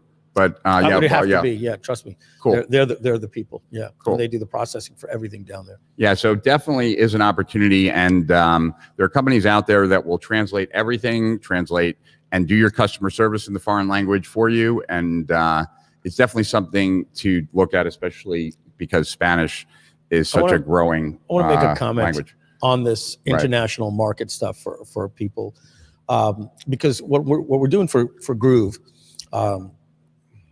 People are taking notes all the way throughout the day. And what I want to do is make sure that people don't start thinking, oh my God, that's another strategy that I need to do. In my opinion, going into a multilingual strategy is something that you do after you've conquered your English strategy. You've gotten all your pages done. The product is done. You know which funnels work. You know which price points work. You're not about to change it because you're going to be doing a new price point. You've got everything dialed in. You've got your ad sets working and everything, and all your attention went there, and you're building that business very, very good. At that point, you can start saying, okay, this thing is ready for a turnkey solution to just translate the product, because what ends up happening is it sounds like such a great idea, because it is. It legitimately is. But what happens is if you're not ready, well, we're going to change the ebook. Well, oh my goodness. We were just working on this for so long, and then when it starts getting into the videos and getting it into the studio and somebody speaking in Spanish and doing all this different that definitely is the a offer cluster. has to be settled. I would say that I agree with you, and I would also say that other than Spanish, I don't know how many other languages we're interested in doing it, as opposed to our licensees who we have no work to do, zero. They just take our content, they translate it, they market it, they send us a check. And that for me has been very lucrative. I'm good for, somewhere between mid 6 figures, low 7 figures every year just in affiliate, in licensee revenue, right? Which I don't have to do anything to make. So there are people in Mexico, people in Japan and Brazil that guys did that with Jeff Walker, with PLF, and they're doing something really special right now. Those guys, I don't know if they flipped the software, but they exploded. Something big happened to them. Yeah, I've heard and that. So and again, it's really good sometimes if you just have a good product, and then they're better even marketing period than you. But again, what they need to do is take all of your stage presentations and dub them. And so there's a lot of work. There's a lot of work. It's really good when you've got a settled product, it's done, it's complete, and at least you've got some marketing funnel that you can hand off and say, this is crushing. And then they could take over, unless they're better marketers than you, of course. Yeah, and our partner in Japan for years was better than us. So they were able to sell a lot. Is this tilted, or is it Rich again, just sitting lower than me? I don't know. There you go. So the next one is sell a physical version of your ebook to reduce refunds by 50%. And this is something that I originally learned actually from Ann Holland. Ann was the founder of Marketing Sherpa. And I don't know if you guys remember, but Marketing Sherpa would sell PDFs for $300, $400. And so when you bought the PDF, at the very same time, they sent you a binder version of it too, which meant that if you wanted to get a refund for merchant account service purposes, you have to send that book back. And until they get the book back, you don't have a refund. I mean, that's just the way it is. I just see things. I see things differently today. So let me just. But that's just the way it is. They sent you that. You paid $300 or $400 for that piece of research. They sent it to you. You can't just. Let me try telling Amazon that you don't want to pay for a book. Okay. It's the same thing. Let me tell you exactly what I do, Rich, and let me just go on to here. All right. And so you're 100% right. Legally, the customer is not entitled to a refund.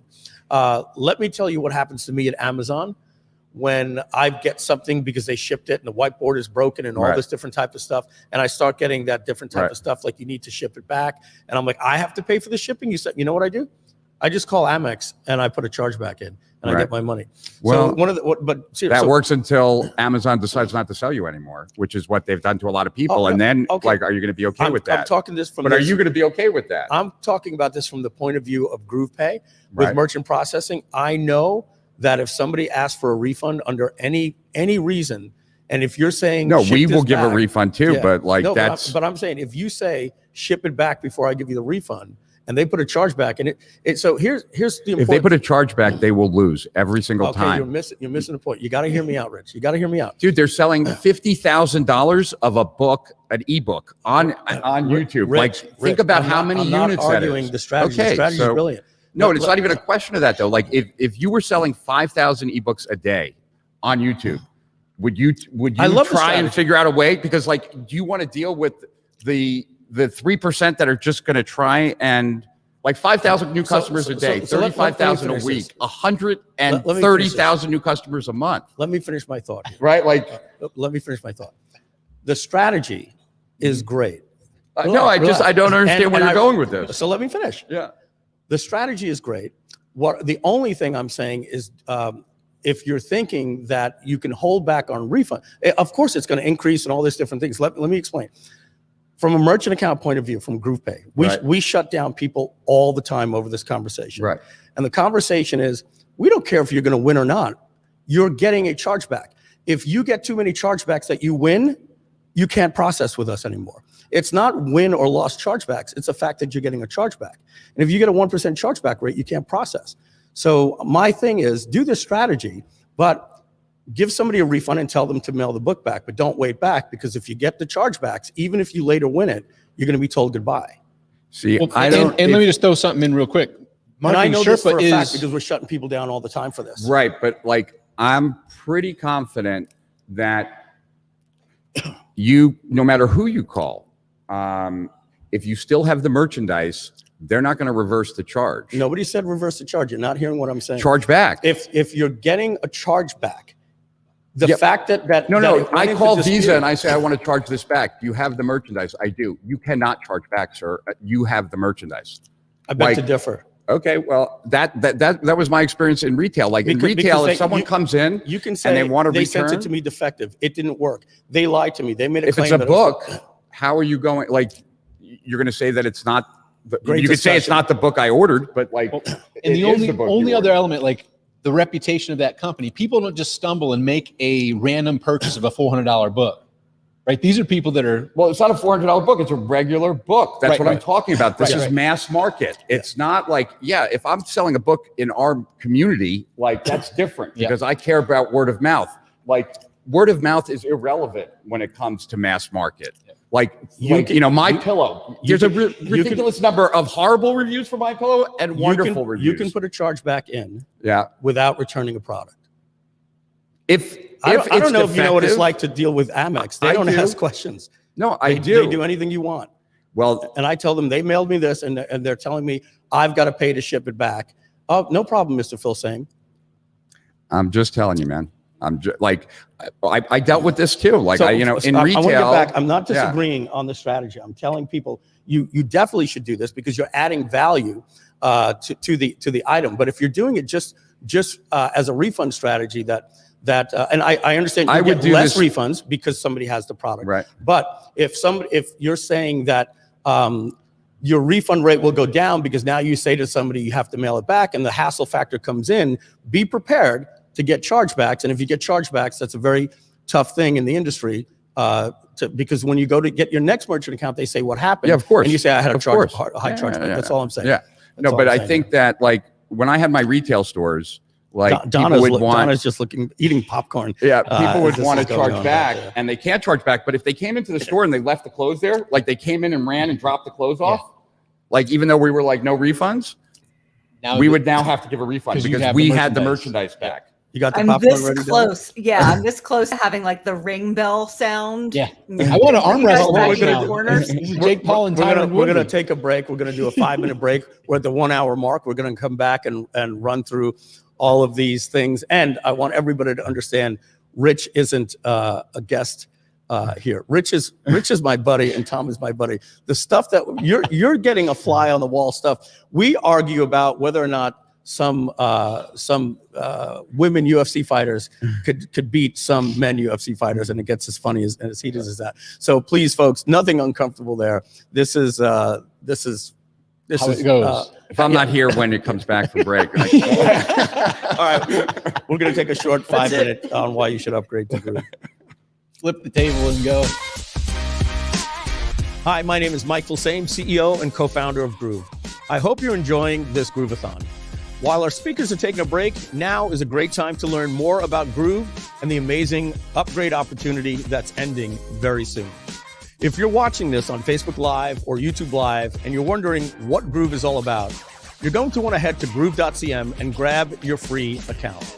We have the best software platform on the planet for digital and e-commerce marketers, and it's absolutely free for you to get started. And there's no credit card required. Now, if you're a little bit more advanced than a newbie, or you know that you're going to be a successful online entrepreneur one day, then you really want to consider taking advantage of our limited time upgrade. Just visit Groove.cm/upgrade now to lock in this incredible upgrade. Or when you log in, just click on the pink button that says upgrade in the top right corner. For a limited time, you can get lifetime access and unlock our entire platform, a marketing suite of powerful tools, over 17 apps in all, designed to give you everything you need to be an e-commerce or digital marketer. Also, when you go to Groove.cm/upgrade, there's a video there that explains everything. But here's the important thing. Right now, you can get lifetime access to this incredible suite of tools for just a one-time price of $1,397, and you'll never have to pay us anything ever again, ever, period. If you add up all of the tools in Groove, a page builder, shopping cart, affiliate management, e-commerce store, email marketing, membership sites, marketing videos, social proof widgets, webinars, streaming videos, and so much more. With the other guys, you're paying over $3,500 per month or $20,000 to $30,000 per year to run your online business. And those other complicated platforms don't do half of what Groove does. Well, what if you could pay $13.97 one time and never have to pay anything ever again? And what if all of those tools were easier to use than anything else out there, all while integrated to work with each other, all in one dashboard? Of course, you would say, where do I sign? Now, I have to mention, you need to do this right now, today, because the lifetime offer for $1,397 is expiring, and it expires very soon. To see how much time you have left, and if there's still time, please go to Groove.cm/upgrade or log into Groove and click the upgrade button in the top right corner. When this lifetime offer expires, the new price is nearly doubling from $1,397 to a whopping $1,997. And shortly after that, you and many others will be paying $299 per month each and every month for less features than what you can get right now for just $1,397. You don't want to miss out on this literal deal of a lifetime. Upgrade to the lifetime platinum deal. So do this now. Visit Groove.cm/upgrade and lock in the lowest price we've ever offered. Those that pass on this lifetime offer today will later be paying as much as $299 per month. Don't let that be you. Get this lifetime deal for a one-time payment of just $1,397, and you'll never have to pay us anything again, ever, period. Visit Groove.cm/upgrade. That's .cm because customers matter. That's Groove.cm/upgrade, or just log into Groove and click on the pink upgrade button in the top right corner. And now back to the Groovathon.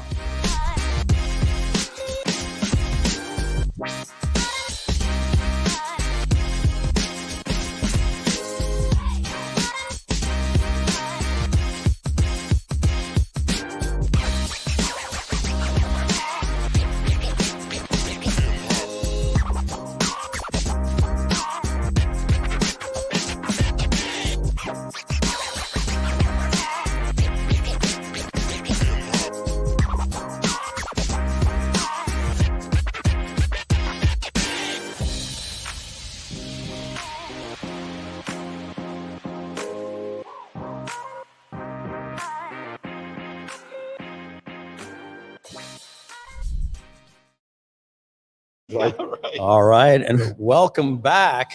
And we were just talking about, you really think that could happen with Jake Paul and all this? We were doing it as we were gone. All right, everybody, welcome back to CNN, where today our discussion is whether or not they did this right or wrong. And our pundit here, Rich. Wait, let me finish. All right, everybody, we're going to jump right back into the content here. Let's get back onto Rich's screen. Yep. And let's pretend that we didn't even talk about that merchant account. Let's reset. This thing was a hero little thing here. Let's get back just to the point that as long as you're willing to admit I'm right. You're right. There you go. Just mess with you. Whatever. Yeah, so let's just keep moving. Well, no, but so you were saying there was a $300 strategy. No, I was just saying that like when Marketing Sherpa used to sell their books, they were like $300 or $400, and it's just too tempting. To press refund like the minute you buy it. Gotcha. And, right. And you can't. Now, so here's the question: Do you get the PDF instantly and then the book as a companion shipped to you? As well. Okay. Now you kind of have like this reciprocity obligation of they're actually shipping something to me. I'm kind of doing the wrong thing by clicking instant refund and playing the refund game. And it also has those other things, but the look, we all have the nowadays like with funnel hackers, like the first minute that you make your pages live, like before anyone had time to digest anything, like even read them, they've copied, they screen captured every page, they've bought everything, like, and a refund is coming, like it's coming, right? Like the first, and so just letting people know that that's not okay. So it's not a bump strategy, but it could be, right? It's not saying, hey, this is $97, but get the print book for $200, and it's not a standalone where we're just going to send it to you in a book, right? Because you want to satisfy. No, I think in fact they're selling you the physical book, and they're giving you the PDF while you wait for the physical book. Oh, I wonder, and I'm just thinking out loud because I love that. I'm wondering, think about this reversal right here. We're going to give you the book, and you bump them on the PDF, right? No, but I'm just thinking, right? It's like, hey, do you want to get instant access and read it now? Because here's what's happening. Yeah, that's a different purchase. You had to pay for the book, 50 cents, right? Exactly. So you paid for the book, and you're paying, let's say $300. We will give you your 50 cents back, right? And because we'll take the digital return. And let's say the bump is $49 for the PDF, right? And now I don't know that somebody is going to say, well, I'm going to pay for that just to get the book to refund it. I think it's just lost in their mind at this point once they put in the shipping. But anyway, that's some fun. So this was another good strategy that I thought. The first part is kind of obvious: split test new VSLs against your control, right? No brainer there. But this one I thought was interesting. Then once you found your winner, turn the losing leads, like, the different blocks in the webinar or VSL, into Facebook and YouTube video ads that drive traffic to the new control VSL. So in other words, repurpose like those hooks, repurpose those open loops, etc. It's just basically taking the same content and deploying it differently. Turn the losing leads into Facebook or YouTube videos that for a free strategy. So like, don't kill the video, just stick it up on YouTube. Well, it's like, okay, like, obviously with a VSL, generally you're developing some kind of hook at the very beginning that like engages people, that gets people sucked in, right? Like odds are, if you're creating a new control, you're probably changing the lead because it is such a high, it creates such a dramatic difference, which means now you have an old lead that was the best like attention getting strategy that you had up until you have a new control that has a new lead in it. So he's saying like, don't take that old lead and now like, cut it and take it. Does that make sense? Yep. Okay, cool. Host split testing software on your own server, which will help improve your overall conversion rates during tests. Okay. I'm not really sure. Like you'd have to go into the actual, you'd have to actually go into that segment while he was talking about it. I think it has to do with load time. Yeah. Let's just go back to a couple of things. We got to remember these guys were talking about make things work. for Facebook that are working now that used to not work. Right. So this isn't just like, why can't you just do that with Visual Website Optimizer? In the grand context of things, this is on your own server. You might get your own analytics that you can match up. Yeah, well, you'll get in better context. You know, I mean, regardless of whether you do this or not, you know, page speed is incredibly important. More, you know, for us, most of our traffic comes from mobile. And you know, people on mobile have generally a worse connection than they do on their desktop or laptop, and yet people are more impatient on their mobile phone. So people are more impatient with not as good of a connection, and so every like second that people wait like decimates. Let me talk about your conversion rates. Let me defend Groove here, right? Right. Because we're a platform that advertises these things, and so when we see something like that, I have to come in and say, hey, is this a concern that you should have being on the Groove platform, that you should take your pages and move them to your own server?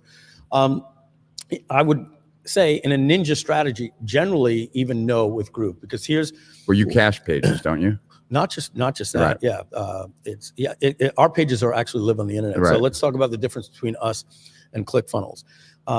So what I'm going to do here is I'm just going to share my screen.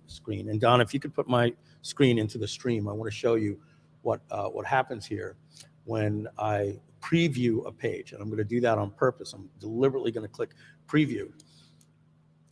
So we're just going to open up the last page, anything that's in here as soon as this loads.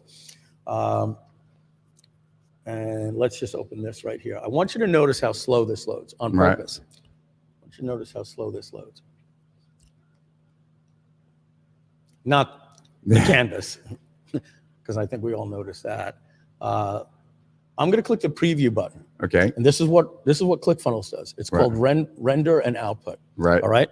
So with ClickFunnels, and this is why these strategies exist, saying put them on your old pages, is because at ClickFunnels, when you load your page, if ClickFunnels goes down, that's why your website is down. That's why, oh my God, ClickFunnels. If we go down, your pages are up. They live on Cloudflare on multiple pages. So when you go to ClickFunnels, it literally says request, page, account, Schefren, funnel 3, page 2, gather the HTML. You get a blank screen for about a second and a half, and then longer on a mobile, and then it spits it out. And if you hit refresh, it's the same thing. So watch what happens here.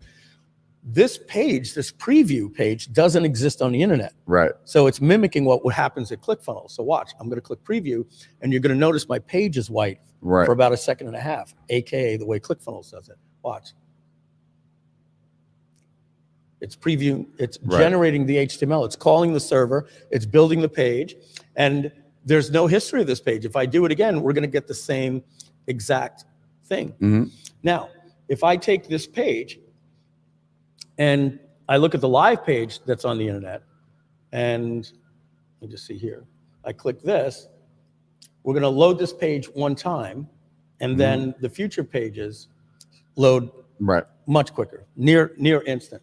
And the same thing that's going to happen here. If I click on this podcast page, the first page, first time it loads, I mean, I'm going to hit refresh, 1, 2, 3. The page, you didn't even see it load. So what that means is if I take this right here and I type in .html,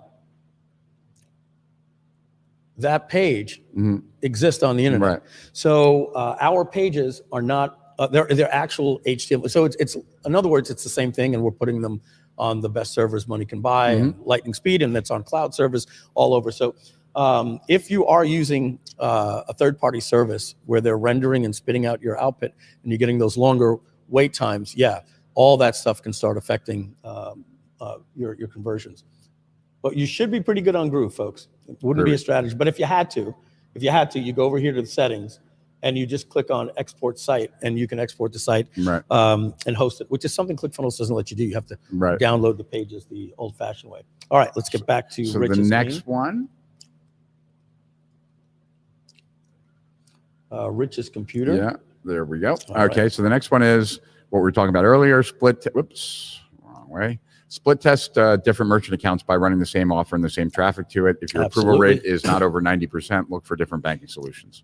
Well, let me talk about that right now. What we're doing right now is we just knocked off one of our Stripe accounts. We rotate mostly through GroovePay, and one of the things that's happening, something I haven't even spoken to you about, Steal Our Winners, we're rotating 80% through GroovePay, 10% through Stripe. Right. The ones that go through Stripe, we're getting, let's say if we go through GroovePay or PayPal or something like that, we're getting, let's say 90% success rate on after the trial. Right. The Stripe ones, we're getting a 20% success rate. Oh my God. Yeah. It's, we can't even we can barely get them to rebuild. So exactly what you're saying right here is we think that because Stripe is seeing $1 trial and then they see the next bill at 49, they said, oh, this is one of those $1 to 49, and they're blocking it. Sometimes it could be the bank, it could be Stripe, it could be anything. So this is a great tip. Yeah, interesting. Next one is use physical inserts with QR codes to sell more products. Right. All right. So I know what a physical insert is. I know what a QR code is. So I'm going to take a guess at what this is saying is if I sell you something like that book and it arrives, then what I want to do is have an insert that says get your free thing, put a QR code, and then it takes you to a page with a takes you to a VSL, takes you to whatever you want to take people to. Like the book that we just published with Jay Abraham, which had a bunch of Steal Our Winners interviews in it. We had QR codes in each chapter for if people wanted to watch the video. Right. So we weren't using it for sales purposes, but if we could have, right. And we could have, and it would have been beneficial. And there's so many sites out there. Just Google QR code generator and they'll give you a URL. It's very simple. Easy. Yeah. Okay. So the next one is from our good friend, Felicia Pagesh. Yes. Who's Pagish, very excited. I understand it is. I used to call it, Pagish. Who's getting married soon. Yes, I'm going to. You coming to the wedding? Oh yeah, I'll be at the wedding. I think it's in Mexico. Right? Yes.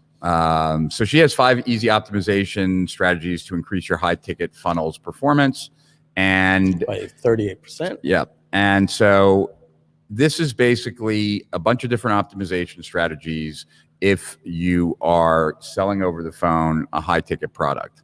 So the first one is to increase the number of applications submitted, right? You have your prospects use a 2-step booking process after they opt in. Step one, complete the application questions. Step 2, book a calendar appointment, right? Okay. So if contact opts in, but does not, right? So they opt in, but they don't complete the application questions, right? Then this email goes to, I can't, I'd have to actually share each screen individually, which would be too much of a pain in the ass.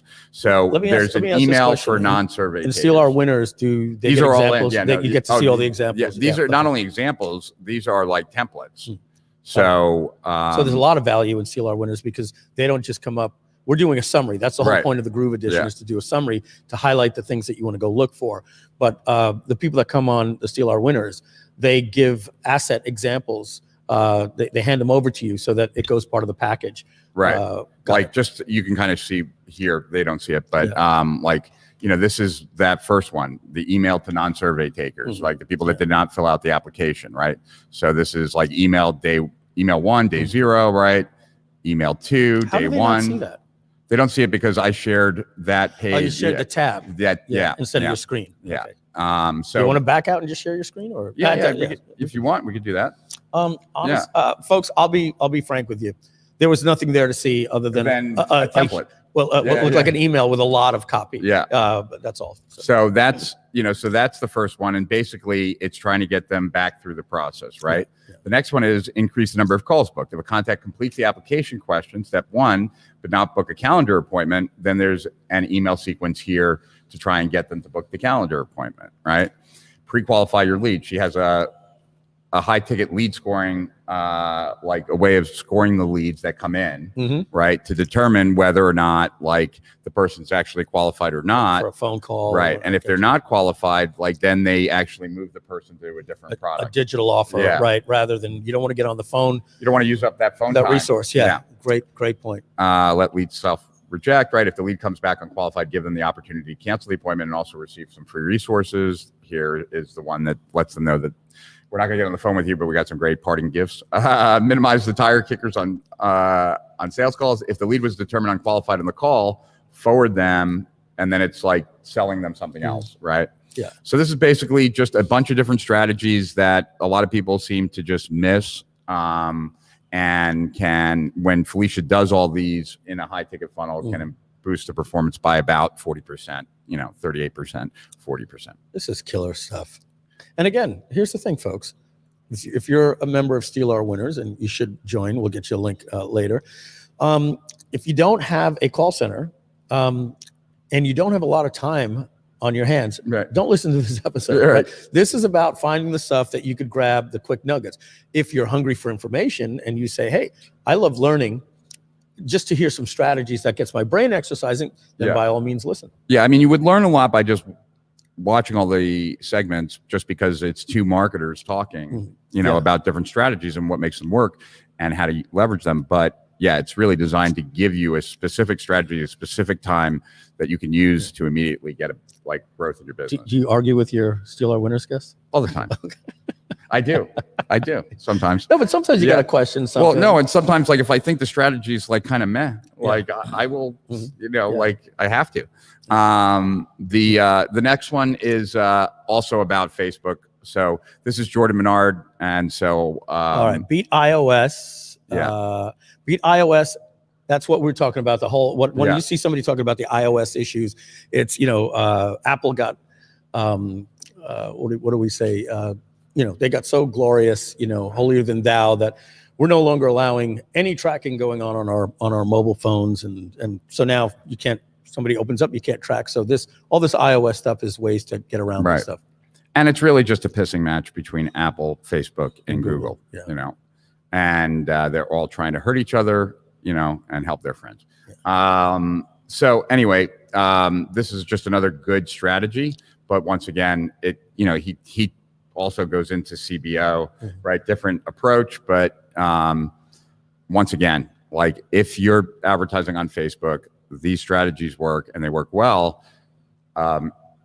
You shouldn't really be spending that much time on Facebook if you're not on YouTube. Yeah. And let me just say something, just a little commercial message here. This is me coming from a marketer. I'm not telling anybody what to do. Everything in the iPhone now, it's saying allow tracking, allow tracking, allow tracking. I click allow tracking on everything because it's well, I'll tell you why. But from my point of view, I'm not looking to support marketers, right? It's literally just going back to the way it was before they did this, and it allows to put tracking and cookies on your device. And what Apple's asking you, at least what I thought it was asking me, and I'm like, no. Do I want to be tracked when I'm not using that app? No. I don't want Waze to know that I'm here if I didn't drive here, because Google owns Waze. Yeah, and all the location tracking. It's getting all that information. Yeah, so it's more the passing of material across apps. So anyone that gets an app on your phone. So if I enable location services, and now apps the past we're able to share. Well, it asks you do you want this app to be tracking you all the time, just when you have the app open, or not at all? And I generally will choose when I have the app open. You can track me when I'm using your app, of course, but I don't necessarily want you. I thought it was just allow tracking or not. I didn't know there was all this toggles and stuff. And so forget anything that I'm saying. Where I was going was simply this. And if it's simply about targeted ads, if I prefer that too. I prefer my advertising to be targeted. Otherwise, what happens when I'm not logged into YouTube? I get commercials for Depends undergarments, and you need the commercials that soon. I actually do get are actually interesting to me. Oh, you don't get Depends normally? No, what I'm saying is when they know. I know what you're saying. I'm making a joke. I'm agreeing with it. I was going to say when they are tracking me, I get Depends. That was what I was saying. I want to see the Depends, right? This next one is really good. I think you're going to dig this one, and this is a strategy anyone can use. So this one comes from Troy Erickson, and Troy Erickson. And what is Troy famous for? Troy Erickson is well known because he helps companies stay out of the promo box in Gmail. Oh, there you go. He charges people $7,500. He might have raised the price to $10,000. I don't know. And I say that because you introduced me to him when he spoke with us last week. Very cool. So he, that's his main thing. But I don't even know how he does it. I have a general idea, but I told him I don't even want to know. Just tell my team, because I don't even want. I don't want to have a secret that if I share it, I'm ruining your business. So we did a different strategy, but this strategy works really well for him. And it's basically creating a Google Doc, right?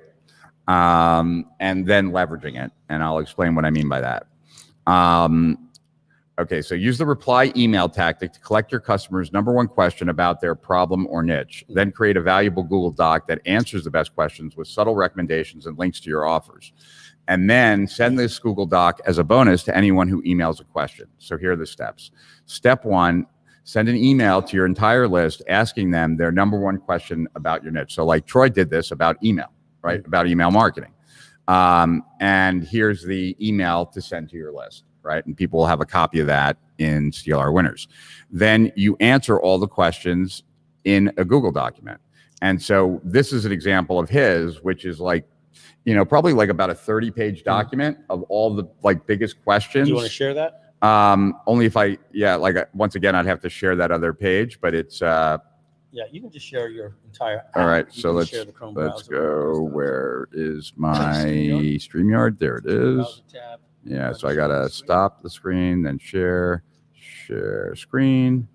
Yeah, and I guess click that. yeah, I guess this share, and now yeah, all right, and that's that, and then I want to go back to this. Sorry, and then do this. Okay.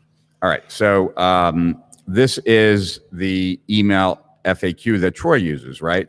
So this was created by just anyone that gets on his list. He asked them what's their biggest question about email, right? Which he gave you a copy of that email, and then has this PDF. Make that a little bigger.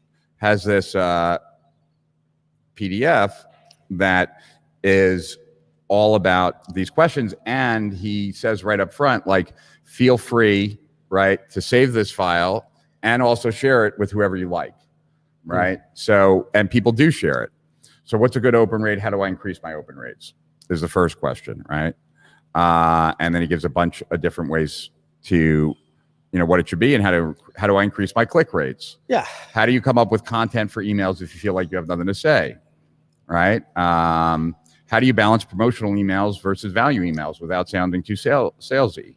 So he's basically looking at the pain points right. that a customer has, the solutions that they're going. So you do this in your niche, right? And you make a But notice that, you can get more proven samples delivered to your inbox each month by going here, right? Like in this one, you can join the Email Secrets Mastermind. He makes sales every day. So the CTA. There's CTAs all throughout this. That's the secret sauce of the strategy, right? Is that there's a CTA all the way throughout here, and people are used to seeing that, right? You notice when you're at a blog, and you're reading the first 3 paragraphs, and it's like, read more information about this, and they're always promoting more. So here's another one, right? Like, plus if you have the unsub secret, right? So let's just go there for a second. Another.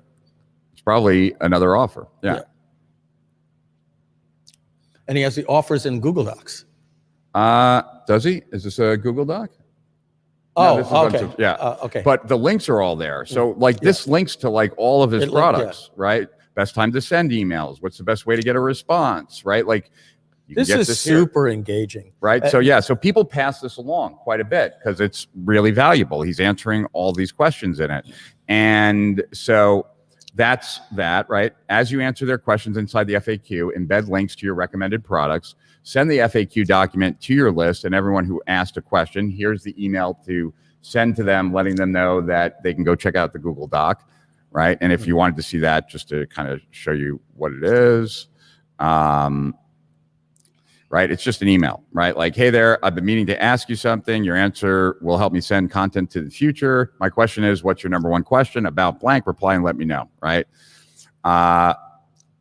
Over past few days, I've received countless questions about blank. And as much as I'd like to answer each question individually, there's no way I can do that still. So in order to give you the information you need as fast as possible, I did something pretty unheard of. And then, this is all about, like, you can go check the answer. But like, so he's basically given you the exact template of what you would email, right? Then the next is add the original reply request email to your autoresponder series immediately after your welcome email. So you're getting people to email you, which increases the deliverability, and you're getting them engaged right away. We'll get you a link for Steal Our Winners Groove Edition. This one I like. Yeah. I think, now with the release of GrooveMail, this is just a strategy of giving out free information, engaging people, and getting them into this feedback loop that's just getting them to understand their offers through an education process that they pass them. along to other people. And it's viral. Right? Yeah. Remember the old days of giving somebody a PDF brander and saying, hey, you can just drop your affiliate ID in here and rebrand it and give it away, which maybe we'll do something like that with Groove, the PDF brander for viral strategies. So that ends Troy's contribution. Really good strategy. It's one that I think everyone should use. The next one I think you're going to love too. It's a YouTube strategy, and it's very similar to like, I don't know that a lot of people would. Anyone who's been around as long as Mike and I, they will know this, but most people haven't been, right? So back in the old days, right, you used to be able to do like a peel and stick thing with like pay-per-click, right? You would also do that with the Google Display Network, because like you would want to shut off. Describe places. peel and stick. Peel and stick is basically, well, I'm going to talk about it as it relates to this, right? So, yeah. Okay. Let me go through it, and then it'll be obvious. Okay, so here's the deal. YouTube is arguably the best channel for direct response marketers right now. That's what we've been talking about, so I don't think that's anything new. Right. Okay, so, but you can drive down the cost and of just your to let you know, Rich, because you got a hard out, right? It's 3:30. You got 30 minutes of pace. I think we're doing great. Yeah, I think we're like, if you look at where I'm at on the scroll bar. Yeah, we're almost done actually. Nice. So by manually excluding certain ad placements, instead of letting the platform algorithm try everything, you can shorten Google's learning curve and slash your ad costs. Okay, so by manually excluding certain ad placements. Yeah. Instead of letting the platform algorithm try everything, you can shorten Google's learning curve and slash your ad costs. Right. That's pretty important there. Yeah. So like, as I walk through these steps, it's going to be clearer and clearer. So you set up your campaign up as you normally would, and you let your ad run for an initial 7 to 10 days while the AI gathers data. And it's going to be trying all different placements. It's going to be trying to, it might try, like if you have a Groove video, it might try putting it in front of like ClickFunnels videos, right? And see if that works, and put it here and put it there, right? So after 7 to 10 days, what you do is you download the full placements list of where your ad has been shown. And that's not easy to find. So Simon created a second video that actually shows us where to go to download that list. Got it. Right? Yeah, as we know, these ad interfaces. They try and hide those things, right? So now you pull up that list and you edit your targeting criteria to exclude placements that aren't generating any profitable sales, right? So you remove not all of the ones that are not contributing any sales, but the bottom 50%. So you cut that list in half, right? You take that list, right? And now you upload that list of the ones that you took out, and you tell Google to not, or YouTube, to not advertise anymore in front of those places. Got it. So now you've just cut the list in half. So now what YouTube has to do, right, after you've uploaded the exclusion list, is find a whole bunch of new places to test. Right? Like, because you just said give up on those. Instead of it deciding to like test those for another 2 weeks. Just to make sure with your money that like, like that it might work. Yeah, you might find something drastically different a lot quicker. Like, oh wow, this new refreshed network actually did a lot better. Because it's in your best interest to get to profitability as quickly as possible and drive the cost down. It's Google, i.e. YouTube's in their best interest for them to find all the different places potentially where your ad might work, even if you have to spend more, because like, you're getting fuller spread. This is kind of like what we were saying before, just when we were saying goodbye, Jennifer and Gregory, they do back pain. Right. And so we were talking about the importance of targeting. And this doesn't line up totally, but just typing in back pain, you're going to be able to find some little gold is going to go through tons of sand. But you're going to spend so much money and probably lose money. So it's about finding the right audiences. And basically what you're doing in a keyword research strategy is a long tail of keywords. This is a way of saying, hey, Google, since my target audience can be so broad, I'm not going to let you go out there and, try this whole continent or whatever the case may be. We're going to see if we get some drastic results pretty quick by turning things on and off. And so this is from Simon, and Simon runs a YouTube agency in the UK, And so basically, we're taking the list, we're peeling a whole bunch off, and some are sticking, the winners, and we're peeling off the losers. That's kind of the idea of peel and stick. So then, you let the campaign run for another 7 days, you repeat the process again, but this time you only take off 25%. The third time you only take 15%. You just keep reducing it. Right. And folks, this is detailed by the person that does it inside of Steal Our Winners. This is and it's actually 2 videos on this one, because it's him totally explaining the strategy to me. And then there's a second video where he's actually doing it. So you can see how logging into the account. And it potentially can cut your cost per acquisition by 50%. So it's significant. It will lower your YouTube costs of acquisition significantly. So that's a pretty good one. The next one also, I think, is one that I think people will really enjoy. Kenneth Yu, the shock therapy Facebook ad approach that cut my cost per lead in half. Yeah. So according to experts, 80% of an ad success rate rests in the image. It's some amount of that depending on the platform. So Kenneth has created just a really smart way of finding those scroll stopping images. Scroll stopping. And that's what he calls the shock therapy treatment. Yeah. Okay. And so he gave a list of different sites to go to, where you can get free, images. And then he gives searches for those free images. So begin by finding images or videos that provoke a visceral reaction and immediately grab your prospect's attention, right? So he says, go to artgrid.io. That's one, right? Find unusual images on a stock photo site like, artgrid.io by searching Open Sesame keywords. That's what he calls them. And Open Sesame keywords. And he puts that in quote because it's something that he named. Yeah. He namesakes, making people click and open. Right. Yeah. So, and the Open Sesame keywords are bizarre, weird, surreal, abstract, funny, scary. Right. So if we were going to do an ad on a shopping cart system, we would type in bizarre shopping cart, weird shopping cart, surreal shopping cart, abstract shopping cart, right? Funny shopping cart, scary shopping cart, right? And the goal is to find a few images that are what the hell is that? Well, the point here is a scroll stopper. And since we have a little bit of time, Rich, I'm going to hijack the screen because I want to give a resource. You keep talking if you've got 15 seconds. Sure. So here are some of his ideas, right? For what are the perfect images. Does the image have eyes, right? Because that's a good thing. Does the image pop even when you look at it from afar? Does the image inspire a visceral emotional response? Does the image tell a story? Can you find a creative way to relate the image back to your offer? Once your images are selected, you write your angles and copy by capturing the emotion of the images. Go ahead. Okay, great. So I'm going to click share my screen here, and we're going to share the Groovy screen here. And what you're seeing, and this is all you need to Google at YouTube, or Google, I'm using that as a verb now. All you need to search at YouTube is the word Veritasium clickbait. Veritasium clickbait. Veritasium, Veritasium clickbait.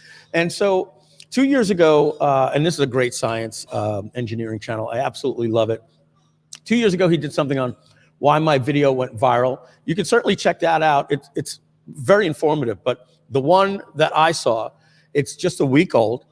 Look at this, 3.7 million views. Rich, you want to check this one out? I already saved it to watch later. Okay, great. So he talks here, as you can see right here.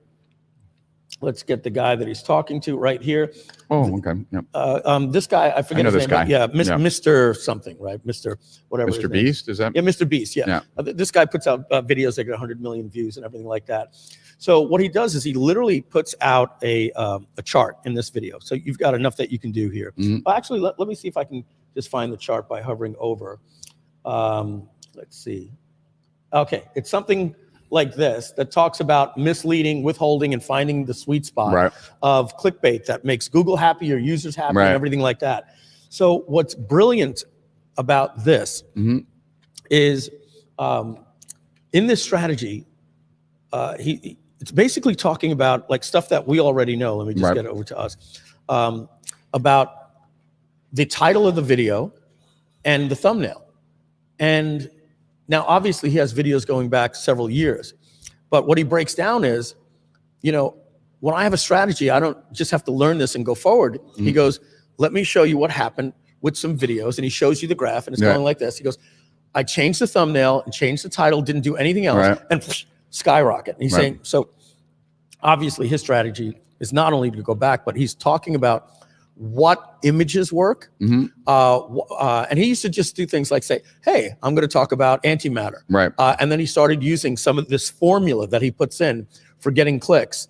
And for me, this is about your, not just, of course, your thumbnails and YouTube videos, but it's subject lines, it's headlines, it's openers of email, it's everything. This video right here, folks, is money. You definitely want to check it out. Again, you look up, just clickbait is unreasonably effective. That is the name of the video right here. It's called,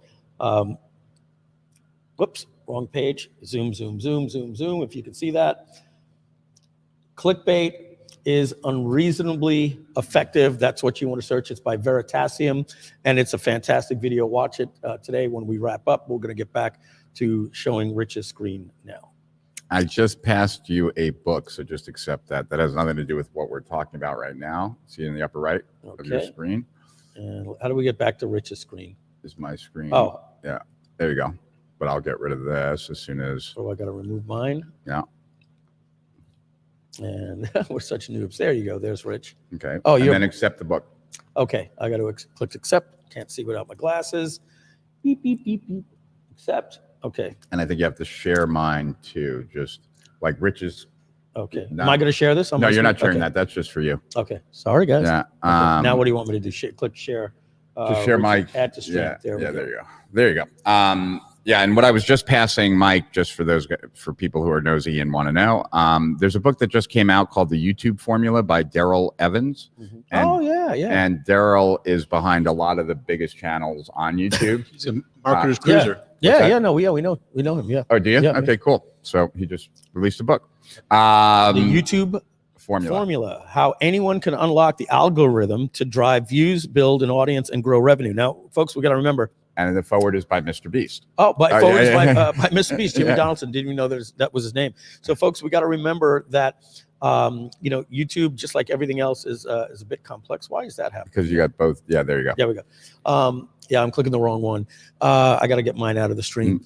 When we say YouTube, there's two different strategies, right? There's YouTube, the SEO strategy, right? And there's YouTube, the paid advertising strategy. We're covering them both today. Just like when we say Google, there's a search engine strategy and there's a pay-per-click strategy, right? And you certainly want to do both, but it's important to note that there's different ones. But what I would say for sure, and just to be overly direct about it, YouTube seems to be on its way up. Mm-hmm. Like, I know that's a crazy thing to say because YouTube is huge already, but it is.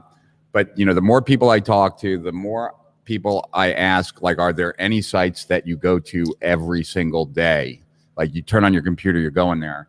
The only one that people tell me is YouTube. They don't even say Facebook or Instagram. Yeah. Like, if they have their phone with them, they might be going to Instagram. So, right? so like, YouTube a couple of years back pissed off a lot of subscribers, a lot of content creators by no longer showing your content in the feed because you subscribe, or even if you get the notification bill. Okay, great, you'll get an email. But they were like, oh, blah, blah, blah, because YouTube realized, hey, somebody subscribed to you 2 years ago. Doesn't mean I got to give them every video. They realized that we're going to give the person what we think they're interested in today. And the more they click, that's why when you go to YouTube, like for me, I'm like, add to watch list, add to watch list. But more importantly, I probably watch 90% of my YouTube on the Apple TV app. So I started doing some research, and YouTube has more hours watched than Netflix.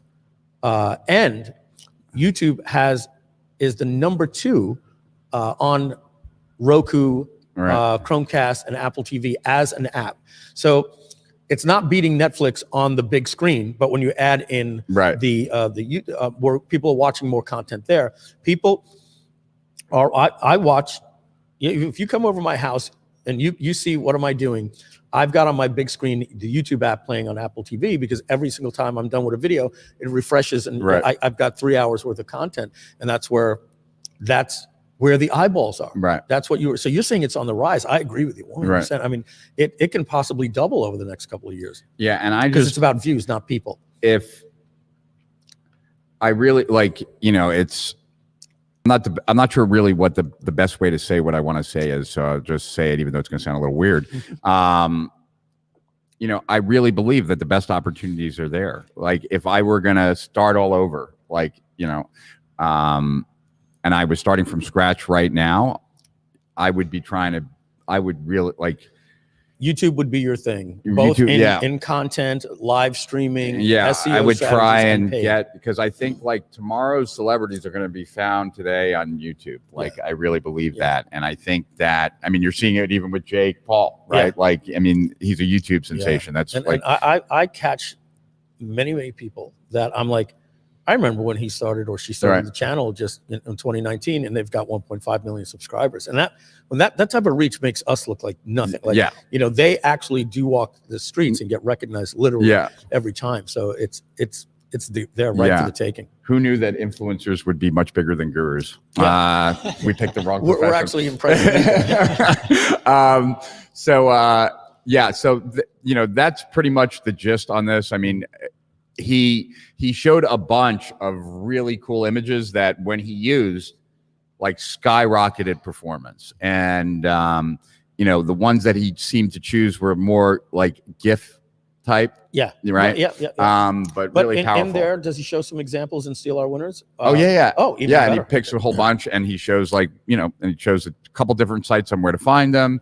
And I even went and checked afterwards, used some of those words, and found a whole bunch. So I was like, hot damn, this is actually a real. Kenneth always has good strategies. And remember, folks, what this is about: stopping the people from scrolling. Right, they're in your YouTube ad, and they're either swiping or they're scrolling down the page, and you think your little text that says, finally, the secret. No, it's that image that has to be the scroll, as he calls it, the scroll stopper. It has to, and then it's get to click, and then let your page engage them. And Kenneth used to be, for those that don't know him, he was the copy chief for Mind Valley, like during their whole big rise. So, and then he was big on ClickBank, and that is this issue of Steal Our Winners.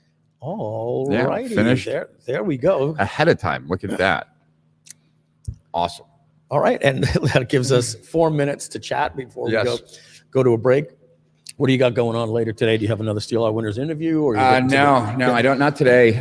Today I'm doing a webinar with Jason Henderson, Big Jason. Big Jason, yes.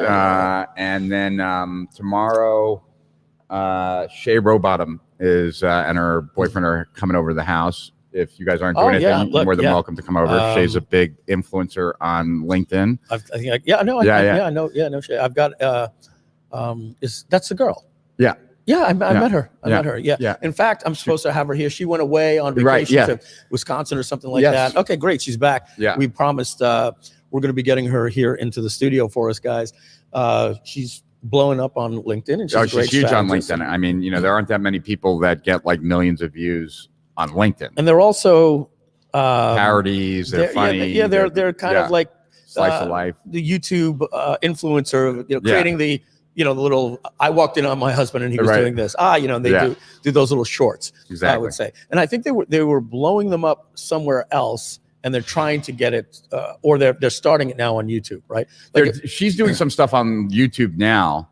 Like she's crushing it on Instagram, and she's trying to move it to she's crushing YouTube. It on LinkedIn. On LinkedIn videos, that's where. She's huge on LinkedIn, and you know, it's harder on YouTube. Like there's a lot more competition. Because right now she's she's like the queen of LinkedIn. Big fish in the small pond in LinkedIn, and now she's trying to take which is great because if you're looking for B2B business, much better to be big on LinkedIn, where you'll get a lot of traffic. I remember her boyfriend was huge, and he looks like former WW. He looks like wrestler. Fabio. This is okay. This is the type of guy that when he walks in, everybody goes, "There's a gorgeous piece of man right there." He's just huge and big, long hair, and the whole thing. He's good. He's a guy that Mike and I don't want to stand near. Because we're just not going to look good. Like in comparison, I don't even want to stand near Rich anymore. I got to tell you, I don't know if you've seen Rich, but he's looking better than ever. Look at these guns. Show off your guns for a minute. Look at that, man. How do you actually get? Rich is fighting the winner of Jake and Tyron. Yeah, I'm fighting the winner. Well, actually, for about 2 seconds until I get knocked out. Rich and I are putting on the boxing gloves to finish talking about chargebacks before the fight starts on Sunday. And then Sunday I might hang out with my cousin, and then we're gonna watch it at your place. Or we can watch it at my you're place. watching Either if way. your cousin's already over, let's make it easy. I'm going to come to you Okay, on cool. Sunday. Yeah. So, guys don't have to head out there. And I love If you want to come over, come place. over. Cool. Yeah. Yeah. Hey, we should have a watch party and watch the. Oh, that would be fun. Yeah. We could do that. Oh, we would probably even do it here or something Yeah. like that. Like Rogan does? Yeah. Like we sit here, we watch the fights, and we have we're streaming over here. All right. I'll talk to Mike Jones. If not, maybe I'll figure. But, so, yeah. Well, but the big thing is, like, the big takeaway if we end up doing that is that we have to wear headphones. Yeah. Because Rogan says, like, as soon as you get more than 2 people, if you're not wearing headphones, like, everyone's talking over each other. And so I've got good news for you. Yeah. We just ordered it yesterday. It is, and let's just show it in the Amazon screen to everybody. Everybody likes our stuff. All right. You're getting Groove headphones? Let's add add me to stream, and let's go in here and click on my orders. Not Groove headphones. We have gotten this. All right, so these are the earpieces that go, and check this out. So we got 4-pack. So when a musician has that little thing going out so they can actually hear how they're singing, and it's a little wireless pack so they can go on stage. So look at this. We got 4 of these things. This XLR, and if you want it, I'll get you the link. Okay. This XLR cable goes inside of our box there. So I'm not going to, the bottom line is I'll hear my voice here. I'll hear your voice. I'll hear everybody. And like you said, we won't be talking over each other as much. So this is arriving. Does it tell? It's arriving today. So we will have this. Next. So I'll talk to Mike to see if he can come help us get into. We'll take this out of the screen here.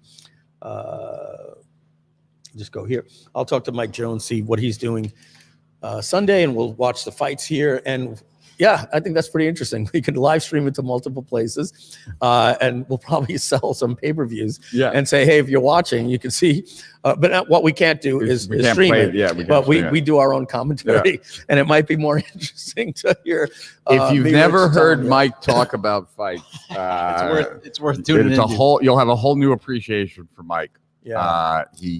He certainly has an iron trap memory when it comes to fighters and their performance and what they've done in the past and who they've beat, who they've lost to, etc. I think we're both equally impressive for our passion for MMA and UFC, and it's getting to the point now that there's so much data. It's kind of like, you really think Rose was better than Mickey Mantle? Well, if you look at the numbers, right? So we have a lot of those. Who was it? Just for fun here, we've got about 3 minutes before we go to a commercial. There was a girl fighter that was so dominant. It wasn't Amanda Nunes. Joanna. No, it wasn't. I don't think it was Joanna. I think it was the Polish girl. That's Joanna. Jacek. No, Joanna Jacek is the skinnier one. Right. You're talking about Carolina? Those were the 2 Polish girls. Polish women. She's the 135-pound champion.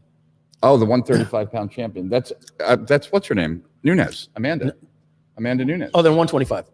125 is the bullet. Yeah, what's her name? Valentina Shevchenko. Yeah. So Valentina was fighting, and she's just on another level. Yeah.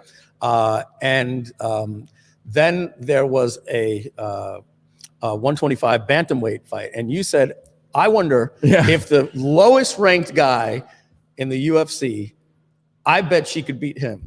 And I said, ooh, I don't. And again, this is, not, it's like that John McEnroe, thing. But it was, Rich and I have these type of conversations. And then we go back and watch YouTube videos of her beating the hell out of guys. And you're like, hey, maybe she could. Maybe if this guy is, that green. I ain't messing with her. I'll tell you that much. But I mean, like, do you think, at what weight do you think, I know this is like, I don't know if this is interesting to anyone other than us. I think they love it for a break. What weight do you think it's that there's no question that Valentina would win? All right, like, so let's do this. 105 let's pounds? do this. Like what? Like I'm not talking about the best. Right. I'm talking about prove the your lowest, point. right? I'm going to prove your point. Let's take Amanda Nunes because she's clearly she's a beast, right? And so let's put her at 145 because now we're even stacking weight, 20 more pounds. And is there, an off circuit, because the UFC starts at 125? Right. Is there an off circuit 115-pound division where you take that person and put them up against Amanda Nunes? I'm gonna Yeah. I'm just saying I'd like to see it, and I'm going to put my money on Amanda Nunes, certainly on 20 pounds is a big difference. I mean, I think she'll choke all him of out. us wrestled, and we know 5 pounds I mean, makes like, a huge I would difference. assume that like I weigh like 195, right? So I have 70 pounds on her. I She'd would kick assume both she'd our still asses kick my ass. at the same time. Right, You and me, know, yeah. like, but you know, it comes down to punching power, right? Like someone that's like 95 pounds or 100 pounds might not even have the power. Like, right. Do you know But what I'm saying? Like at some weight, jujitsu. Like, oh, right. Yeah. Jujitsu comes in though. That's where jujitsu, and you can feel it. It's like an octopus crawling up on you. You're like, oh, something's coming, and then So basically, I couldn't even be the 50-pound female. Is that what you're saying? I think that's pretty much the truth. And we're gonna leave it there because we want to keep all the ladies happy as well. So I'll talk to you about the live stream on Sunday. If not, we'll just do it at your house. But I think that's pretty exciting. I think it's just exciting just to see what people are saying in comments, and actually, who knows? Maybe there's a lot of people interested in watching. So, folks, if you don't know what this Jake Paul Tyron Woodley fight is all about, I would imagine more people have heard of Jake Paul. Yeah. So recently, there was an Olympic wrestler who was undefeated in MMA. And he never came to the UFC until the end of his career. And even when he came to the end of his career, he did really good in his first fight, choked out Robbie Lawler in a bulldog choke. And then he's the famous guy that got kneed in the head and just completely went out by George Masvidal. And then he retired. I think he had one more fight. He got choked out by Damian Maia, and he retired. And so now you got a world-class Olympian and a guy that won 18 fights in MMA, lost his last 2, and he's older, and he retired. And then you've got this, and I'm going to say it, and I think everybody gets it, this punk YouTuber who is kind of like a train wreck, him and his brother. And I happen to like Logan. I think he straightened himself out. He's tall and big and strong brothers. and trains. And Jake Paul is a really, really big guy who's working out, and he's boxing. Training for 3 years. Yeah, he's been boxing YouTube celebrities. With some of the and best so trainers. I'll call you out. You're a YouTuber. And then he fell in love with boxing. And so, like Conor McGregor, he realized, hey, I've got eyes, and I can start doing his own pay-per-views. And he fought Ben Askren. And now we've got a UFC guy fighting a boxer that is really just a YouTuber starting his career. But what we got to remember is the YouTube, the Ben Askren, the UFC guy, was probably the worst striker in UFC history. But he was one of these guys that would come and take 2 punches to the face, grab you in a body lock and get you down and beat you up with elbows and things like that. So now you got a guy that can't fight and he can't wrestle, and he's going up a guy that's bigger. And by the way, Ben Askren literally is the definition of the dad body. Like you, even worse. Yeah, I mean, it was But embarrassing for the sport. He's got kick-ass wrestling So what do you skills. know? That's it.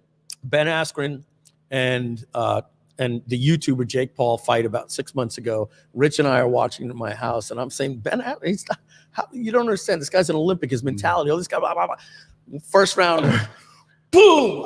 Lights out. Ben Askren gets knocked out. The whole community was like, "Oh my God, a YouTuber knocked out a former champion."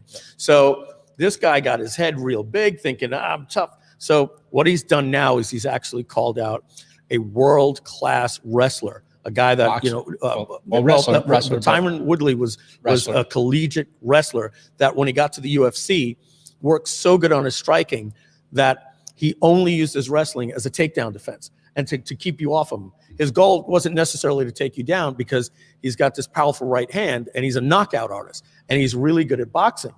But he lost his last 4 fights.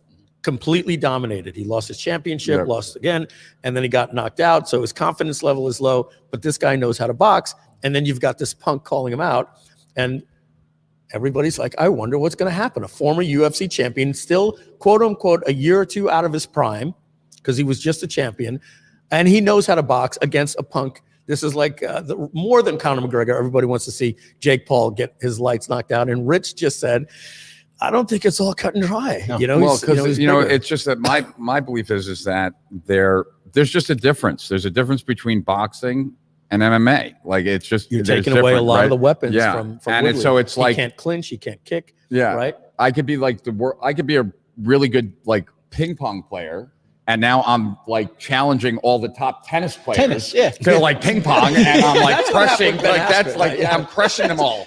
Like I just, like I beat Sampras, I beat whatever. Like, but not in tennis, like in ping pong. Like But this is a good one because the playing field is more even. Woodley does do this stuff on the bag, and he knows how to move. But boxers just move differently because that's. But the Jake only Paul is weapon so they much have. bigger than him, so Yeah. they're not doing the Or like weight class pickleball. thing. You're the pickleball champ, and you're beating them at pickleball, but they'll whoop you at tennis. Hey, best basketball player of all time, Meadowlark Lemon. Better than Jordan. Absolutely. Remember when you're a kid, you believe that stuff. All right, folks, 3:59 p.m. We had a little bit of fun here. Hope you like the little stuff here. Commentary. We're buddies. Yep. This is how we talk and we hang out with each other.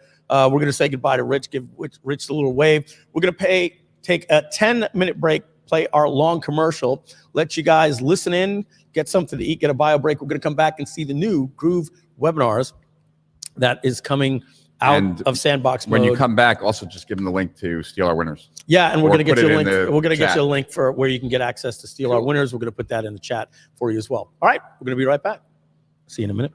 Hi, thanks so much for making the switch to Groove.cm, just like over 550,000 users have in just the last 12 months. You made a very smart decision to build your digital marketing and e-commerce business on the Groove platform. Hi, I'm Mike Filsaime, CEO and co-founder of Groove.cm.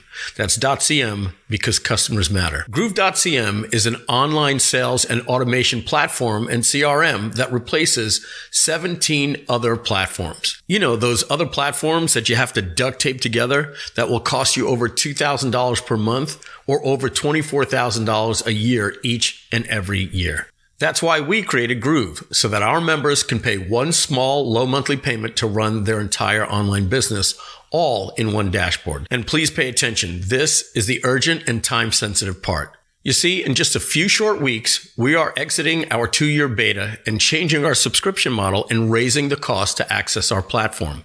And that price is going up and will be locked in at $299 a month each and every month to access our platinum level, which unlocks all 17 of the Groove apps that are essential to run your online business. But while our future members will pay $299 a month, today we're going to offer you a lifetime offer deal where you will make a small one-time payment today and then never have to make another payment to us again, ever, period. This is your chance to become a founding charter member who helped us build the platform, like a Kickstarter.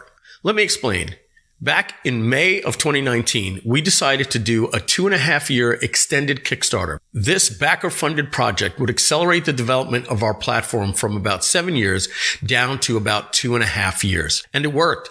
So far, we've raised over $35 million with the offer that you're seeing right now today. This money has allowed our company to create one application that will allow you to replace WordPress, Wix or Squarespace, ClickFunnels, Shopify, Samcart, Infusionsoft, MailChimp or ActiveCampaign, Tap Affiliate, Kajabi, Thinkific or Teachable, Wistia for video, GoToWebinar, Webinar Jam, EverWebinar, StreamYard, Zendesk or Help Scout, Social Proof Widgets, Calendly, Survey and Quiz Software, and Pipedrive CRM.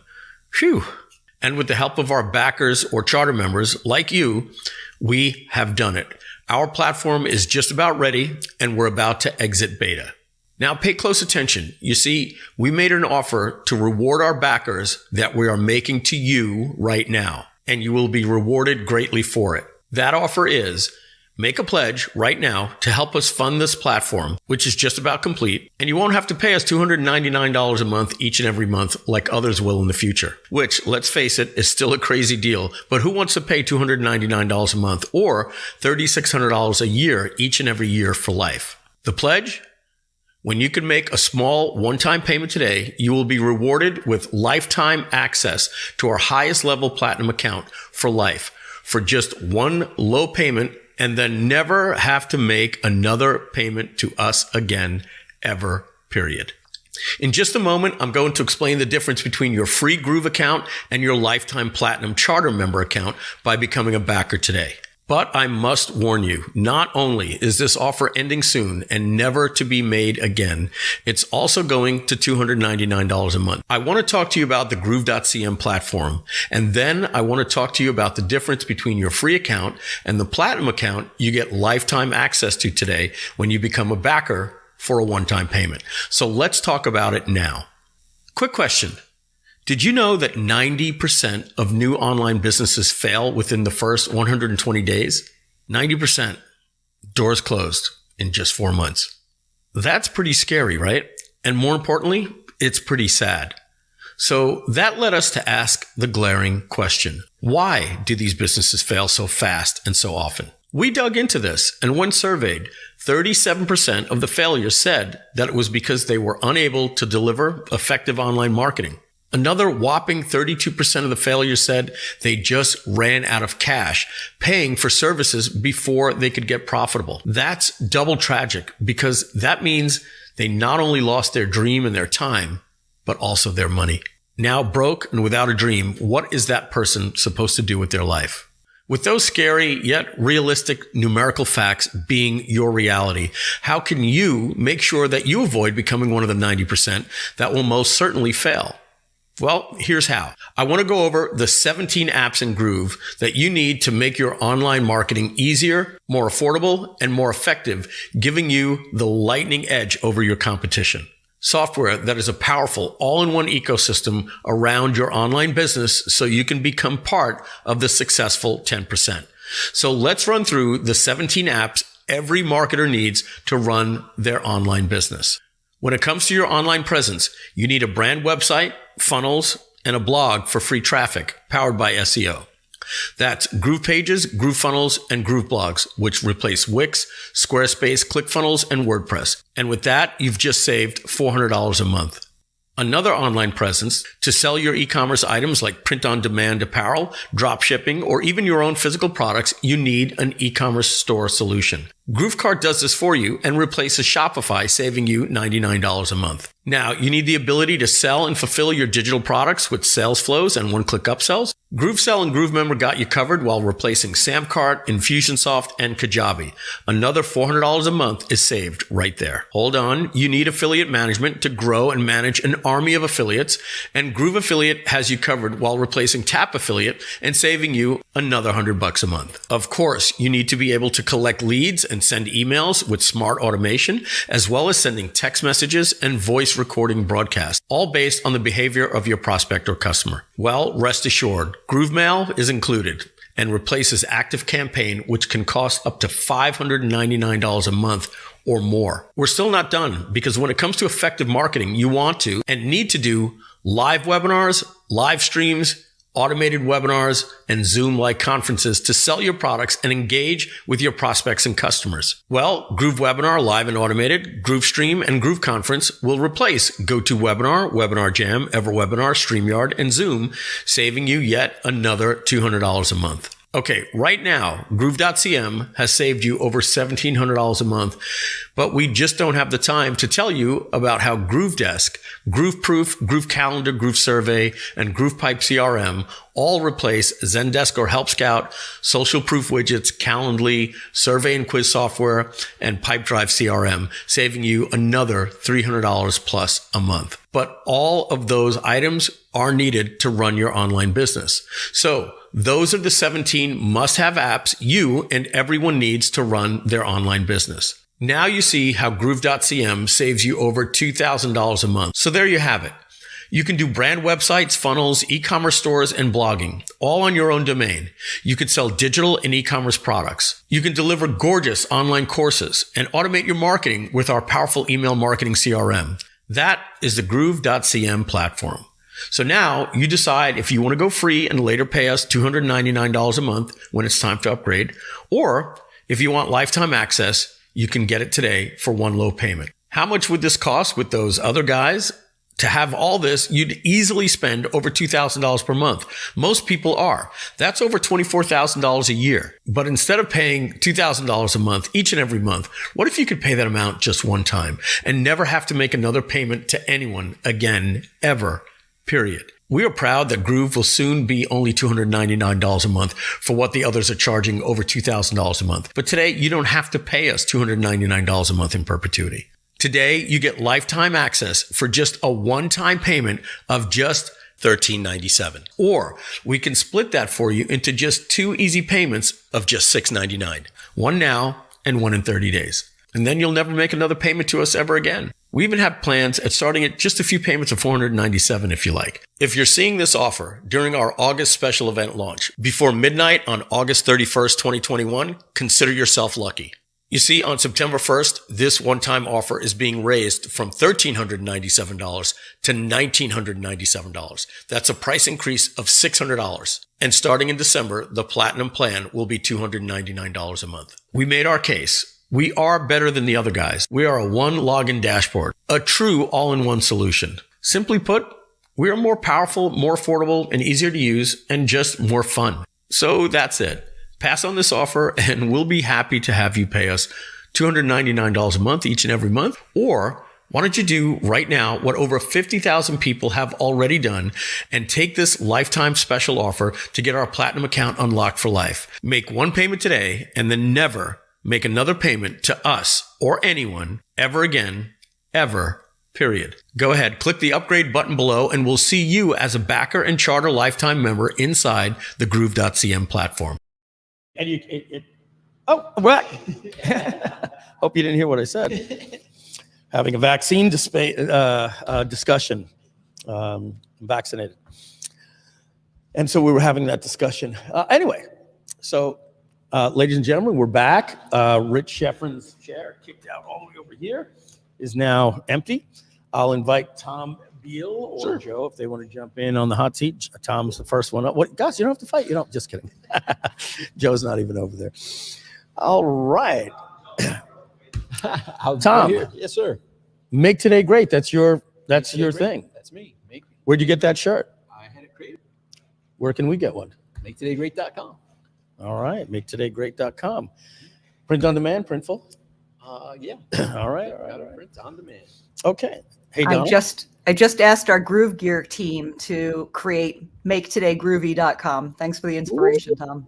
Nice. Yeah. What we'll do is maybe we'll get, you know how you get the black and white shot, which is just like a sketch, and maybe we'll get Tom's little face on there with GrooveZilla or something like that. Oh yeah. Make today Good groovy. idea. I like it. All right. Okay, folks. So yes. There's a link in your Skype chat, and you should click it. It's not quite the exciting link that I wanted to send you, but it's a good one.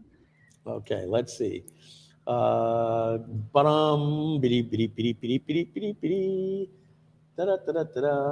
it? That is it. So that first one. Donna's, I like that one. I And like the name. We're going to add me here. It's the first one. Let me see. Did I click the wrong one? That's it. Let's see. No, you're good. and The then first Groove one Last is Chance? just the one that's Okay. built out as much as it can be. Okay, Let's just make sure we do a hard reload first, guys. Okay. Yes. I'm going to log out. I'm going to take this link. I'm going to log out, and then I'm going to do a hard reload. All right. And by the way, I don't even know what they gave me. I'm going to find out. Maybe they built something out for me to make the demo go quicker. We're going to, at the app.cm. So I'm just clicking, so you know, guys, ladies and gentlemen, I'm clicking, right-clicking, and I'm clicking inspect, because if I don't do that, when I click the refresh button, I don't get a drop down, right? So by clicking inspect, there's a shortcut when people say empty your cache and do a hard reload, right? Have you emptied your cache? How do I do that? Well, the best way to do it is not just do a hard reload, but empty cache and hard reload. And that resets all of the assets. So you always, you know, with an up-changing app like Groove, we're making sometimes 3 to 4 updates a day. GrooveZilla, with Captain Lou's hat on.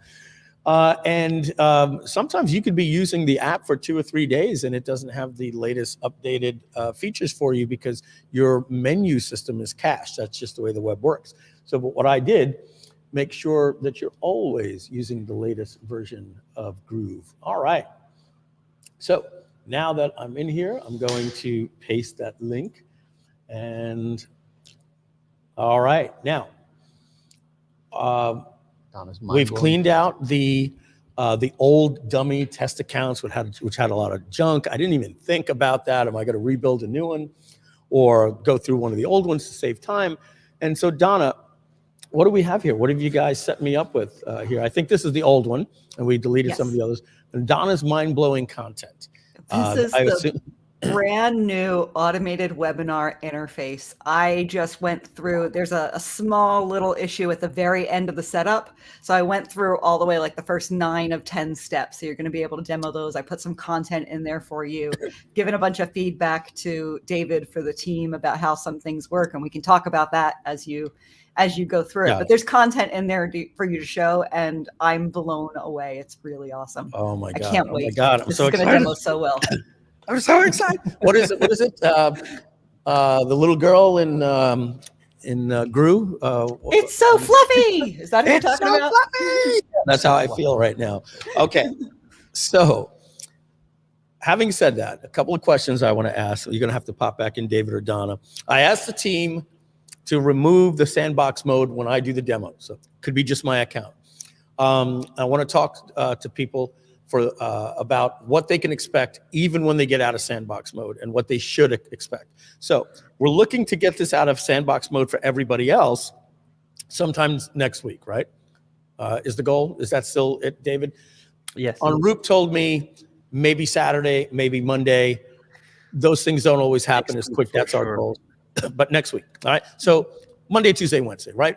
I'm going to really, really hope and pray that that's the case so I can really brag about it on Monday and Tuesday, like when we have all of our traffic here. All right, so having said that, the next thing I want to let you know is it's never been used before. So this is not Groove Pages. We don't just go in and see, well, the headline works. Let's click publish. Well, there it is live. Okay, the little button animation didn't work. This is a completely different beast. How do we know when it's fully working?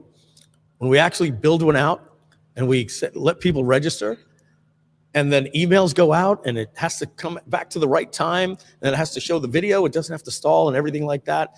So when we get out of sandbox mode, I'm going to name it right now that we are going in alpha, which means you can use it, but be warned and don't be like, this is crazy. I had 400 people register and it crapped out and now I look like a fool. Alpha, alpha, alpha warning. I'm going to say it many, many times. We're going to do it even ourselves by just signing up for our own thing and wait 3 days to see if it sends everything right, okay? Because how else do we know unless we do that? Now, we can do it ourselves and lock you out of it for another 2 weeks, but we're going from sandbox mode to alpha mode, and if you have that fair warning, you understand. Now, what we believe is it's going to work perfectly, right? But unless we go through it and actually wait a couple of days, which we can only do now that we built it. But now here's what I'm excited about. All right, let's go back to the beginning. I'm going to leave that open just for a minute. Let's go to the Groove dashboard right here. And so how do we get there? Now, this hijack dashboard is because we're live streaming, right? If you're a pro member, you get your Groove content tickets. Normally, the dashboard looks like this, right? Now, you've got a quick little, we're moving Groove support over here because you're going to have this, and you've also got support here. So you're going to find GrooveWebinar here starting Monday. Now, let me talk to you about the differences between these two navigations, this one and this one. Okay, this one is just the apps, right? If you just want to go around to the apps. This one right here gives you more information that you can change to see services. You could click here and see training. You could click social media.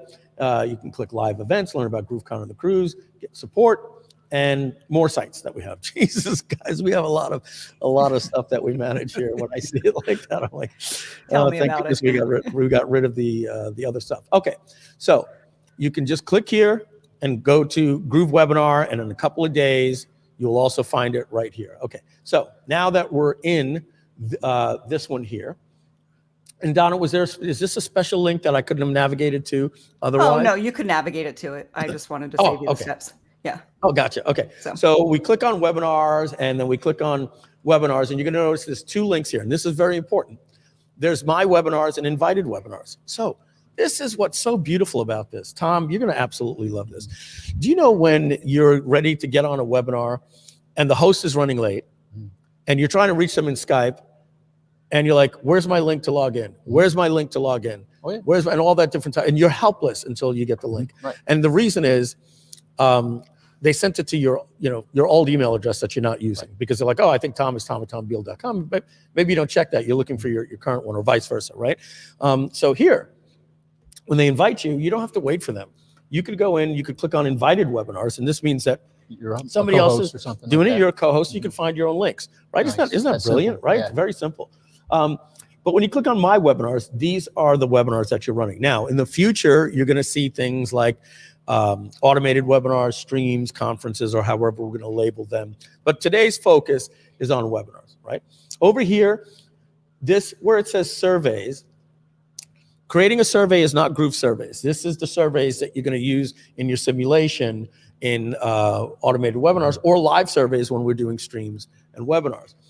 Same exact thing here for polls. You'll go in and you'll create a poll. And how old is GrooveZilla? Let's edit that. Let's just have a little bit of fun. I'm teasing you, not letting you see the full app for a few minutes. He's just a baby. She's in her terrible twos. It's clearly a full-grown kaiju, older than time itself. I love it. We're having fun here, right? Presenters. This is so that you can create, here's Donna, David Lemon, who has Tony Robbins' picture there, it looks like, and Mike Filsaime. And you can add more presenters inside of a webinar creation. Guys, I think we do need a button over here that says add presenter. I think that missed it in the UI, but you can certainly do it on the fly when you're building out a webinar. All of your analytics are here, and settings over here, canned responses. What are canned responses? Canned responses are things that just make it easier when you're doing chat, like, where do I get support? Drop down, where do I get support? Do you have a refund? So it's just gonna help your moderators go through a lot quicker. You're gonna have some canned responses to go in. And I don't know if this works with keywords. Maybe the team will tell me that in the automated webinar. It'll automatically respond with keywords. I don't think it does, but maybe we'll talk about that one day. All right, let's go to webinars, my webinars, close this shelf. And here is the featured image so we could identify it. Number of registrants. Over here, we've got a drop down so that I could delete. I can export my registrants. Let's click that and see what happens. That actually goes and shows me the registrants, and there'll be features that say, view, export, different things like that. And we will have the registrants give you toggles to say, I only want registered people that showed, and different automations that you can do with that as well. And then clone the webinar. Okay, when we hover over it, you're going to get this here. When you have a lot of webinars, you'll have a search and different ways to search over here. Links and edit. We're going to get into edit last because that's the heart of this. Links, you're going to click right here, and what you're going to notice is there's a lot of things over here to unpack. So first of all, there's the registration link. All right, this is the registration page that's default. Like, it's probably just like a simple little link that you could give out if you don't want to build out a page and you just want to rock and roll and just say, hey, everybody, log in here. You don't want to go out and build out a high conversion template on GrooveFunnels, right? So, okay, here's your quick link. And by the way, there's a time and place for that. That's simple. These things, that's just the go-to webinar model, and it just works because it's simple, right? The other option that you have here is custom registration page. I don't know if we built one out. Let's see what happens when we click this. Now, what will happen is inside when we build a webinar, we can hijack this and say, no, replace it with the page that I built out in GrooveWebinars, right? And it shows the same URL there. Yep. So those are the same. Exactly. It's the same URL. That's a beautiful thing there because we need to be able to track that stuff. And unfortunately, that's the last part that I couldn't get set up before this session was the pages for the webinar. I really wanted to send you the live webinar page, but yeah, so that's the only thing that hasn't been set up for this. Just do a hard reload, please. David, No. Worked it in the background. All right, Watch do this. a hard reload. Bink, bink, bonk. Oops. Right click, got to right click. This is exciting. This is just fun. Okay, I got a hard reload here. One more time. We're going to go in, get our links, and let's see. Nope. Not yet, David. You'll see in the edit options. We'll see but it in it's the where- end. Okay. Let's look at some more stuff here. Registration embed, right? So if I want to to build out a page, and let's just do this. I know for a fact that I've already got a webinar template built out on many different webinars that I've been doing the last few days. And I can see they're working on it right here. But let's just go to the one that I did with Alicia Little the other day. And we're going to click in here in funnels and in webinars. And let's see. Okay, it's impossible that I wouldn't have loaded webinars. We've got to let everything load in here. Let's see. There we go. And let's try this one here. Load this to the canvas. Get rid of this so we've got a little bit more room. Let's lower my browser a little bit, back to 100%. And here's my register now, right? So what I'm going to do instead, I'm going to go here, and I'm going to get that link, registration embed button, and you can design the color and everything inside when you create the webinar. Right now, I'm just going to click copy, okay? We're going to go over to here, and I'm going to simply go to my elements and drag a custom embed right over to here. I'm going to click on the gear, right click and paste, and click save. And now I've got a button here. I'm going to click on this button that I don't need anymore. We would have designed all the text and everything inside of Groove. Let's click preview and see if we get that.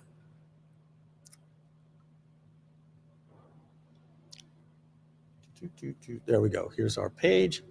And that button didn't show. Not sure why. Maybe it's not set up fully in the wizard walkthrough. We'll walk through the wizard and see what we might have missed. However, what should have happened is I should have gotten a button that linked, when you clicked it, would have linked to this in a pop-up modal. Just like that. A pop-up modal light box would have appeared. The webinar was not set up fully yet, so that's why. Okay, it's not showing so up. we'll walk through and we'll design some of those things. And as you remember, guys, the team was like, they were rushing behind the scenes. We were supposed to demo this in the morning. They said, Mike, do the mobile app first and then all this, and that's why it's coming last. All right, so let's just look at the links here. I know you're excited. Control center links. I've never seen this. I'm going to open this and see what this looks like. I know what the control center is because this was our idea to do inside of, oh, gorgeous. Wow. This was our idea to do inside of Webinar Jam, and we've improved upon it here. So when you're using all the other platforms out there, especially GoToWebinar, you got this stupid floating panel thing that's all over your desktop and the questions and all that different type of stuff. What we've simply done is we said your moderators don't need to have the engagement of the entire webinar in full screen, right? They're there to just know, all right, where are we at in the webinar? But the control panel for the moderators allows them, if they want to see it full screen, they go click here. They can see all the questions, see ones that are answered, that are open, see the ones that are answered. They can see the polls, the participants, the chat will go here, and they can say this goes only to the admins or to everyone. Individual, or I know you can't see that very well. Let me zoom in here. I'm guessing. Right. Yes. Right. When you see the chat, you'll be able to click next to the person and send them that. So this allows your moderators just to have more control. They don't need this big thing taking up their screen. Isn't that awesome? It's awesome. Hang on to Donna's every word. She's Wonder Woman. So there's some stuff in the bio that she put in. All right. Replay recording. Okay. Simple. Very, very great. You can just mail that out automatically in oh, there's Donna's replay. It's almost like she's live. It's freaking me out here a little bit. I got to be honest. I'm like, Donna, is that you? But if you just want to be, I just need to get this out. I've got to get on the cruise in a half hour. I can't build a page. I just want to get the replay out. Great. Maybe the replay recording says, go to here, type this in your browser, and that's fine. Generally, what you're going to do is you're going to get your replay and embed it onto a page. And custom page links, let me just see here. Custom page links isn't active yet. Oh, because we haven't built out the webinar. And David, one more thing, the replay recording embed, I think we're going to need, unless there's another place I'm going to find that, but I'm going to need to It's when you build. Oh, I know what you mean. Isn't that just a video embed? The link or the embed code.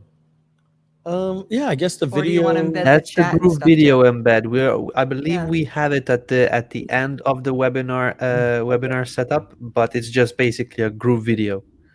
Yeah, we should probably just have it here anyway. It should know the video, and that way, if you come here, you can copy the embed code and just drag it onto your replay page. But you would have built your replay page anyway earlier because it's an automated webinar.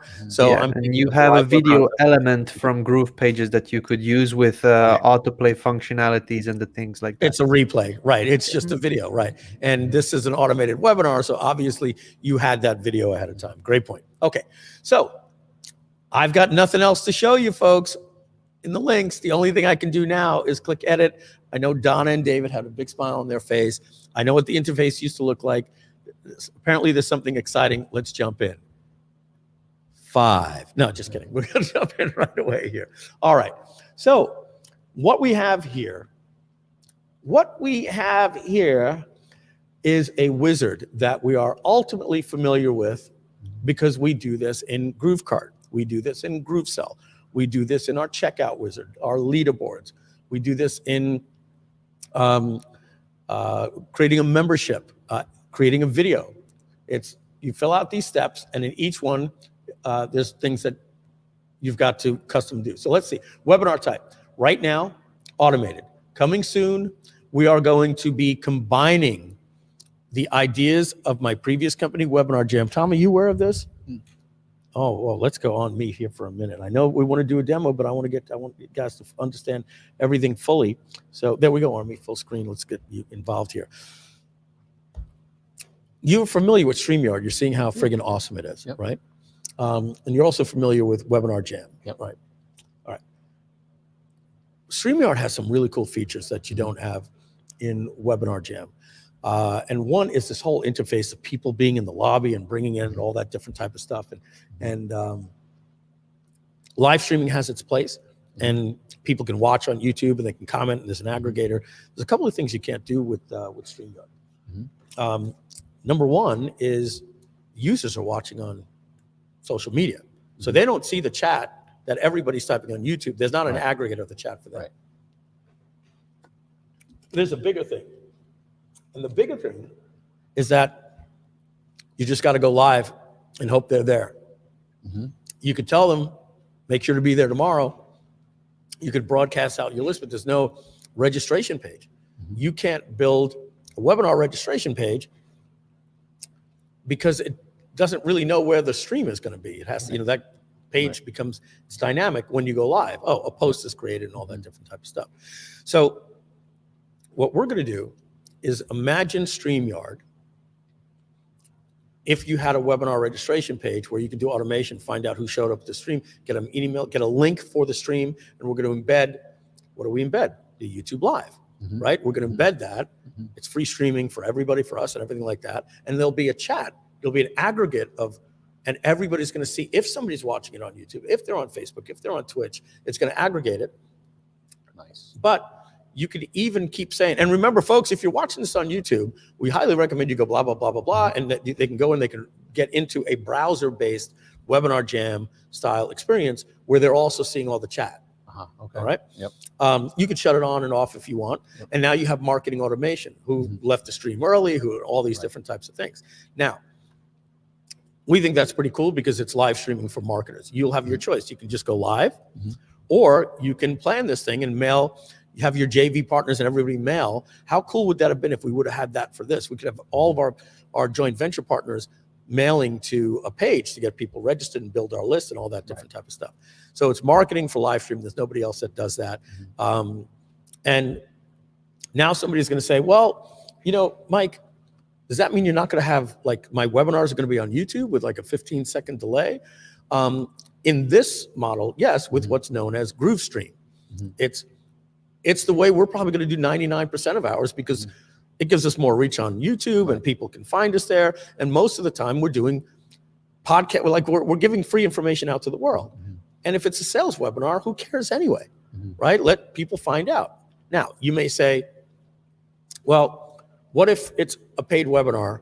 And don't worry, we're going to get to the ultimate answer, which is checkbox everything.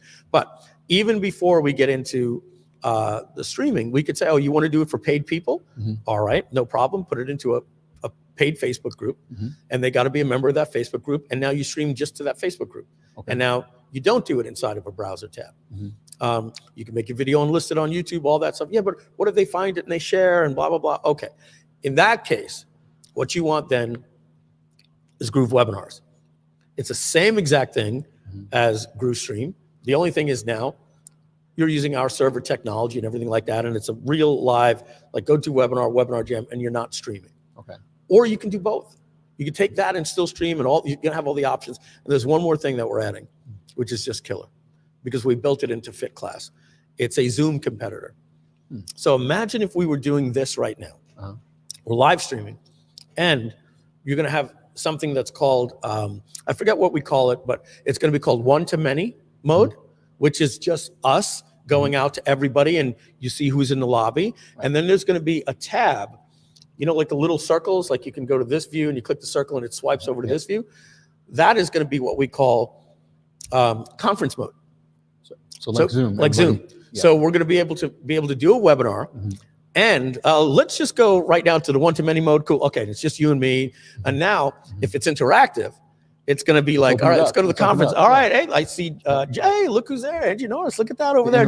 And she's waving, and it's streaming, and we registered everybody for it. So we're combining Groove Conference into the streaming, into a webinar with pre-registrations and automation. There's nothing else like it in the world. It's already in the works. And you can go back. Let's go back to the one-to-many mode, which you can't do with Zoom, right? And sometimes that can get distracting.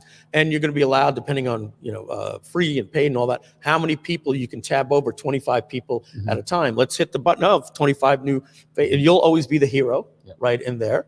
And I see Jim is raising his hand. He's got his hand raised. Jim, we're going to bring you to the stream. What's up? Hey, Mike, wanted to let you know we're having a lot of fun. My question is this. Oh, great. Tom, you can answer that question. All right, folks, we're going to go back to one-to-many, and it's just you and me. Well, Isn't that exciting? This is the brilliance of having you, Donna, the whole team here, because all these different parts, we're like we talked about, duct taping everything together. All right, for this live we're doing, are we going to use a Zoom? And you see people doing Zoom and saying, wait, let me, I got to connect that to my Facebook. Hold on, we're going live in a minute. They've got their mobile phone for audio. Frankenstein, right? So this takes the marketing expertise of people like you, Donna, and the entire team who get it, and also apply it and use it and implement it. Exactly. And instead of choosing in your this settings, or that, it's all here. In your settings, you're going to have people are going to be able to say, enter the conference. And so if you're in the one-to-many, they're going to show up, and then it'll say conference full, but they're just now watching in the browser, like everybody's watching right now. So we've done Zooms. Some people do webinars on Zooms. I find them sort of interesting with everybody there, and I'm looking at all the screens, but just sometimes you don't want everybody seeing everybody else, and you just want to focus on the slide. So we're going to give you guys the choice. So there's 4 different types of webinars. Side conversations going on and stuff like that. Yeah, we've all seen that. You've got automated webinars. You've got live webinars. You've got live streaming. We're combining the two that you can do live webinars, or you can do a stream but get people to register for the stream, which is impossible right now. Or you could do a conference, and you could start merging some of those things for depending on the content that you want to do. And then there's even more. There's you don't need 4 or 5 different services. It's all here in one spot. And that's coming this fall. This is the first one of it. And then the most exciting thing that I like about it is that those other 3 that you're going to be able to do, you're going to be able to do even hybrids. And you know, I don't want your brain to get confused, but let's put it this way. If you want to do it live, we'll do it live. Screw it. We'll do it live, Bill O'Reilly. What you can do is have a pre-made video that's an hour and 20 minutes.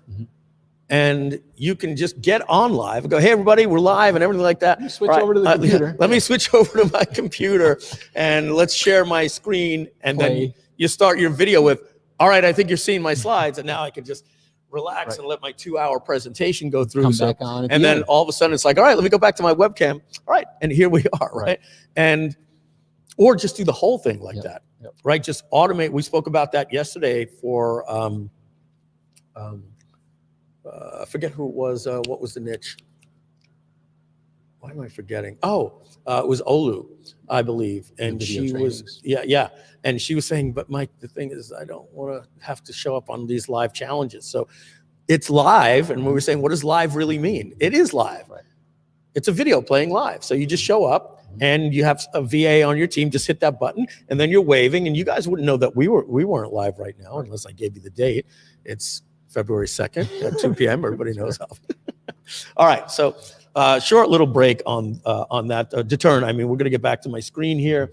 And so the live is coming soon. The stream is coming soon. The meeting is coming soon. But folks, we may just only have a brand called GrooveStream. GrooveWebinars may just be the automated, and GrooveStream. Why? Because that's just a great name. That's why we made the joke, webinars are dead, right? Obviously, they're not dead. They're still effective. But stream, that's people, you still want to live stream and get your audience. I love the idea of the name GrooveStream. I think it's really good. Unfortunately, somebody friggin' tried to trademark that and had some success, and we can't get a trademark for that. But we own the .com or the .net. All right, so moving on. Right now, very simple, you choose automated. We click Save and Next, and we go to the next step, and this is the webinar details. All right, nothing exciting to see here, folks. You give it a name, you give it a description. The better the description. Could you zoom your browser in a bit? Yep, thank you, Donna. Learn how to set up an automated webinar from this live one. Wink, wink. We had fun building this. All right, this is what your user is going to see in their email. So the description is very, very important. I'm going to ask the team here if we can to put an internal description, right? Because if we don't give you an internal description, then what you start doing is you start doing things like PB. Here, right? That's the public beta. And then you have the other one that is LV and that's live and all that stuff. So we're going to put an internal description so that you're looking, what's the difference between these two webinars? They look identical. Your internal description doesn't have to be given to the users. All right. Webinar language, English. And this is because we also have Groove Brazil, right? And we support Portuguese in the future. When we get there, we'll have Spanish, but this is a must. Because what this does is it turns all of the registration buttons and links and all those things for the user on their end, like chat now, into Portuguese, and it just automatically skins it for you. We'll get there in Spanish, but right now they have to speak English or Portuguese. Video player, allow users to go full screen. I'm all for that. I'm all for that, but if you don't want to, whatever, maybe you test it and you don't like it, but the only thing you got to remember sometimes is when, yes, Donna? I would love it if this feature would bump people out of full screen when we push an offer. Yeah. So I just had that idea. I wanted to get it out. Thank you. Yeah. David, great idea. When you push a poll, a survey, or an offer, it automatically pushes them back out. That would be great, because what I was going to say is we got to remember we're dealing with, okay, boomer, I hate that expression. We're dealing with some boomers, right? And they went full screen, and you're starting to say things like, so you see a button on your screen right now. I don't see anything. Yeah, I don't see any button. Right. And they're in the chat, I don't see a button. I don't see a button, because they went full screen, right? So that's why we want to avoid that. That would be incredible. Donna read the mind of that user already. Your featured image, this is what will show in your emails. This is what will show in any things that will promote it and on your dashboard, right? Custom logo, select, upload a logo to display on your registration page. If you remember some of the pages we were going to, this is just branding, folks. Not going to get too much into this. All right, add video, save and next. Now, you can upload a video directly and just click here, and it's going to upload it right to your Groove video library. We built that in. That used to not be there. We said, hey, why, if they get to this step, do they have to leave the app and come back? So you can do that. But if you have a video in your library, and do we, Donna? Do we have one yet? She had one. Yes. Yeah, I just pulled one. So if you go back to the video library option, you'll see there's a video in there. You were watching it, remember? Yeah, so my question is here, when I'm editing the webinar, shouldn't it display the video? You're in upload video right now. Yeah, so click back off the upload back into to the left. on the tab. Oh, it's a good thing Tom's there. Thank you. Yeah, okay, so here, it's telling me the video, and this duration, Donna, did it automatically when you built it, pull in like we asked? Okay, yes. great. Yes. Yeah, okay.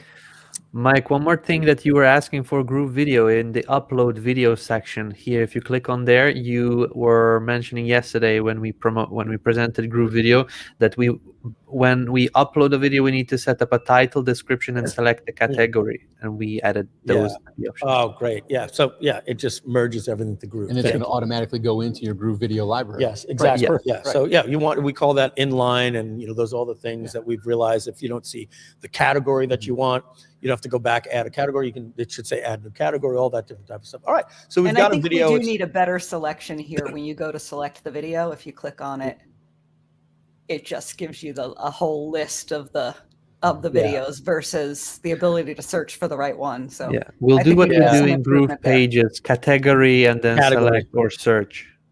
Gotcha. And a search. Yeah, that'd be the ultimate one too, a search. Yeah. All right, cool. All right. Save and next. All right. Now we have to add presenters. Now, I don't understand what presenters. This is an automated webinar. Nobody's showing up, right? So this is so that when emails go out, who are your presenters? It'll show the email and the person's name. It'll show up on the registration pages inside of the conference room. When it loads up live, there'll be a name of the pictures, and it'll say presenter, host, and all those different types of things. It's to enhance the experience of the users. Now, if I wanted to, yes? I really love, oh, sorry. We both wanted to talk. Go ahead, David. No, I just wanted to mention if you could add a presenter, with an email that you have access to right now, so that we can show what happens after a presenter was added. So add a new presenter. Yes, and just add somebody with an email that you have access to right now. We're gonna get Tom Beal, I guess. Oh no, we'll do Mike F only, right? Because I have access to it, right? Okay, so we'll do MikeFilsaime@gmail.com. So we're gonna put Mike Filsaime. And while you're putting those in, I just want to talk about how much I frickin' love this feature, because you're adding presenters once. Oh, yeah. Wow. And you can use them for all of your webinars all the time. Unlike GoToWebinar, you got to do it every time. Yeah. So David, which one do you prefer right here? Just a presenter? Whichever you prefer, doesn't really matter. And much of this doesn't matter quite as much on an automated webinar. It's more about so an automated webinar, all of the three roles will have the same controls over the actual. But what does matter is you wouldn't want to say a moderator, because then that person won't appear on the pages or emails. Yeah. Right. So we'll put presenter or host, and got my bio. Facts, folks. Facts. Choose my image. Little do people know, Mike, you actually came up on Google for that, right?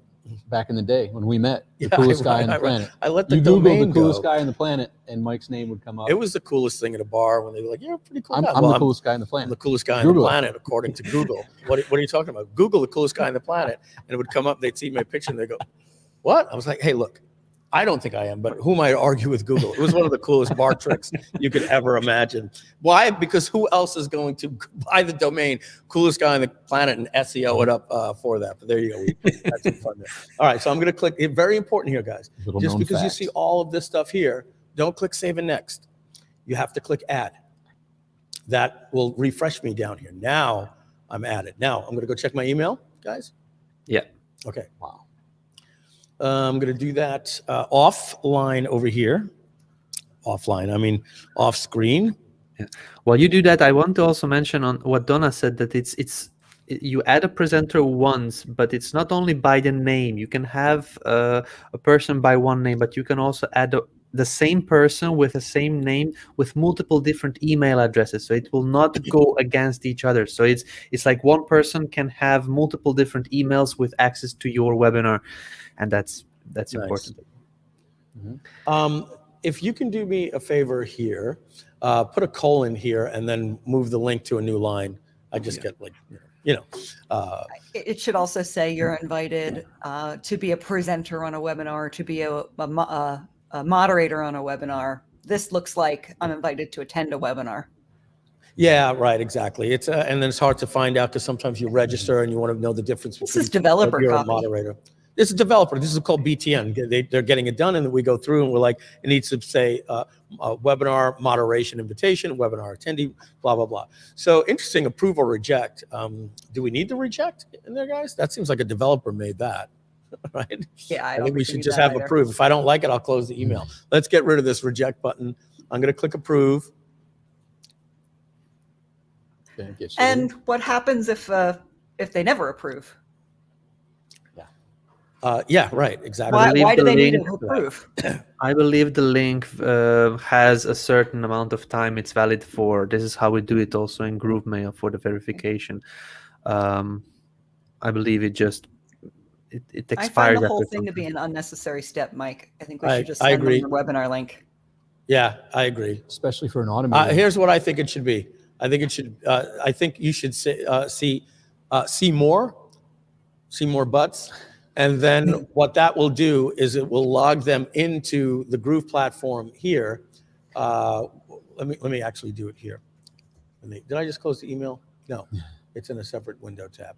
What I believe it should do is bring them to their invited webinars tab right here. It should automatically click right here. Now, why am I not seeing it? Because this account is not Mike Filsaime at Gmail. This is Mike at Groove Digital. All right, so it should take you directly to this page as well. Okay, invited webinars. Okay, cool. We've got that. We kind of understand. We've got that. And let's get rid of that. All right. We've got everything we need here. And I hope this doesn't come back to bite me later that somebody builds out a webinar and they see, oh, Mike's already in there and they got this. Egotistical. Well, maybe I do want that to happen. Save and next. Okay. All right. So we're moving along. We're about 40-50% of the way through. Again, normally, guys, this is at 100%. For me, it's a little bit easier to manage this. For you, it's bigger. And I don't see all the information, but let's see. Schedule type and schedule settings. All right. If you go to the bottom of type, I already put in some times for you. Yeah, so the schedules are there. I don't need to do anything. This is only to add more to ones that we already did, right? But let's just take a look. I can only trash it. I can't edit. So let's see what you can do. You can select the time, all right? When is it? Highly recommended, folks. Use his own time zone. They could change it when they get to the page, but it'll automatically adjust it for them. Don't mess with that. Guys, we got a little problem here. I can't get this to close. The X button doesn't work, and click on the blue. Crashed. Oh, no. Yeah. Oop, there we go. Oh. Just click that one more time. Yeah, I clicked on it, and it's crashed. Oh. It's doing some calculation in the background. I believe it's your browser. Maybe it needs the time first. Select the time first. Try that. Oh, I guess you can't.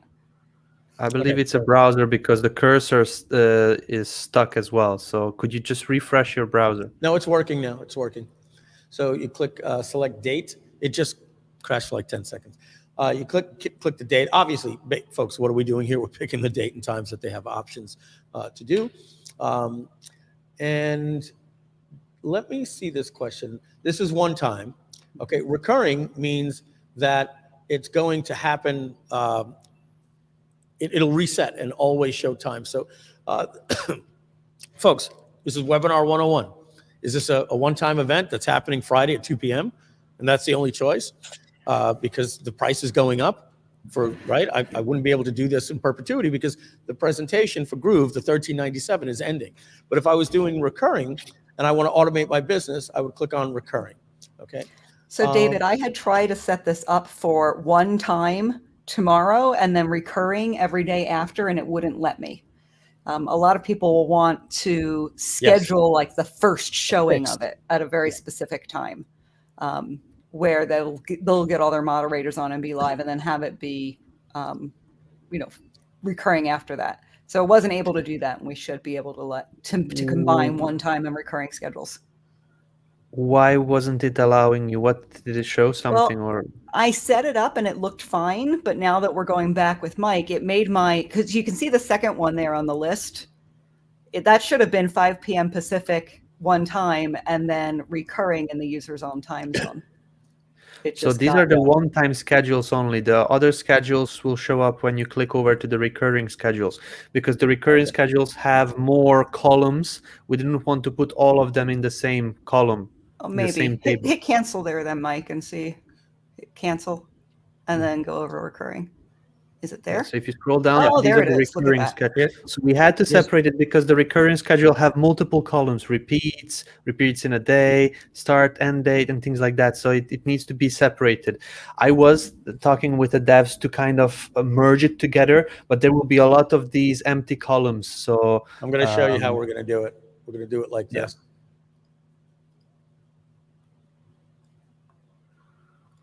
You're going to put a tab right here, like this. All right. Does that make sense? That when you see the schedules, you can go. You don't have to flip up the top. So you just click one time in recurring, and it'll just toggle right there. All right. Yeah. So I'll send that to Donna, just because she's the one that I have open right now. Little screenshot there. Okay. We're going to get back here. All right. So here's the one that she did right here, Donna. So it is there. All right, cool. So I'm going to zoom out a little bit here because I want to talk about, we just set up the schedules, right? And that's basically just setting up when does it automate every few hours, what times of days, and different things like that. Schedule settings. Let's walk through this. Allow instant watch replay. So what that means, folks, I'm going to shut this off for hours. I don't like this. All right. What that means is when the person is at your registration box, they're going to see an option that says there's a webinar starting at 2 p.m. Tomorrow. There's another one that starts at 5 p.m. tomorrow, maybe one that starts in 3 hours. And then it'll also say watch replay right now. That means they can watch the replay instantly and they don't have to wait to the top of the hour or the next one that's starting. What's great about that is they can watch it on demand instantly. What's bad about that is that's like sitting in a movie theater by yourself, right? The whole point of an automated webinar is that it simulates a live webinar with chat and all that different type of stuff. And when people are watching a replay, they're just not as engaged. Let's face it. I bet some of you have been watching this for 5-6 hours today already. I would guarantee it. Some of you have been here. But I do not think the same exact content you would be watching on the replay for 5 hours. It just doesn't work that way. I don't know why. I'm not going to get into it. We like to be part of live things. It's an experience, and you've lost out on the experience. My advice to you is test this, but I don't like that option, but people want that option, right? And there's reasons for it. You might put it in an email. Hey, you could watch the replay, right? So choice is up to you.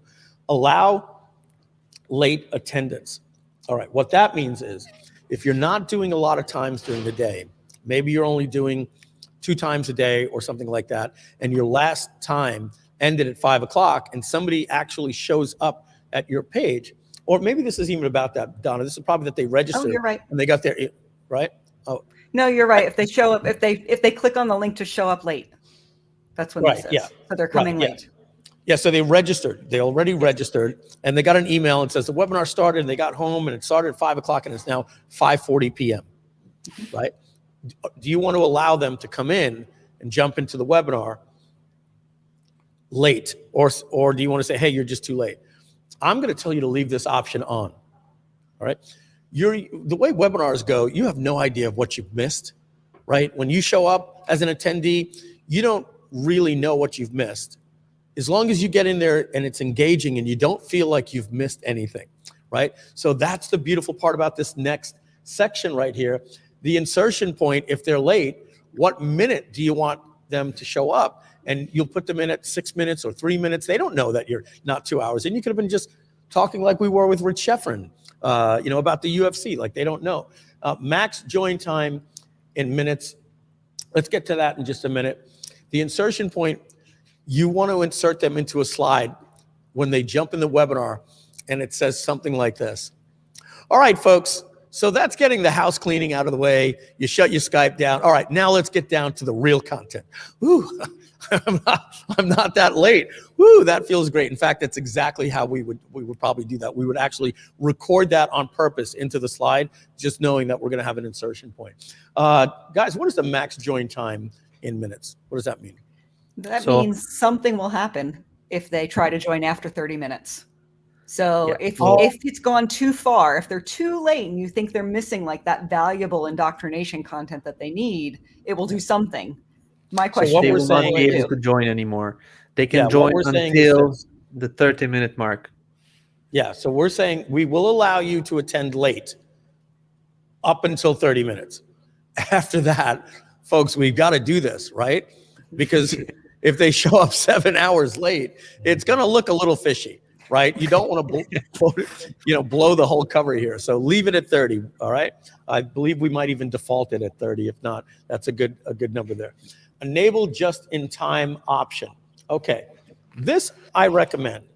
Okay, that means regardless of anything that you put into the schedule, regardless, if you're doing it twice a day, it's going to throw a third option every single time that there just happens to be a webinar starting at 7 minutes right over here. Right. And you can do the just-in-time every hour, most realistic, lower show rates. Every 30 minutes, I kind of think that looks kind of interesting. There might just be a webinar starting at 6:30. Well, right now it's 4:59. It would start at 5, the just in time. But if it was at 5:02 that I'm showing up, at 5:02 p.m., if I choose every 30 like this, then it's going to say, hey, we just happen to have one starting at 5:30. If I choose this. At Webinar Jam, I used to tell people to set one at set times in the day for like, you always have one at 5:15 and you always have one at 7:45. So this looks realistic. And so then it looks realistic that there would be one in 15 minutes, no matter what time you landed there. 1 in 15 minutes. Brilliant. Make the other times 6:15 and 8:30 and 7:45. And that way, when they're looking at all the other times, there's one that's starting at 5:15. Well, that doesn't look that's not straight. weird. If all the other times are 0000, why would this one be? I sign up to a lot of them just in time. Like, good. I don't want to wait for 3 days from now or an hour from now. I want it like right now. I'm not kidding you. I'm not kidding you. I'm a host on a webinar. Not kidding you. Either I'm invited or we're doing a Groove Digital Presents and the webinar starting in 20 minutes. And I open up the browser, I get my camera ready, and I go in the kitchen and I see my mom and I see Michelle and they're like, we're out of something to cook the beef. Oh, you got to be kidding me. Don't worry, Mom, I'll just grab my keys, right? And I'm out of the house and I get a phone call. Where are you? Oh my God, I totally. So if I could get sidetracked about my own webinar, right?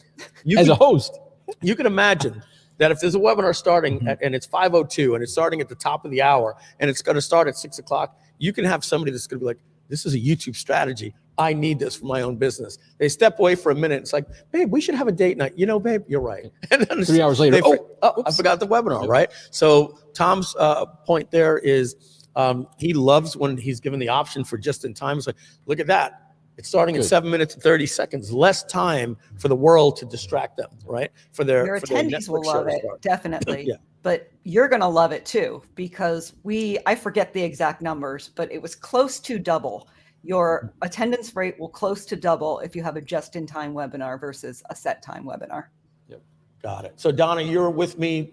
Get rid of the allow, watch the replay, because now if they're going to watch the replay, they're going to be like, oh, well, even just in time is 7 minutes. Let me just watch the replay. Don't use that. And if they watch the replay and you've done some live things in it, it might just create some dissonance for them too. So exactly. All right. Look at this one, hide nighttime schedule. So if we're saying that we want the webinar to start every 3 hours, at a certain point, Mike Filsaime should be sleeping right now, right? So we're going to stop it between 11 p.m. and 7 a.m. because as much as that person wants to watch a webinar right away, just shut your Facebook ads off so they're not working after 11 p.m. You can do that, right? You're only got a certain budget anyway. Do it during the right time because you don't want it to show up to start at 2:15 a.m. It's like, hey, everybody, it's Mike Filsaime, and we're going to get started. Look at that. We got 400 people on. So 2 a.m. in the morning, that sounds a little crazy. So shut it off. And then it'll float to the next time the following morning. So I have a question about this one, Mike, because I think it's a little bit incomplete. If you have it as no schedules between 11 p.m. and 7 a.m. and someone from Australia is looking at their time and it's 2 a.m. for them, but they know it's 2 p.m. for you, maybe they should be able to see a webinar. Maybe it should hide schedule start times during a set time zone. Well, the question is, whose time zone is this? Right. Right. That's The the presenter's time zone. That was your guys' feedback last time on the Groovathon. So we implemented the user's own time zone. So if you scroll up a little bit there where it's set up user's own time zone, you can click on it and Right. actually set a specific time zone. So it's going to take an So they effect. can Oh, still there it watch is. Set up. So, Yeah. So, their So that was time zone- Donna's feedback. It's our brain is working the same way. So in this scenario, they will be able to, and this is crashing my browser, this drop down, guys. It's crashing my browser. It comes back in 10 seconds, but there's something there we want to look into, some JavaScript or something. But depending on their IP address, it's going to be their time, 11 p.m. to 7 a.m. Yeah. Their time won't be showing. It, right, it won't show for them. Yep, And they and if they do the math and say, well, at Mike Filsaime's time is this, so what? All right, whatever. It's about conversions, but at least we give you the option. So here's why I was confused, because that drop down is right next to when you want it to display. So I'm thinking you want it to display in the user's own time zone. I would like the hide schedule time. Like, I think it should just be down near the high schedule.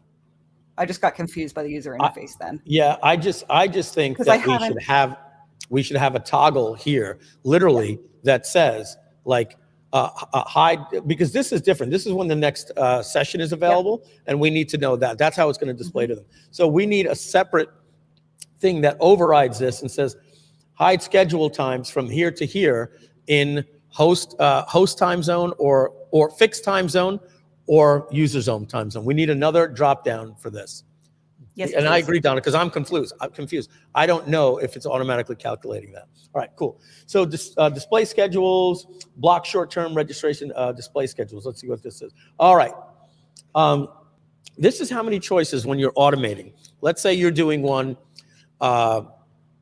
every 2 hours and 7 days a week.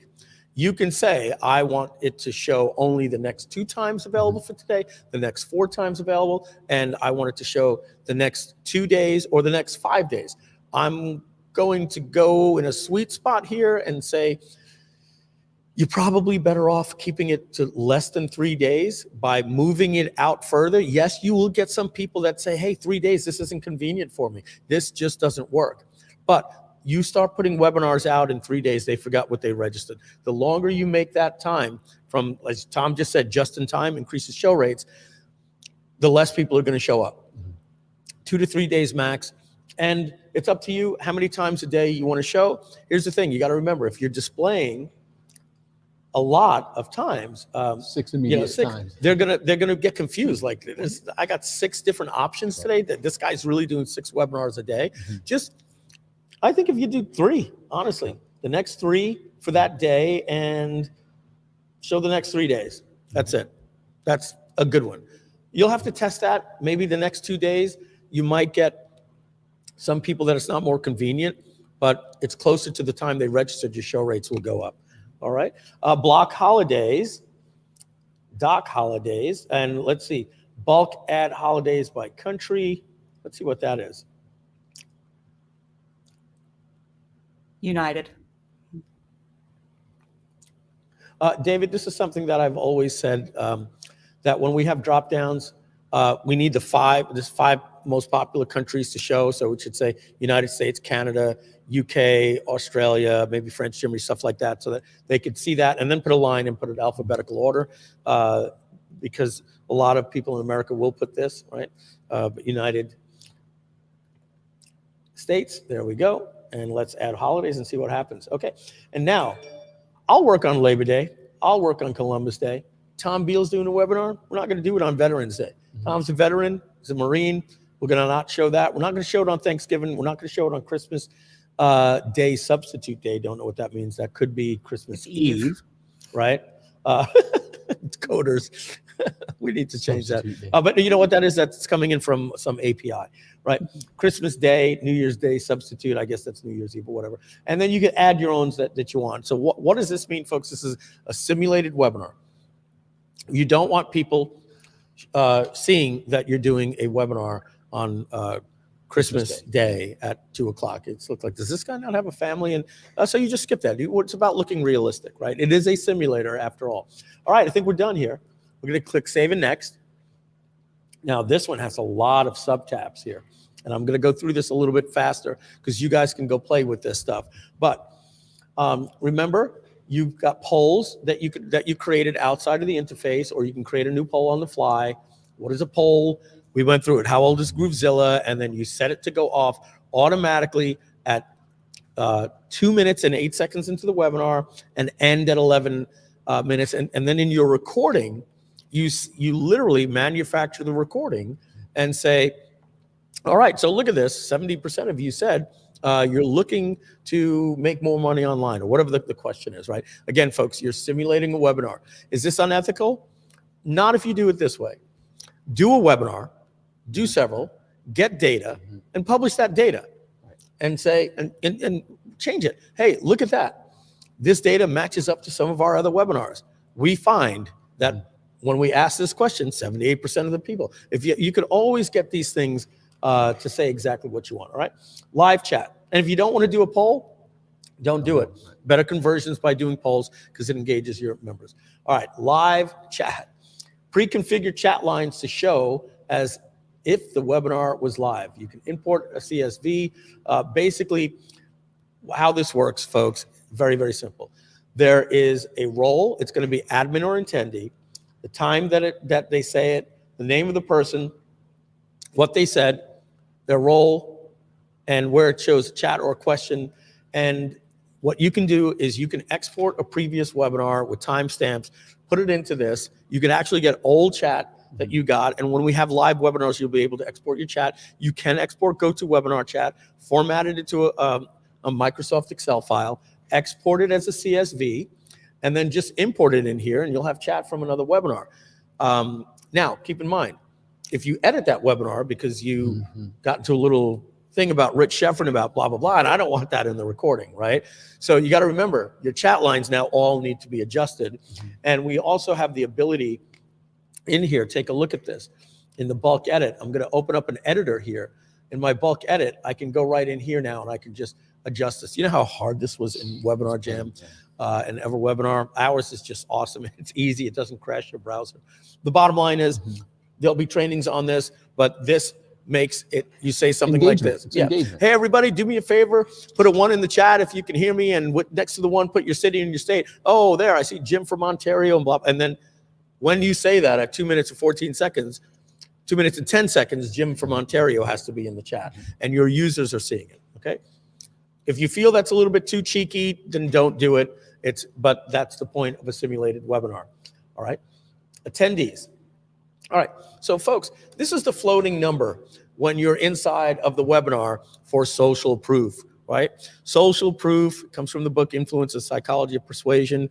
It says that we make decisions based on a number of factors that are social. So when you're in Uber Eats, the first thing you do is you see this one is 4.7, this one is 3.5. Folks, that's a form of social proof. That was rated by society, right? You may like the other pizza place better, but you're going based on social proof.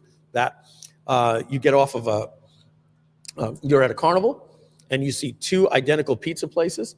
One has a line of 13 people deep, and the other one has somebody sitting there like this. You're getting on the line where there's 13 people. That's social proof. Well, I guess everybody knows something I don't know. What happens is there were just 3 people online on this one and 3 people online on this one. This guy served everybody, and now social proof, there was 3 people, then became 4, 5, 6, 17. Anything can happen. So I'm having a little bit of fun with social proof. So what's happening here is you can display or not the dynamic attendees that are going to float the numbers here, and you want to peak your attendance at 357. So when somebody gets in the webinar, if they show up on time, they're going to see it say 40, right? 47, 52, and it'll build all the way up over a couple of minutes, all the way up to 357, and then it's going to fluctuate by up to 5%. And you put a decline time, and I would put usually about an hour is what I would put. Ooh, this is an error, guys. This is an error. Oh, this is. So it shouldn't let me pick Okay, a decline time that's after the peak time, which I did. Yeah. Yeah. Also, yeah. Mike, why don't you make the decline time 11:27? Can I type in here? Ah. Okay. Apparently, that's what you asked for. I just asked for it to be changed back so we can just type the time. I don't like those little drop wheels. I don't like. I asked for the like- drop wheel. Is that what I did? Really? That's what David said. Yeah, we had the designers create it custom because on one of the demos you asked for it to be like in iPhones. No, I'll tell you what it was. It was the old before this. It was the scroll wheel. Like there was a demo earlier today. I even said, "Oh, I don't like that." Like you clicked and it was 1 through 24. And I had said, guys, can we just make it where you type it? And then Tomas said, oh, there's a different version where it's just like this. But either way, this I'm okay with. The one where it lists all of the options, which was the old scroll wheel from the iPhone, I didn't like. But this is okay. But what do you I'm guys not okay think with if we this. just I would allow prefer to, when you click on the time and then if you just type it in? I think Just you on should the do both, actual that's all. 00, you click on the 00 and you can type in. Would that be I didn't- intuitive? What do you think? Let me do this. Let me do People are this. so used to seeing like HH:MM:SS, and they know what to do. Like we when they do see in that. group pages, right? Yeah. Is it not letting me go back to videos here? No, Do I have because to? yeah. Let me just do this. Okay. What are you trying to do, Mike? I want to go back to video. Oh, Just it's doing this. Can you not click it yet? Every time I click save, then it moves because there's no save. It's saving next, and so I'm gonna just refresh this this thing and go back to video because what I want to see here is duration. We did it that way there. Yeah. Okay. I So also every said that time every management, place every place we have a where you time. change time, this was changed to this new UI. I also asked Mike that every time we have a time, a start time, there should be the option of from the beginning, and an end Yes. time, there should be the option of at the end, till the end. let me just take a look at this feature here.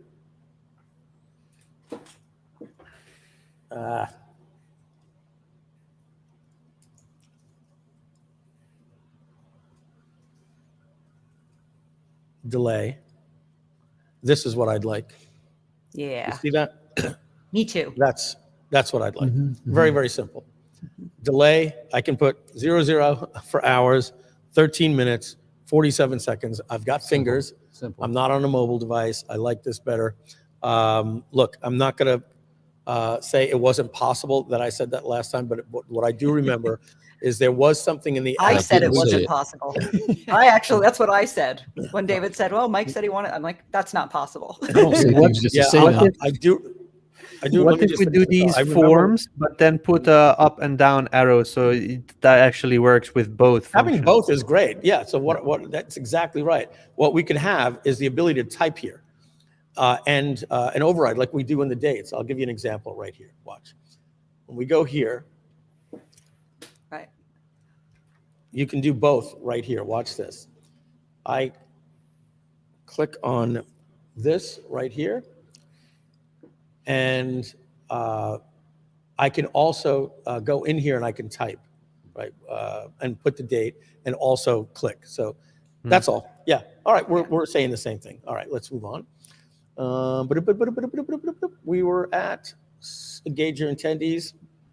Right. Okay. So we were talking about live chat, putting some stuff there. The number of attendees were times, right? All right.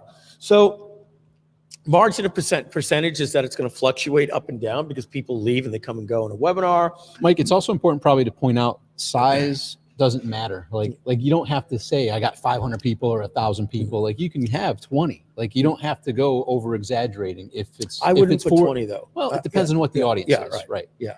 It's different. But you bring up a great point. What is the most realistic thing about who you are, and try to keep it based on your influence and things like that.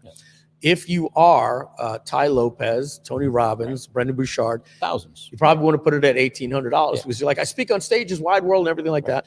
And if you're medium, you might want to put it at 250, 300. And if you're just starting out, keep it at 80 or 60 because hey, who is this person, right? So great point. Keep that within who you are. Now, what is the minimum attendance attendees right here? Is if this is your peak, you never want this thing to drop, to 30 people because if people see there's only 30 people on, why am I still on? There were 300 people on. He must have said something that I missed that was offensive and time to go. Social proof, right? So keep that number, in my opinion, don't let that drop too much, right? Live, it'll go down a lot less than that after an hour, but keep it high there or closer to the peak. Sticky messages. Sticky messages are kind of like lower thirds, right, Donna? They just show up. When we highlight, they're not. No, these sticky messages are at the top of the chat. They stay at the top of the chat. Right. So we got to, is that what this is here where it says welcome? There we go. So make sure to get your download. There's no messages, or do I put I just put the URL? So that is the message. So you need the start and the end time, and you would put the link for your download there, right? Start. We get the point. We're not going to mess around with this too much. So start and end, and you click add, and now you've got this. Now, could we hyperlink those, Donna, or should we? Sticky messages are really just little notes, like we have the offer live or something like that. But the actual offers is where you can put links and clickable buttons and things like that that will show up also in the chat and on the screen. So in the sticky messages is not meant for links. But we actually we don't need it actually, Mike. Wait until you get to the offers. You don't need what you think you need.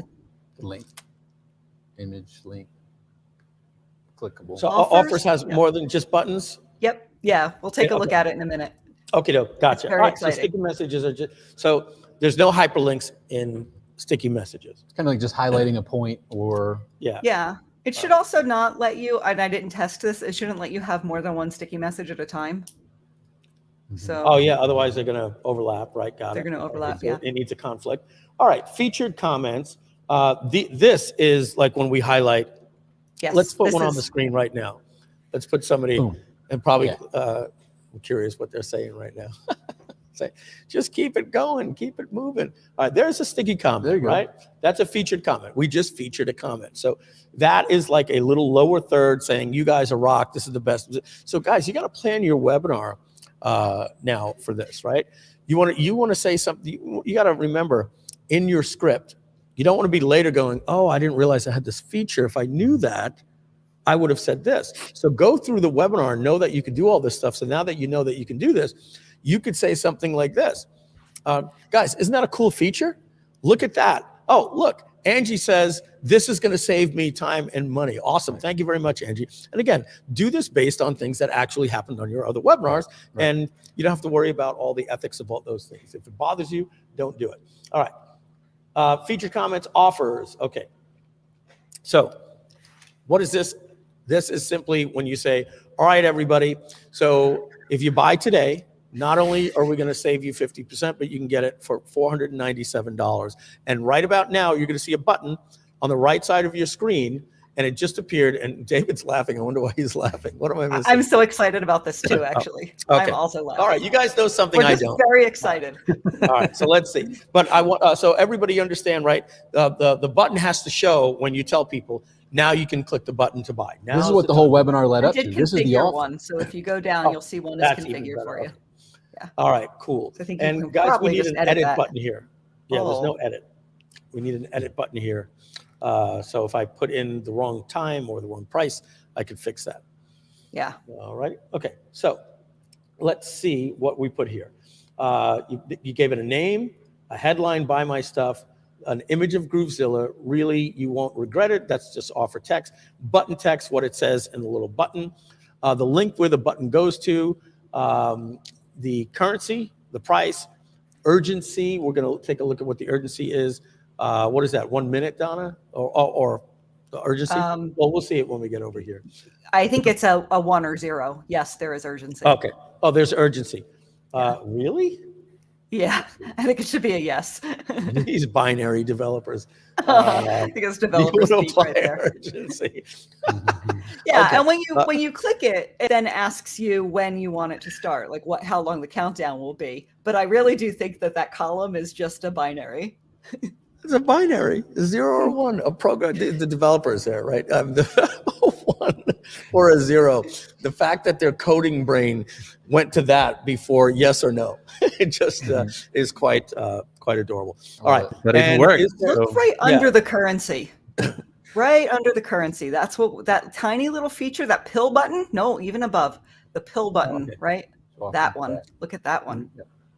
Show Turn it offer on. link in chat. Oh, Beautiful. that's what you were talking about there. Show again after. Okay, great. And okay, and the offer link, where do I put that link? Is that the button link? That's the button link, yeah. We Okay. should probably change that to button link. Button or link, parentheses, offer link. Button offer link, yeah. Yeah, button link and then parentheses offer link, and then they'll get that when they see show offer link in chat. Okay. So you don't have to worry about it being a sticky because you can show it immediately when it displays and then figure out how often you want to keep refreshing it, which is so much better than a I love sticky that. because you get Yes. blind to a sticky. This way, that love offer, that link, that blue link, that it blue keeps- clickable link is going to keep riding up in your chat. Got it. And is there a way to sticky it at the top of the chat?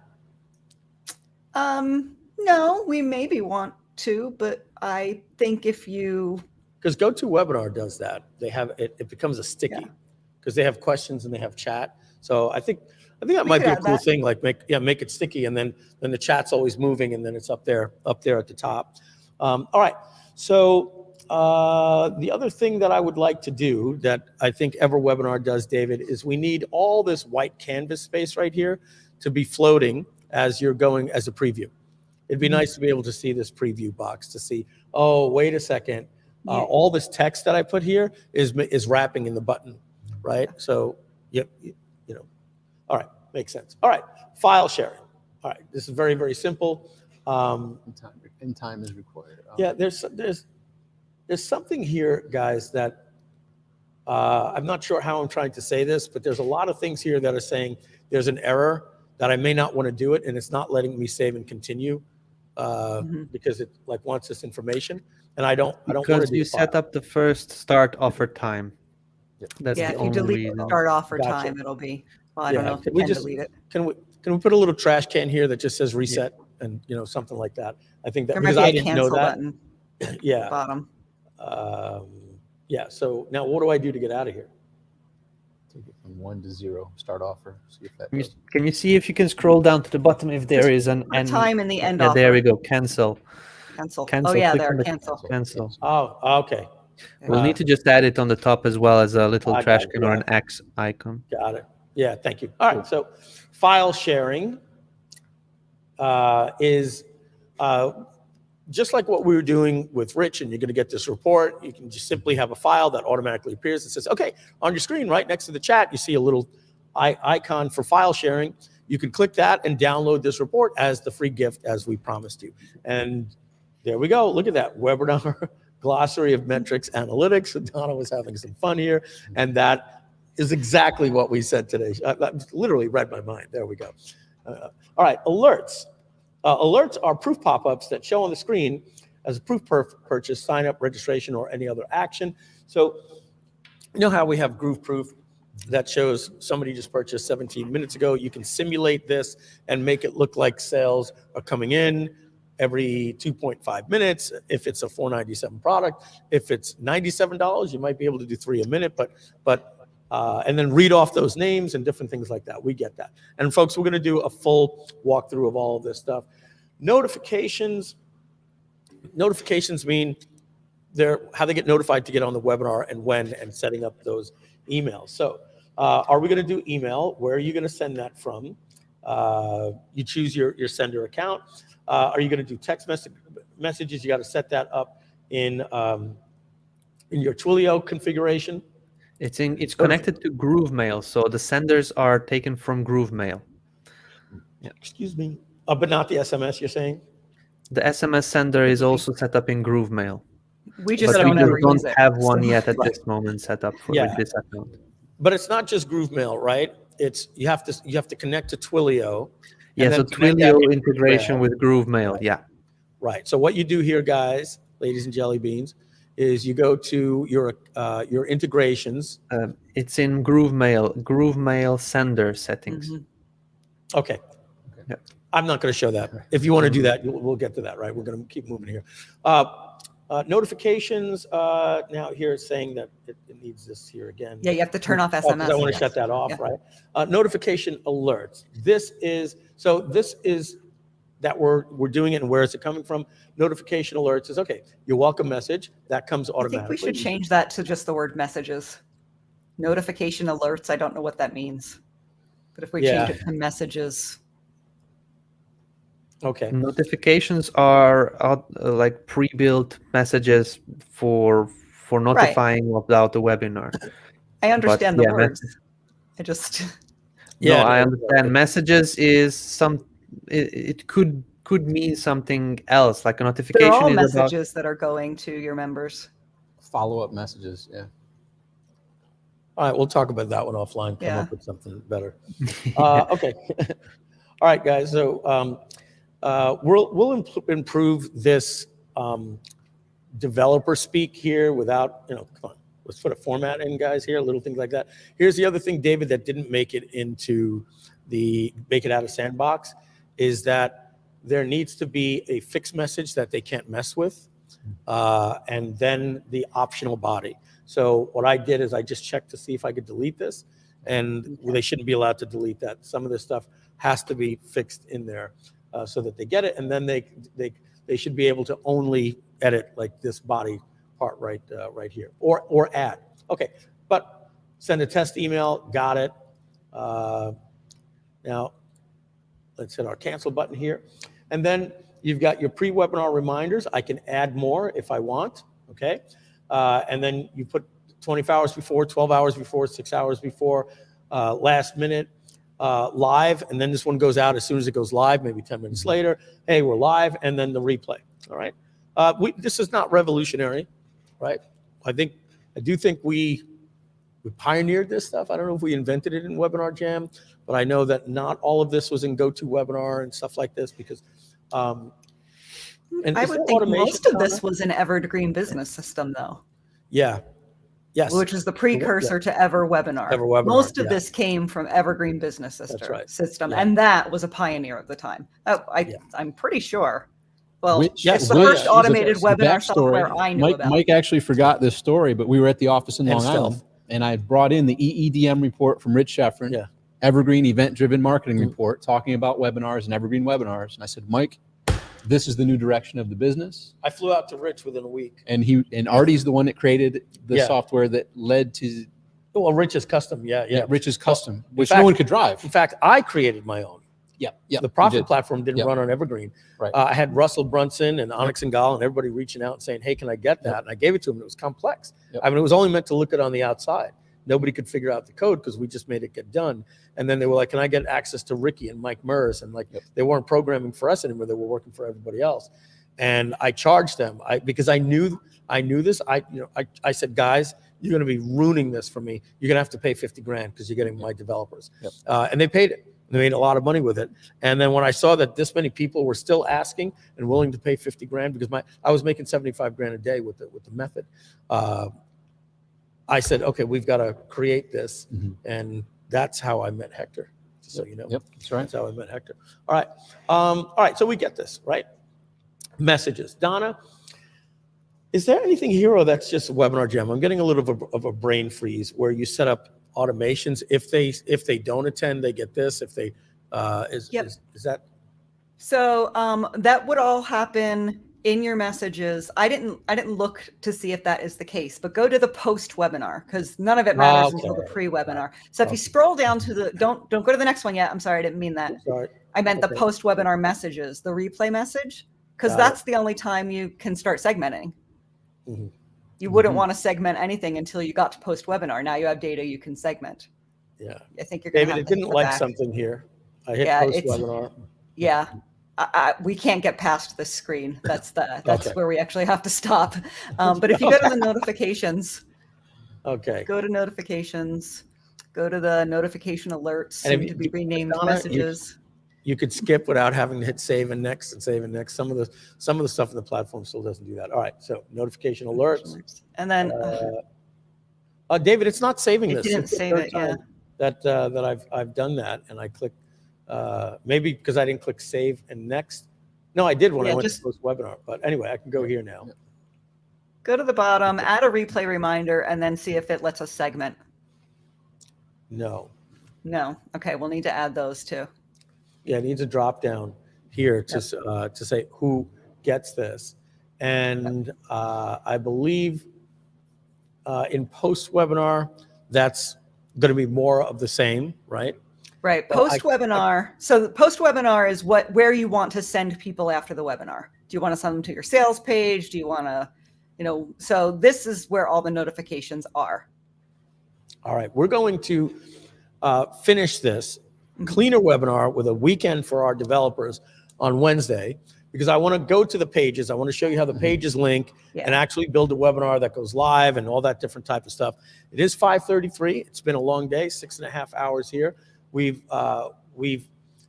able to show you this, as we told you. We tried to get this ready for full demo today. It looks like we were two sections shy, and it's still sandbox for you until maybe Monday or Tuesday. So we're going to work on this over the weekend. Joe, give us a wave. Joe Jablonski, give a little wave. Wrong one. Peanut Gallery. Slide over. Lower. There he is. Joe. All righty. And I think we're going to wrap it up here. We're going to play one more final commercial. We didn't do a lot of commercials here today.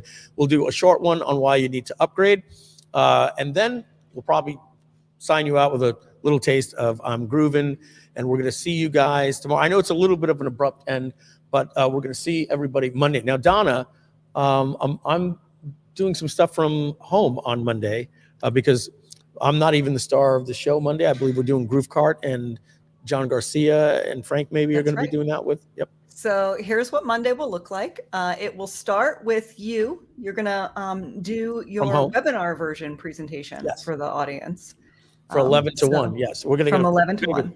A crash course on Groove with the same webinar I'm doing for our affiliates. We're going to do for you so that you can understand the exact offer, understand the free and the paid a little bit more. It is a little bit more of a pitch at that point, so that you can fully understand. And then we're going to go into content on Groove Cart at right about 1:30, 1 o'clock, 1:30. Yeah, I have it, 1 to 2, starting the Groove Cart somewhere around there. Groove Cart, and then we have another hot seat that is what was her name? Sorry, Melissa. Melissa is from Texas, and she's a trainer. Am I doing that? No. Okay.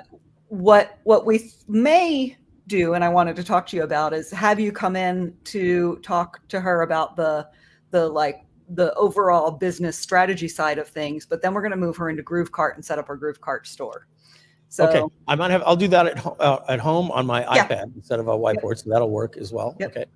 And then after John Garcia, who's going to lead that Groove Cart session, is done, we're going to bring you back on at the end, also from home, to maybe wrap up with another version of the webinar, content that you give. Got it. Now, I think it's important to note, I get a little confused here, but I think I got it. I think we're starting like the 24-hour mode on Monday, right? So it's not an 11 to 5. Like we're going to start at 11, and we're going to do our normal 8 hours and go from like 11 to 6, 11 to 7. And then I believe David Lemon is taking over. Is that who it is? Simon Leung is on stage next, and he's taken the next 8-hour shift. And I don't know what he's doing, but he's always great. He has complete control of filling the time. He also had access to all of the hot seat applications, and told him that he could select some people from them to do those sessions himself.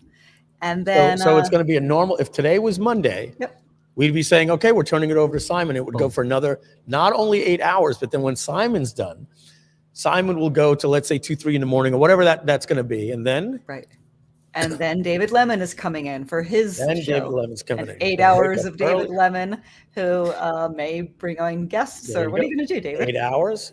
I didn't have any hot seat people taken, but I was just thinking to turn on Groove, go into each app and build out something with everything that we have so far. I think that could be very, very, very interesting. That's for people. really good for Europeans, people in the UK, people in Russia and Australia. You're going to get some time with Simon and David and some hours that are good for you. And David's doing 8 hours, which means if he starts at 3, he's going to turn it over to me at 11.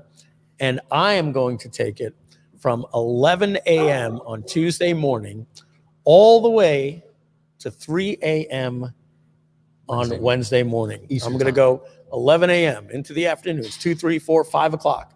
Then 6, 7 o'clock, we're going to have people here in the studio playing some guitar, get a YouTube strike and all that type of stuff. It's going to be 15, 20 people in here.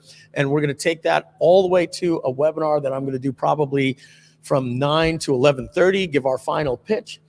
And then at 11:30, we're just going to get people around here, get our little BYOA and BYOB, bring your own beer, bring your own alcohol. We're going to have some fun here from 11:30 to 3 a.m. because we want to close out the Pacific midnight. It's closing Pacific time on Tuesday, and that's going to be a little bit more fun. I'm going to be going now.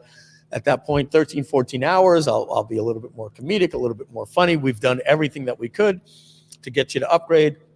We're going to be there live to show you that there you go. The price is now $19.97. I'm going to show you the page. I'm going to show, hey, this page is going live. You're going to see us click the page live. We're going to say, that's it at 3 a.m.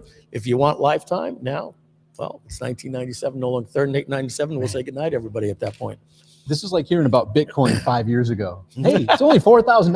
I don't know. Well, You got a good point there. I don't even think that's funny. I think you're know right. it's absolutely true because the bottom line is, even if you're just starting out, down the road as your business grows, you'll be paying multiple thousands of dollars for the services that are included in this one-time payment. I wonder how many people are going to decide not to be an internet marketer. Man, I wish. And they're going to be like, I'm just not paying $2.99. Right. When I know I could have had this for lifetime. They're going to spite themselves and they're no longer going to have success because they're not going to be able to find it in their own mind to pay $2.99 when they knew they could have gotten it for $13.97. Yet they'll still Frankenstein together their whole solution that will be thousands of dollars per month when it's less like than I said, that for one payment. They'll spite it. Right. They'll use WordPress. Right. They'll pay all the other. They'll pay Divi. It won't look good, and they'll just pay everybody else because they can't come to pay us for something they knew they could get for $13.97. And look, not you folks. One quick question, like one thing, like if I'm sitting there thinking like, okay, maybe I don't know the history of Mike and the whole team here, but the bottom line is how much revenue this has produced. A huge portion of that has been put back into building this foundation. A huge portion. Like this isn't huge. This isn't like the hit and run in the software industry, in the marketing world. This is a long-term play. And the foundation is built, and you have a unique opportunity to get in literally at the ground floor. And if you don't, the $2.99 is, I'm going to be forecasting, it's not going to stay at $2.99 forever. It's going to be going up down the road. I mean, you guys once that happens, it's game over. Boom, you could boom, get boom. less for $2.99 a month later, and all that different type of stuff. But you'll see, holy cow! I wish I would have taken that one-time payment, and my business is set for all these years. And that removes literally tens of thousands of dollars a year of expenses, even if you're just a mediocre size business. While we go for the next 2 minutes, Yep. I want to do some highlights here. And it's going to take a 15, 20-second delay before we get them. So, folks, do us a favor. If you're watching in the chat, type in that you're a lifetime customer and when you got it. Or if you're a free customer and come hell or high water, you're going to upgrade by the August 31st. Or if you're a free member and you're just not sold yet. I'm just curious. We're going to start clicking some of those buttons there as we're waiting. And Joe's over there. He's been a little quiet today. Move that little speaker there right to you. Joe's working with affiliates. We've got a lot of affiliates coming ready to really push things forward. His microphone isn't on. Your mic? Mike. Sorry, Joe. You're out of luck. because I don't know which slider you are with it. Do you see Mike? Joe's Jones? talking about how awesome all of our affiliates are. Yes. Yes. He's in the other room. He's right there. Go get him. All right, back to us. All right, Donna, do we have little thingies? All right, let's see. And I'm gonna put my glasses on here because my cameras are hiding. And let's get over here and see what we got. We got initial FB, Facebook user says lifetime 2 months ago. Thank you, Facebook user. You know who you are. Smart move. Joanne Newby, lifetime since June 2020. All right, what else we got? We got Wolfgang G, lifetime platinum, early 2000. We're singing to the choir, preaching to the choir, as we say here. Let's see, let's take time here. Subashini Ven says, got lifetime August 2020, preaching to the choir. What else we got? Subashni. She told me just the other night, Subashni. Subashni. Oh, thank you. Michael Simon, lifetime. Is this all the choir here? Are we preaching? Lifetime Dex. I think the people who haven't upgraded yet are too humiliated by the fact that they haven't upgraded yet. I think that's it. And guess what? Yeah. Not everybody's a first mover. Like a lot of people want to hear it out and feel it out, and you see as you progress through this. All Thank the you, value Adela. that it shares. Adela Meaden, lifetime. Adventures with Cons, a lifetime since September 2020. Nice. You guys are just here for the fun. You love us as much as we love you. Lifetime member here, Gabriel Ramos. Michael McCrimmon, lifetime customer since November 2019, Atlanta, Georgia. November 2019. Right. If I can remember, I don't even think Donna was with the company yet. We were just starting to talk. I was consulting. Right? Yeah, I was consulting at the time. Yeah, wow. Perfect. Wow. Donna, that two things I can say. It's flown by and it feels like so long ago. I could say both, depending how I look at it. Say, isn't that crazy? Well, look what's How happened in the tired you world are since today. then. Yeah. Like the world changed. Facebook user, lifetime since July 2021. Premium, platinum, you name it. July 2020 is Carol Palmyra. Larry Stangowitz, I'm a lifer from the beginning and proud of it. Love it. Lifetime, August 21, a couple of days ago, and really proud of it. Oh, there we go. Way to go. We appreciate it. And that was Veriman Media. Nobody free, huh? Lifetime member, not yet. I think, like Tom said, nobody wants to say it there. All right, and there's just many more. All right, folks, I'm There sure really are so many. We want to highlight you all, but this one. Do you remember Pat and Lorna? Pat Oh, and Lorna absolutely, are old yeah. friends from Webinar Jam and Ever Webinar. So yeah. Hey guys, good to see you you might again. want to see that one too. David Lemon. Oh yeah. Hey, folks. The story behind this is David was out there showing sites that he did with Groove or something like that. And I said, man, this guy kicks ass. And then we reached out to him and the rest is history. You know, there's two more people like that came in from the Facebook group. Damien and DeBarshi, both were rocking out pages. And it was like, we can't get enough templates and designs. So I think David was doing how-to tutorials for us. David's a lifer.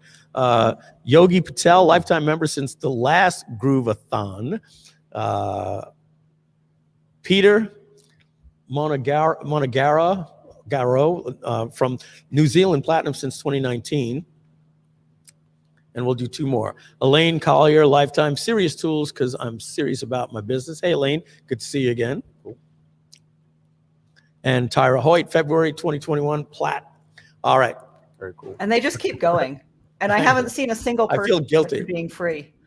Don't miss it though, because I mean, we've all had that opportunity. We missed it. And we're like, man, it happens. Preaching to the choir, it miss seems here. They're all platinum. It's awesome. It is going to break our heart on September 1st when people are begging to get the $13.97 offer.